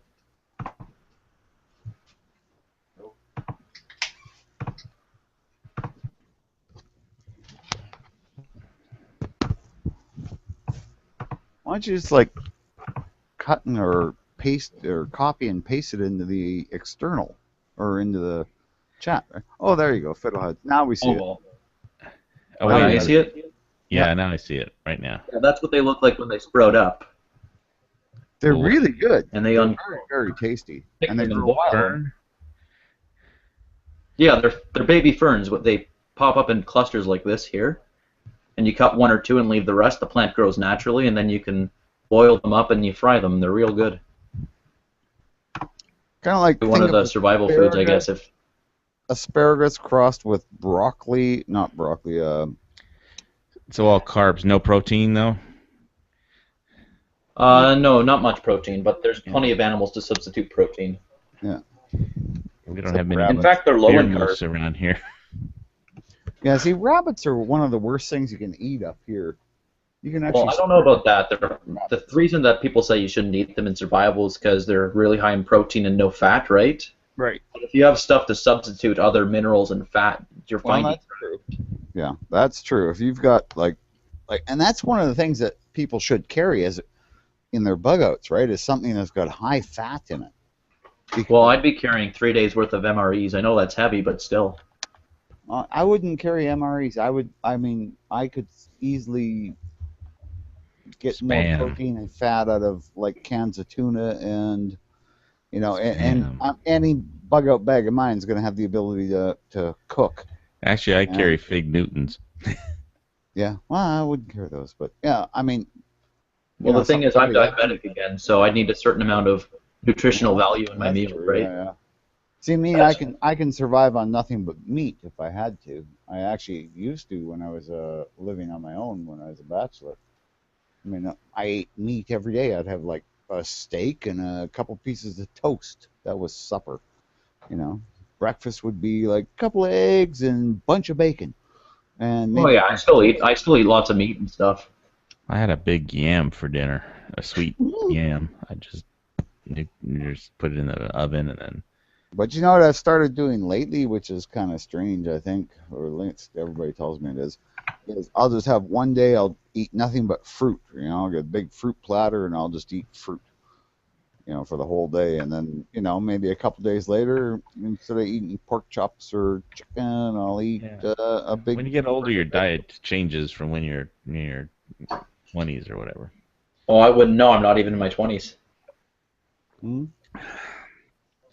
Hopefully I remember in my 20s, like going to McDonald's, and my buddy who, I always had a big appetite, but he was like a big, tall, skinny guy, and he would wolf down like 2 Big Macs, supersized fries, and then he'd have a chocolate shake or whatever they called them, Slurpee. The McFlurries there. He sounds like me. I can eat a lot, and I'm a skinny guy. Yeah. Yeah, and that was his lunch, right? We'd go to Subway and he'd have like 2 12-inch subs, and I wouldn't be able to do large drinks. It's not the big guys, not the overweight guys. It's the guys that are skinny that can pack it away. Yeah, well, I mean, just look at the guy who owns the hot dog eating record. A little tiny Japanese guy. He probably just pukes it up after. Does he look like a white girl to you? I don't know. Maybe we went a bit too offensive there. Yeah, I don't know. Something went sideways there. I love how we went from the shooting in Arizona all the way to yams and pork chops and skinny guys that can eat a lot. Isn't that neat? I mean, I love the way the chats. Well, some people say they evolve. I actually think they devolve. And that's where you come in. Well, it's not just Canadians? me. It's not just me, and it really isn't. I've seen other times DB can come in and just fuck things total. Yankee comes in and just turns things completely sideways. Well, don't tell Yankee this, but I like his videos, but I'm not a big fan of him in the live chats. No, I think he's okay in the live chats. I like him. Yeah, I don't mind him. He's it's not that I don't mind him. It's just I think he kind of derails the entire thing, like what we have done. No, the big thing I with blame Yankee, Canada. the big thing with Yankee is you have to tell him to shut up, because he won't otherwise. I mean, if you let him go, no. If it's like you versus Yankee, no, he won't shut up. But if it's just like me, I mean, I don't, talk so much, so he'll let me talk if I actually have something to say. Yeah, I don't think I'd have the guts to tell anyone to shut the hell up, though. See, and I've done that right from the start, and I just didn't think anything of it. I was just like, I do that to people when I talk to them, It's like, well, I just want to be polite to everyone on here, right? Yeah, you do to a point, especially as a Canadian. Like, I'm very polite in that, I'm polite in the way I speak to you, but at the same time, it's certain times I will tell you to go fuck yourself, and the horse you rode in, But there's a Canadian word for that, or what, fuck? Yeah, it's fuck. All right. No, I mean, well, anyway, the point I wanted to make was that it's like what I wind up doing is I structure a chat and I structure a concept and I go through, like with the survival thing. Okay, it's like first I do my introduction part where I introduce people with antidote from something that happened in elementary school. Like, this is Brandon. He brought a 50 caliber round to his kindergarten class for show and tell. And then this is each person. Then I do a structured chat where it's like, survival topic, category A, category B, category C, but eventually it all devolves into lobby chat. And so that is like the lowest common denominator of chat, and so whatever you're talking about now. I mean, we started out with, about the shooting in Arizona, and now we're on yams and Canadian hinder sprouts or whatever the hell. Fiddleheads, for God's sakes. Jesus. They're called fiddleheads because they curl up like the end of a fiddle. Yeah, that should have been self-evident. But I guess some people probably haven't seen a fiddle or a violin. If you want to be fancy like that. Yeah. Stradivarius. Call it a Stradivarius, and everybody will remember Stradivarius plant. Yeah, it's really funny. I mean, there's still people trying to say, "Oh, I've got a Stradivarius," and it's like, no, you got a really poor copy of one that was, made in the probably 1930s. Because of course, if it's famous, it's going to get counterfeited. I'm just wondering, Hawaii, do you often do prepping live chats and stuff? No, I did it once because I know he had a reason for doing it. Was it Putin disappearing or ISIS or something? Yeah, when Putin went disappearing, and I think everybody was.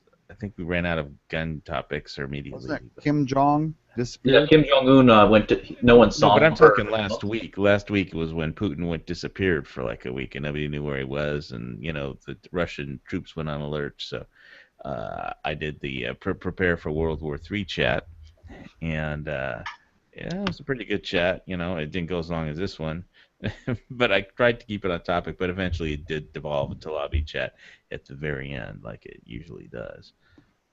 Well, and that's part of it's part of the charm of the chats, right? Is you can start out listening to a really serious chat, and then as the chat goes on, it then becomes general topics and just people's opinions, and you can get some really good, interesting stuff. That's when we usually get the really good arguments and stuff that people love. Oh yeah, we were in a really argument last night with the G-Webs over who seemed to think that he could. No, he's not on. If I start bitching at him, he'll come on. But you big chicken shit, come on. He was. Basically said, you have to run out if your car alarm goes off. You have to run out and check what's going on with your gun. Just because you have the right to do it. And I was like, no, you shouldn't run out. You should, just because you have the right to do it and it's legal and moral and ethical to do that, it's like you should just use your tactical common sense and make the best decision based on what the tactical situation, which is to stay in your house, watch out get out your video camera, document it, and somebody's stealing call the cops. It is only a possession. But after a while with the argument, it was like Gunweb was invoking Yankee. He kept accusing me of being Yankee or something, and so, but he said Yankee so many times, like I said, 112 times or something, and then Yankee came on. He was like, Yankee.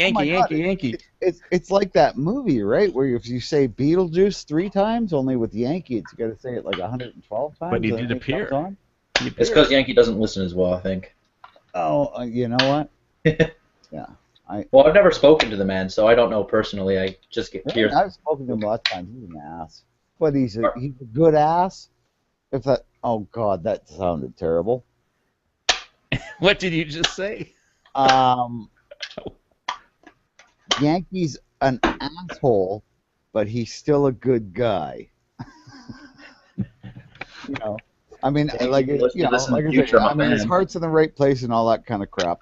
But sometimes he can just be an asshole. Like he's impolite. I guess, is my thing. And you know, I'm Canadian, hasn't so been it's to all me, about being polite. Yankee, if you're listening to this in the future, we still love you, but Yankee, Yankee, Yankee, Yankee. Yeah. Don't say it. He'll come on. You say it too many times, he does, and that's true. It was like, you know, rubbing the genie bottle or something, and genie Barbie eating the I beer. don't even want to think about Yankee and rubbing. If that's your thing, well, that's your thing. You know, I just trying to imagine him dressed up in Barbie Eden's like that pink outfit that she wore. you don't have to. I'm sure it's on his channel. See? Yeah, I was threatening him to. Well, he got a 50. He did an open carry Desert with his Eagle. new 50 Desert Eagle, 50 Oh, caliber yeah. Desert Eagle. You know what's funny is that Desert Eagle. We had one in our local gun shop come available at the same time, but it was like $2,200, and it wasn't stainless. American? It was blued. No, No, American? Canadian, Oh, obviously. Canadian Canadian. dollars. Yeah. Yeah. So 83 cents on the dollar, I think. Yeah. Well, I can tell you what yeah. it is here in Hawaii because somebody, a local gun shop on the other side of the island, is selling one. Stubbs. I'm sure I pronounced Yeah, it. I'm way more likely to buy that. If I don't buy another handgun, it's going to be that Norenko Type 97 bullpup. Oh, yeah. I think that takes AR-15 mags. Oh, it does, yeah. So it takes a pistol mag, so you get 10-round mags. Oh, shit, the dollar's really down. Is it? Yeah, Shit. it's 78 cents. Yeah, well. Shit. What are you going to do? Hopefully Well, it's going up for a little while. It'll go up soon enough as soon as the oil prices go back up. Somebody and they're bought the going Desert to- Eagle, oh, man. It's such a finite resource. Somebody bought the Desert Eagle at Stubbs, and he left. Shit. Yeah, what did it sell for? Well, he had the price on here. I think it was like $1,600 or $1,500 or something. Really? Like that. American. Yeah, like here it was like 22. I don't wonder if it's still on. Maybe it's still on sale. I'm gonna check Well, that. he had it up on this. I'm surprised. I'm not too surprised. So it's just a fun gun, I guess. I mean, it's not an everyday carry, but I mean, Yankee carried no. it. But Well, and that's the thing is, up here in Canada, you can kind of justify having just those fun guns because you can't carry anything anyway, right? Unless you're Well, you can, but it's like has to be a wilderness survival gun or something. Like we have a family friend of ours who's a trapper. He used to trap with my dad, and what happens is he carries a 22 pistol with him. Yeah.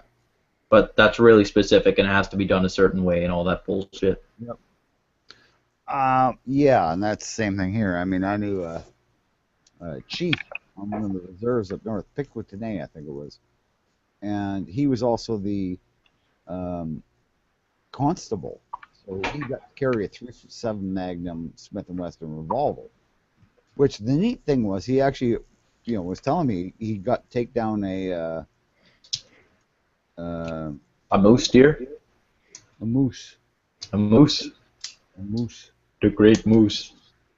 Yeah, which is pretty impressive because using a .357 pistol on a moose is minimum. I know a lot of people that around here the .357 even in a rifle is considered underpowered for deer. Yep, and I don't think it is for deer. Well, we have a friend of ours that shot 3 deer with .357 mag. He said the first 2 went down fine, but the third one, it was in the right spot, but it still ran. Then again, any deer can run with almost anything in it.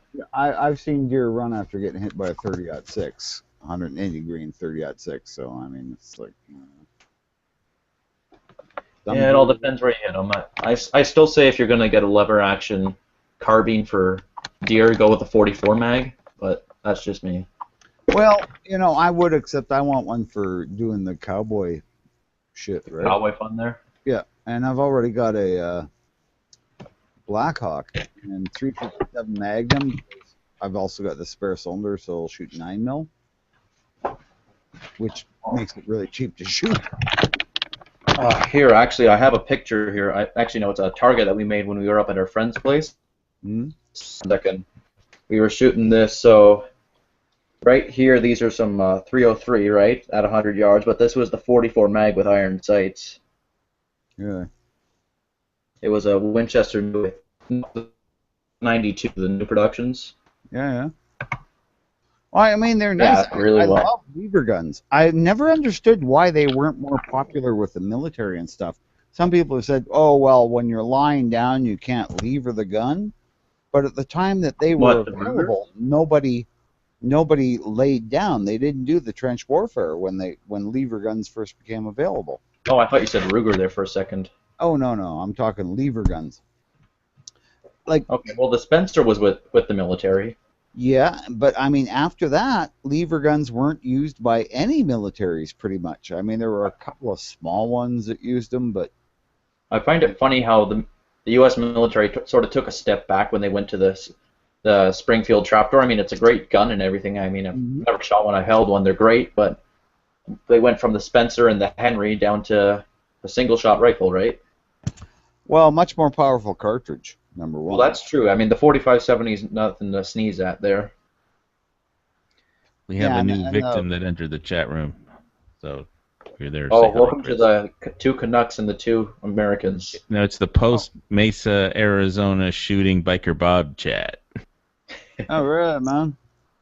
So, what happened there? Was the guy just a lunatic, or was it escaped convict, I think somebody said? And... Oh, my God, we're going to get back on topic. Okay. You didn't see his picture? I kind of missed the first part, so... Oh, okay. He does with the weird tattoos on his face and shit. Really? I don't even know if I could find his picture anymore. Wait a minute. Oh, like he was like a serious convict. Yeah, he had 14 years in prison. He's associate of the Arayan Brotherhood prison gang and the Hammer Skin. And he was out of jail how long before he fucking did this? I don't know. He shot somebody he knew, and then basically he killed somebody he knew, and then shot 5 other people, and he did a couple apartment invasions trying to rob them, and the police wound up tasering him. You know, shot the people in their apartments. Tasering, that's it? Yeah, the guy got tasered and recaptured. I mean, you know. Well, you see, when they captured him, put him in one of those Typar, plastic suits with a hood and everything to contain evidence, right? That's why they do that. That way, if there's like powder residue on his clothes, on his hands, they can test for all that. Look, this guy doesn't need any. They don't need any evidence for this guy. Let me link his picture. You'll see why. They don't even need any evidence. It's like that. He's that bad. Well, and the thing is, like, was this guy just trying to go back to jail? Or was he just like that was his whole life? Oh wow. Jail. Oh yeah, that guy. What's it say over his eyebrow? Jail. Skinhead. Good for him. And that 88 is Arayan Brotherhood for Heil Hitler. Yeah, I saw a thing about that. Iraq veteran 8888. Apparently there was a big conspiracy going around that he was like a neo-Nazi or some shit because of that. Well, this guy is, this guy is. So. Yeah. You know what this guy is? He's a guy who's been like trained to be in prison. And that's the only place he can be now. And that's why as soon as he got out of prison, he went and committed crimes to get back in prison. I don't know how long he was out or what idiot let him out. But Institutionalized, I think, might be the word you're looking for there, Bob. I think you're right. Yep. Dude, I remember a guy at the jail I used to work at. He had no fear written on his fucking eyelids. Like, well, I'm thinking, I haven't been putting how much did that have to hurt, man? I really haven't been putting his picture up too much during this chat because I just thought he had enough FaceTime already. But since he hadn't seen him, no, that's fine. That's the first I've ever seen of him. So, I mean, I heard it on the news here up in Canada, and there'd been a big shooting down in Mesa, Arizona, and I'm like, oh damn, I was gonna visit there. Shit. Yeah, I didn't even hear about it until I came on gun channels today. Really? Yeah, I was at work all day. Either. Come back. I heard about it, but I mean, I'm a news junkie, right? If I'm not like doing something else, I'm like surfing from news channels, right? And I go through all the American channels, all the Canadian channels, the British channels, and I just go from one channel to the other. Bob, you're retired, right? Yeah. Yeah, well, there you go. You got plenty of time, right? What else are you gonna do? Well, I should be doing more stuff, but I'm still recovering from my Ammo lifting. surgeries. Okay, here's a question. Did anybody watch the Never Enough Ammo chat? No, like this the chat beginning? started before that chat, and it continued Okay. after, and then we got the spillover for a while after, and never enough ammo Well, and Did I whatever. miss Never Enough Ammo chat? I watched a little bit of it. I was reading the chat and shit, but besides that, no. Yeah, the reason why I ask is because in the title it mentioned racism in Starbucks or whatever, and I was curious. Was that referencing like a specific event or? No, it's a joke. Like it's a joke about modern racism. Like all the white people that go to Starbucks and shit, and what happens is then they say they're not racist, and then they get scared whenever they see a black person on the street and shit. What? Yeah. Run Yeah, inside like- and go, oh, there's a black person on the sidewalk. Could you make them go away? Well, it's all the Sidiots, the white Sidiots. Yeah. Well. No, I thought it was in reference to this thing that they were like writing on the people's cups and shit. It was like race together or something. Fucking weird. It was like I don't know. They It came got to like be a careful day what ago. they do at Starbucks. You can't just put white person on the cup of coffee and black person on the cup of coffee. And that Guy will with the get fro, sued. you know what I mean? You can't do shit like that. Possibly Jewish guy. Yeah, well, I'm a grandson of a Holocaust survivor. Yeah, they could put Yeah, Jewish exactly. person, Jews coffee. Whatever. I mean, Yeah, I put a link in the internal there, and I'll put it on the other one, Yeah. just in case. Sometimes in I case Dr. forget No is bored. Sometimes I forget there's actually people watching us. Yeah, why? How many people are watching? Like 3? Yeah, I mostly YouTube? forget about that because I don't really care. I'm me. Suck it up. Yeah, Chris, I can see why you might think that. Makes sense. Looking at the article there. Yeah, it was weird. Oh well. Well, Chris, now you're stuck with 2 Canadians. Oh, God, help me. Oh my God, that's funny, man. They actually tried to get their people to do that at Starbucks. I don't know. I mean, that's what I'm wondering. I mean, I thought that was real. Yeah, I mean, was it like a company-wide thing, or was it just some idiot, working behind the counter that? Somebody in H&R. Because most of those people are fucking doofuses. I have no idea what was in the NEA chat, so. Yeah. Because I'm not too shocked that Starbucks is doing this. I'm just shocked that it's $5 for a coffee. It's insane. It really is. You're paying, like anything else, I guess you start paying for a name. You know what I mean? Like, my ex-girlfriend really liked Starbucks coffee there. Dude, it's good coffee, but it's expensive. I think it's terrible coffee. It is so... I live in Kona, and this is like the coffee capital of the United States, pretty much. I don't drink coffee. I'm a tea drinker. Like 100 times better. I love coffee, man. I can't function at work without my coffee. Yeah, I hear you. Just can't get anything done without it when I was working.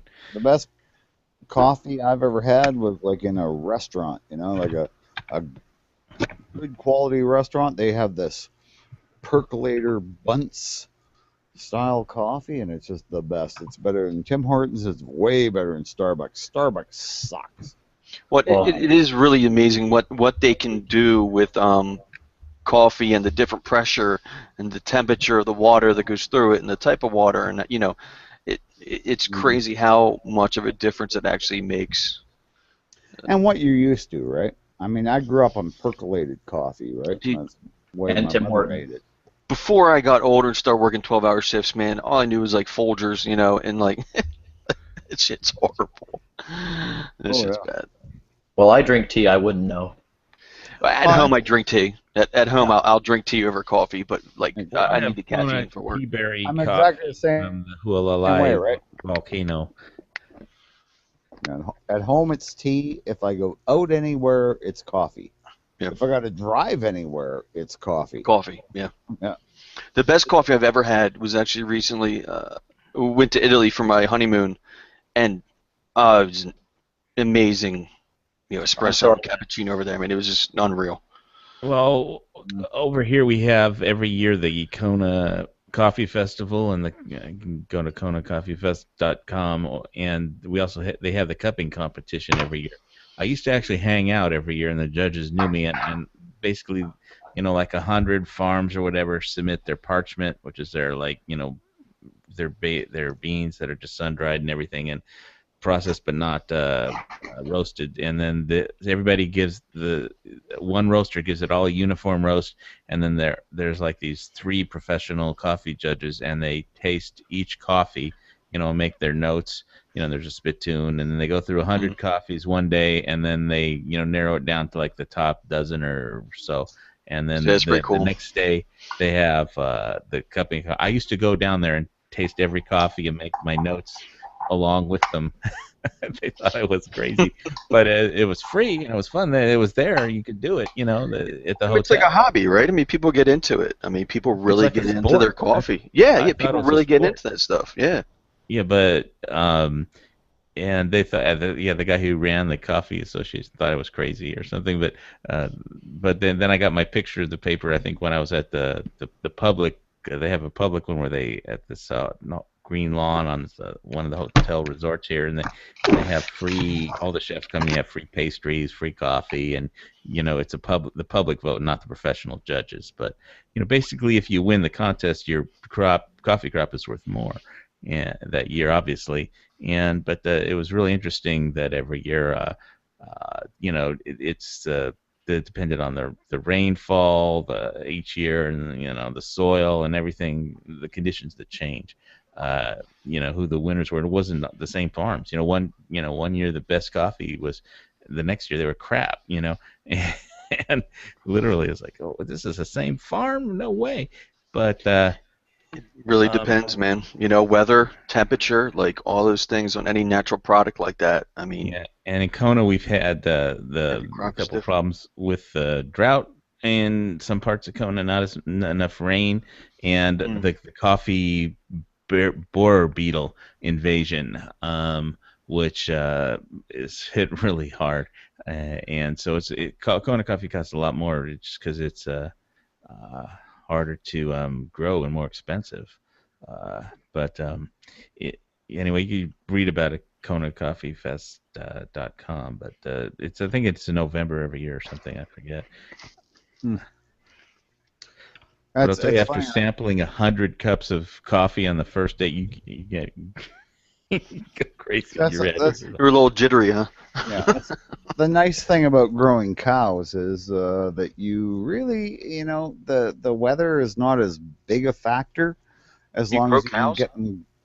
Yeah, you plant the cow seed in the. I always joked about that because my dad had such a small cattle ranch, right? It was like only a couple thousand head, so it was like, what are we doing, Dad? Oh, we're feed these cows.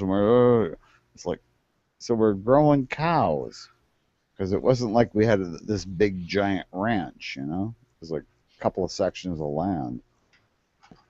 Well, you plant the cow seed in the spring and you give it lots of water and plenty of nutrition in the soil. Yeah, you really do. You put your bull in with your heifers in the spring, and come fall, you get a bunch of calves. I'll work back. Now, where in Canada are you, Bob? I forget. Are you east or west? Central. Central, yeah. Right in the middle. Right in the middle. In the Canadian Shield or whatever it is. Well, no, I grew up in Manitoba. We have the Canadian Shield because we have Hudson Bay up there. I actually spent some time in Churchill working as an electrician. Way up north in Manitoba. Up north Manitoba. Oh, yeah, way north. Yeah. Yeah, I got picked up by the police one night because apparently a polar bear had eaten some guy who was arguing with the bear about garbage or something. How's that? Only in Canada. Oh yeah, the cops literally, my brother and I were walking back from the pub, and they cop RCMP car pulled up and said, "Get in the car." And we were like, "What the fuck were you?" And they, no, there's a polar bear just ate somebody. So How was that? Why did they pick you up for that? and I'm like, "Okay, cool, man. I'm getting in." You fit the description of the polar bear, huh?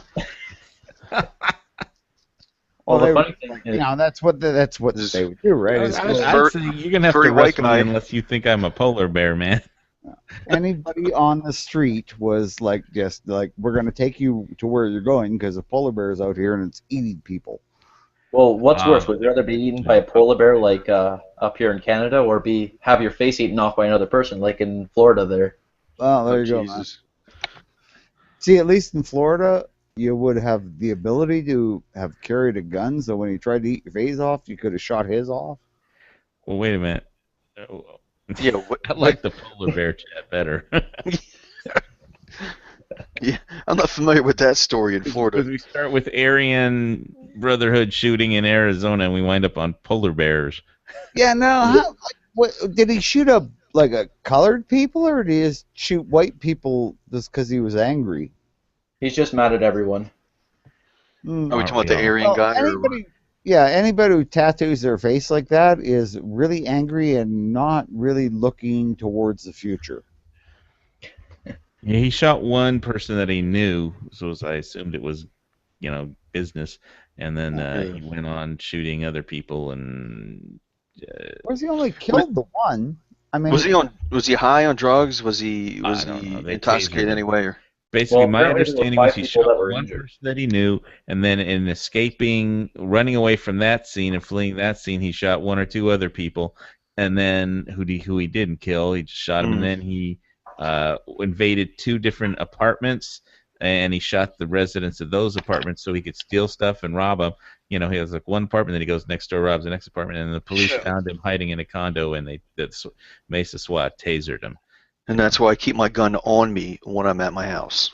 Well, we live in Arizona. I mean, there aren't too many Aryan Nazi types, Brotherhood prison gang types in the Big Island, but there are people with tattoos who are nice. Let's be honest, there shit could happen anywhere. I mean, right down the street from me, somebody did a home invasion. I mean, it was targeted, right? But you never know what can happen. I mean, I guess the guy was like a drug dealer, so they knew he had like copious amounts of cash and product or whatever.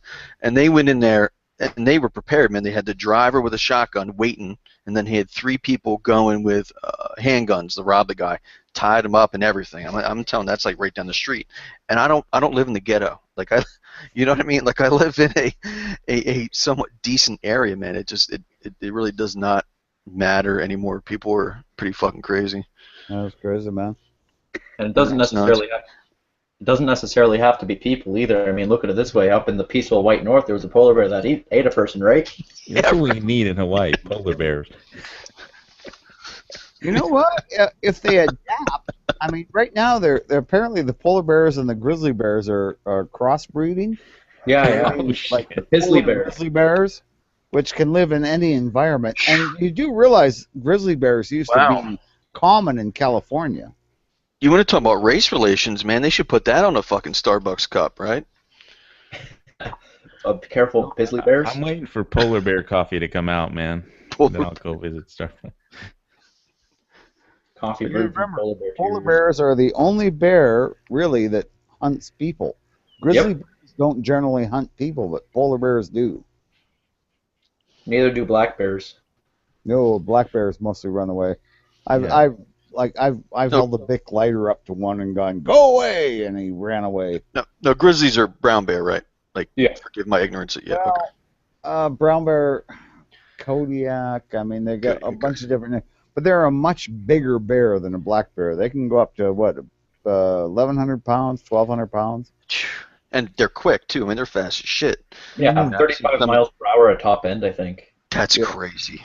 Yeah, something that big that can move that fast, man. That's just. They have 6 or 8 inch claws on their paws.